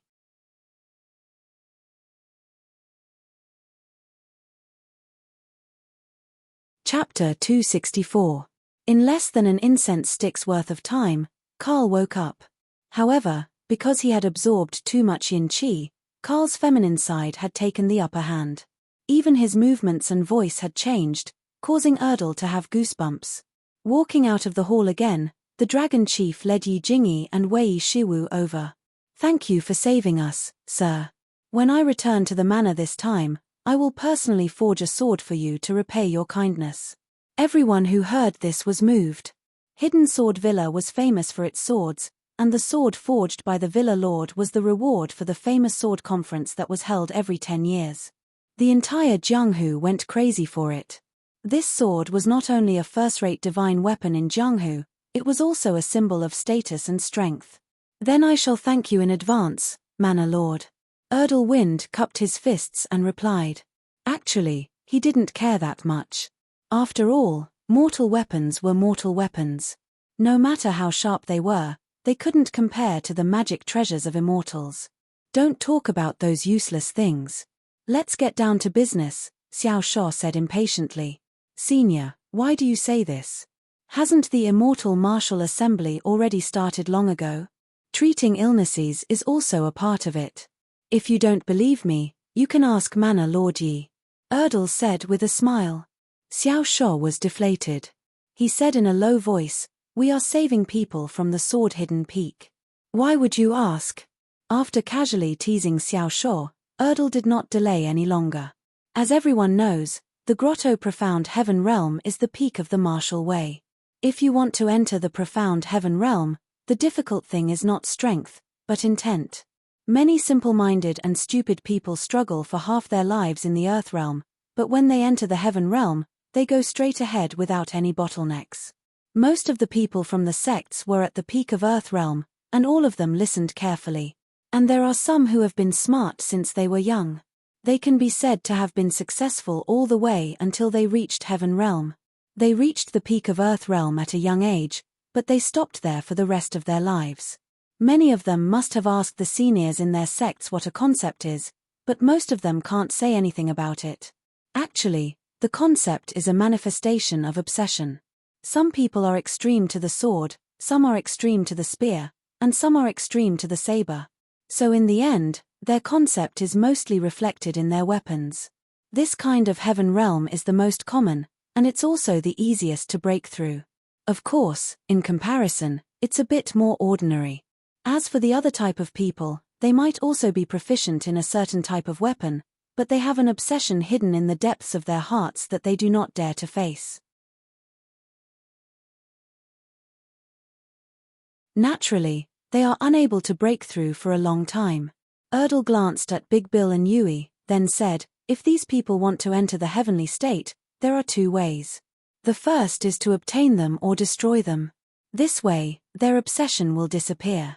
Of course, this method might be a little cruel. You are all righteous people, so you might not want to do it. The second method is to let go, but since it's an obsession, letting go is easier said than done. This is also why it's so difficult to enter the heavenly realm. Most of the people present here have been trapped for so many years because of someone they can't let go of. Isn't that right, Big Bill? Everyone in Jianghu knew about Big Bill and Yuri. She was the only one who kept hiding and deceiving herself. She had delayed herself and the man who loved her. Big Bill blushed and glanced at Yui from the corner of his eye. Yui was still looking at him affectionately. I won't talk about this anymore. I'm sure you all have your own thoughts. I wish you all a breakthrough to the heavenly state as soon as possible. I hope that one day, I'll be able to attend your wedding. Yui, who was always cold, stood up and bowed back. Thank you. No one knew what he was thanking. Listening to your words is better than cultivating for more than 10 years. Thank you, sir. Liu Jingtao stood up and saluted. Then, many people stood up and thanked him. You're welcome. You'll find out sooner or later. Some obsessions can't be solved just by talking about them. You still have to rely on yourselves. Actually, entering the heavenly state is not difficult. It's just the beginning of another path. The audience burst into an uproar. For them, entering the heavenly state was their lifelong goal, but today, someone told them that it was just the beginning. Quiet. The person who had saved the Blade King shouted.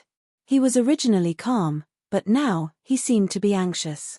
The noisy scene quieted down immediately. Then, he looked at Erdal and said, You continue. Erdal smiled. These people had been trapped for their whole lives. When they were young, they might have thought that 200 years was a long time. Now that they were nearing the end of their lives, the longer they lived, the more they feared death. May I ask if there are immortals in this world? The legend of the immortal island has been passed down for a long time. Many people have gone there to search for immortals. Some never came back, and some came back alive but found nothing. After a long time, immortals became a legend. Erdal changed the topic. But when we reach the heavenly state, we come into contact with another kind of power. I call it the power of heaven and earth. Of course, there are other names for it, but we have to admit that it's powerful. We can feel it and even feel some of the benefits it brings, but we can't absorb it. Why is that? Actually, it's because, shut up. How can a child like you casually reveal the secrets of the heavens? Just as the many heavenly state experts were listening attentively, a loud shout rang out. Erdal felt his internal organs tremble slightly. Fortunately, he was still far away. Otherwise, a normal person like him wouldn't be able to withstand this shout. Many people below the stage with weak internal energy also felt some discomfort in their chests. Motherf asterisk Kerr. Old man, you finally came out. Erdal wiped the blood from the corner of his mouth and retreated behind Mo Yu as he cursed. Ox Demon and Dragon Head also flew in front of Erdal. Their expressions were serious because they still hadn't found where the person who spoke was. In fact, he had already guessed it. How could a world lack geniuses? In a world where martial arts had been developed for so many years, how could no one have discovered the secret? But why was the topic of immortals always limited to legends? Who is it? Come out. The 5 old men were about to find out the way to survive, but at the crucial moment, they were interrupted. If they didn't have a strong mentality, they would probably die from anger. In the distant sky, a figure gradually appeared in everyone's line of sight. It was different from other people's Qinggong. Qinggong was a kind of martial art that allowed people to stay or glide in the air for a short period of time. But this person was actually flying. The person who came looked to be around 30 or 40 years old. He wore embroidered clothes and his figure was a little plump. He felt that this person was different from the immortal cultivators he imagined. Erdal secretly observed the person who came. From Erdal's experience, this kind of person was at most a watchdog type. His strength and background shouldn't be too strong. This was also the reason why he dared to provoke him.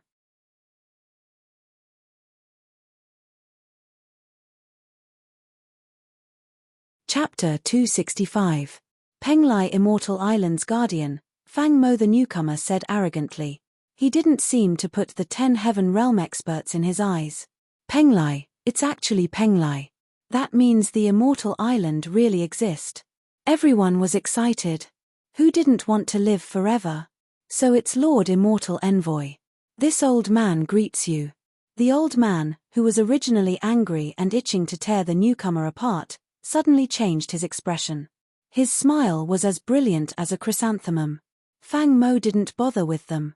He stared at Ildre Feng as he coldly spoke, "Brat, don't think that you can spout nonsense just because you are a little smart. Be careful, trouble comes from the mouth. Let's end this immortal martial assembly here. In order to prevent you from spouting nonsense again, I will give you two choices. Either you obediently follow me or you never speak again." Erdal's expression kept changing. This guy could fly on a sword, so his realm wasn't low. Ordinary Heaven Realm experts wouldn't be able to fight back in front of him. Just as Erdal was hesitating, a voice rang out. During the Qin dynasty, someone used great magic power to divide the 9 provinces into 2, leaving only the barren Yong province. Shut up. Fang Mo shouted angrily again. A middle-aged man with white hair and a beard appeared in the air. He was wearing a white robe, but he was holding a wine jug. This person didn't rely on any object, but directly floated in the air. "Master." Yang Ifei bowed respectfully. "So Sword Immortal Lowell is really an immortal." Lowell ignored Yang Ifei and the others. He looked at Fang Mo with disdain and said, "What? You can do it, but you don't allow this old man to say it. You're just a gatekeeper and errand boy. Do you really think you're a big shot?" Fang Mo built his foundation at the age of 30 and was now in the middle stage. He was considered the leader of the younger generation in the Fang clan. It just so happened that it was his turn to guard the immortal passage. He didn't expect Lowell to humiliate him like this. Even if he couldn't see through Lowell, he was still from the world of martial artists. Fang Mo didn't feel much fear in his heart. He was just a little afraid that Lowell could fly. In the face of Lowell's disregard, Fang Mo didn't quarrel again. Instead, he pinched his sword and shouted, 10,000 swords art, evil slayer." This was Fang Mo's strongest move. The sword behind him soared into the sky. In an instant, the sky was filled with countless sword shadows. Countless sword shadows poured down from the top towards Raoul. Facing the sky full of sword shadows, Raoul casually took a sip of wine and said disdainfully, "You can't even combine 10,000 swords into one. What kind of evil are you trying to kill? I can only show off in front of martial artists." Everyone below was fascinated by such a sword skill. They didn't expect Lowell to say that it was so unbearable. Lowell's figure was submerged in the sky full of sword shadows. "This is how to use a sword." Lowell's voice rang out again. Everyone seemed to vaguely feel a beam of light floating past, and then Fang Mo was sent flying. A sword light soared into the sky from the dust on the ground. Fang Mo ran away without leaving any harsh words. What everyone didn't see was that at this moment, a sword mark was clearly visible on his face. It was like a slap left there. He had tried everything but couldn't get rid of it. How could he have the face to stay here? "Didn't you hit him a little too hard?"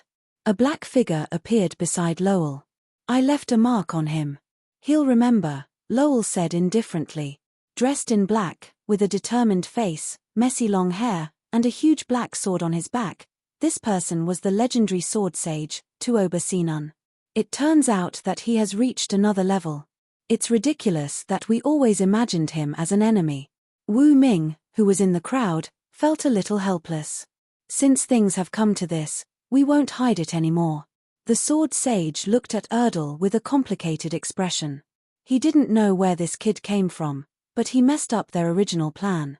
As Brother Lowell said earlier, the place we are now in is only one of the 9 states, and it's the most barren one. During the pre-Qin period, the spiritual energy in the 9 states declined. I don't know which bastard came up with this idea. He divided the spirit veins in Yongju and planted them in the other 8 states, abandoning one state to protect the other 8 states. The people from Yongju naturally didn't agree, but an arm can't twist a leg. How could the power of one state be a match for 8 states? Yongju was completely destroyed.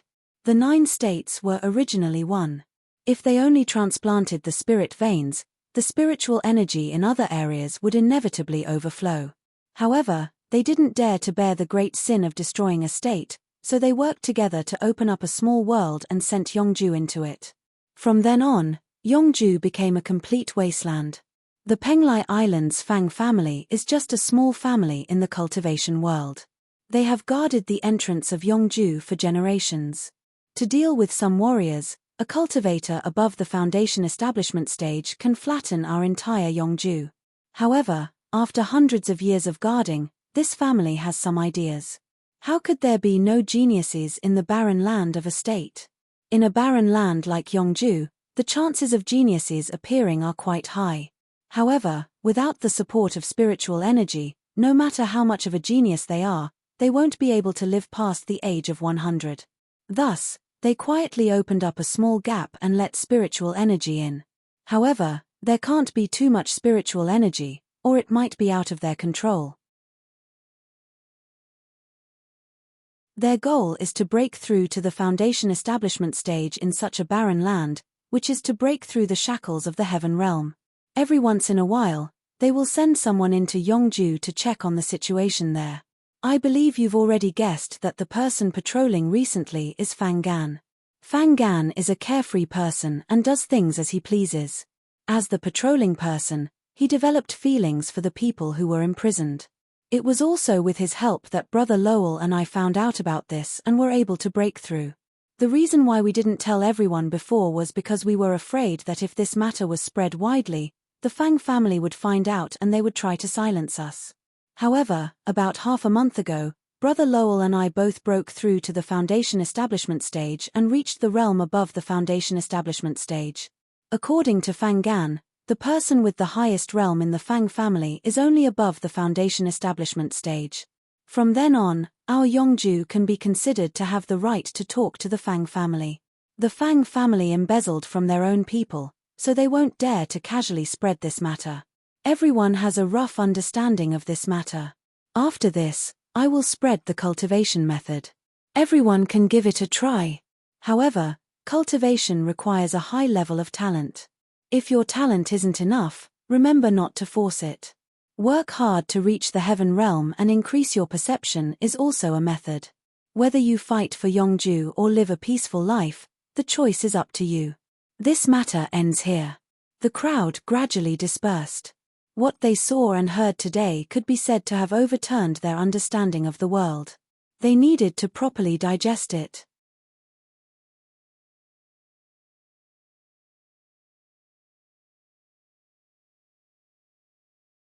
Chapter 266. Jack held his breath as he gripped the hilt of his sword tightly with both hands. Blue veins popped out of his arms due to excessive force. His delicate little face was also flushed red. With this force, the sharp edge of the sword sliced open half of the wolf demon's stomach, and Jack slid out from under the wolf's tail. Kai tilde Wu. The weight of Hua LV's internal organs was pressing down, almost falling out of its stomach. The entire wolf demon was abnormally weak, but even so, the wolf demon relied on its tenacious vitality and bombarded Jack with its iron broom-like tail. With this force, the wound on its abdomen expanded, and the mucous membrane could no longer bear the weight of Hua LV's internal organs. Like discarding garbage, it threw all those things that were in the way out of the body. With a crash, the internal organs fell out. The wolf demon that turned its body raised its sharp claws high, wanting to slap Jack.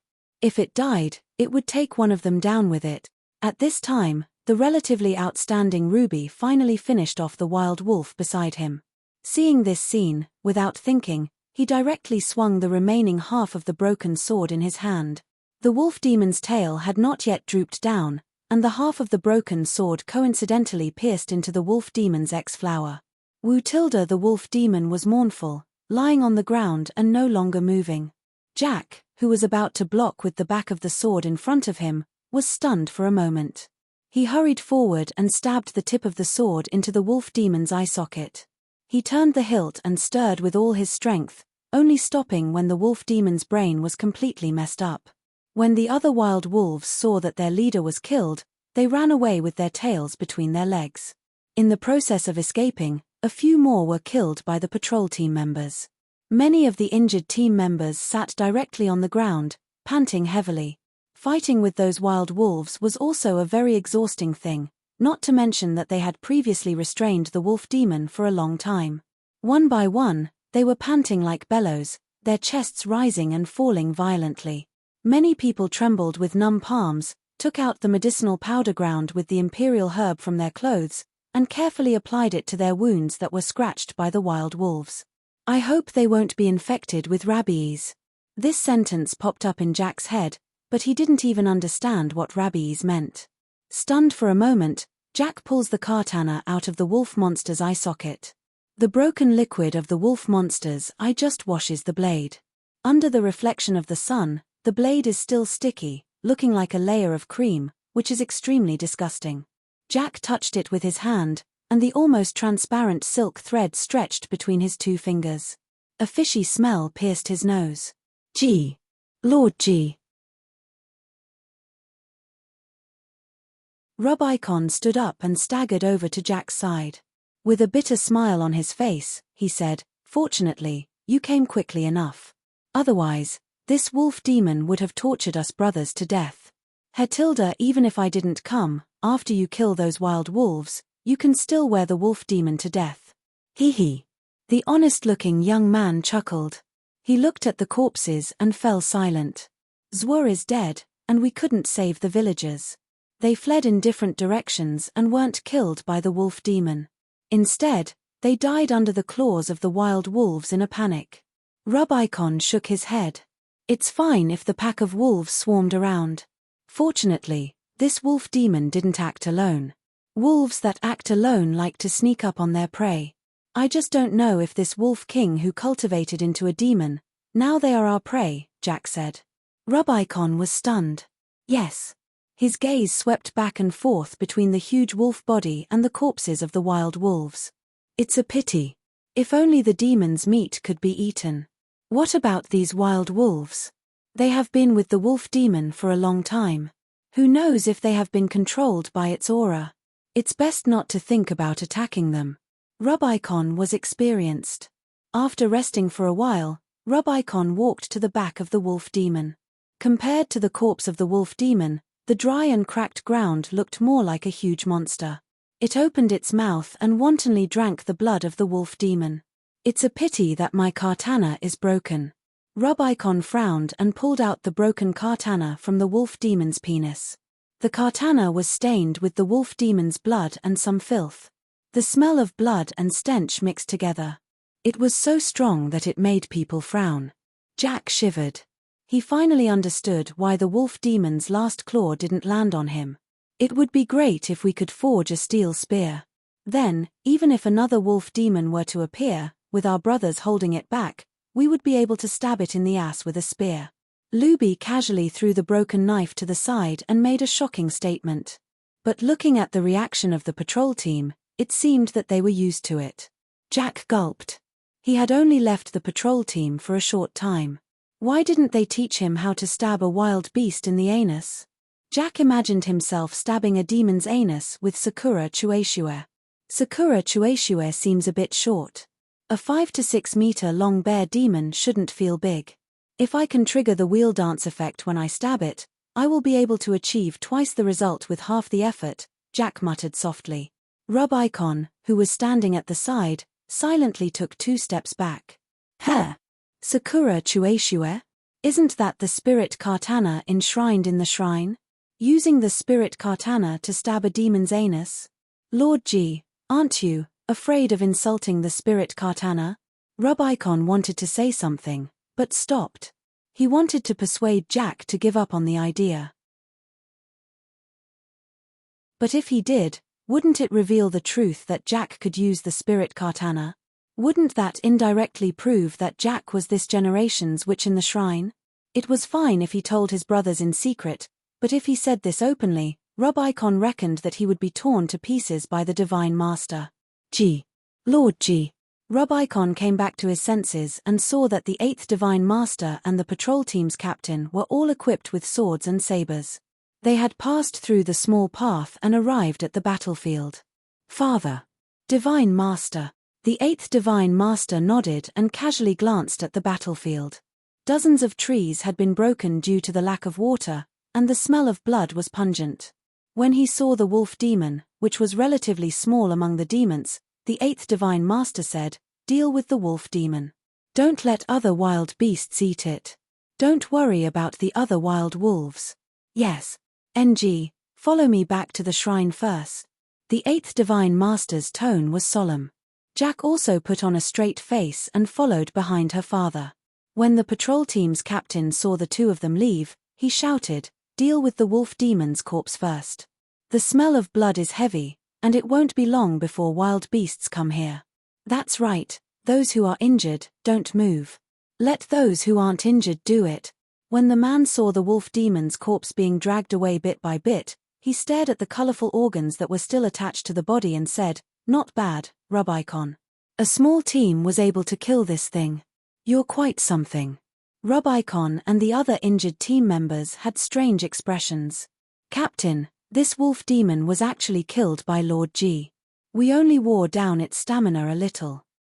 You're tuning in to the Celestial War YouTube channel. Don't forget to subscribe and join us on this journey to catch the most captivating stories.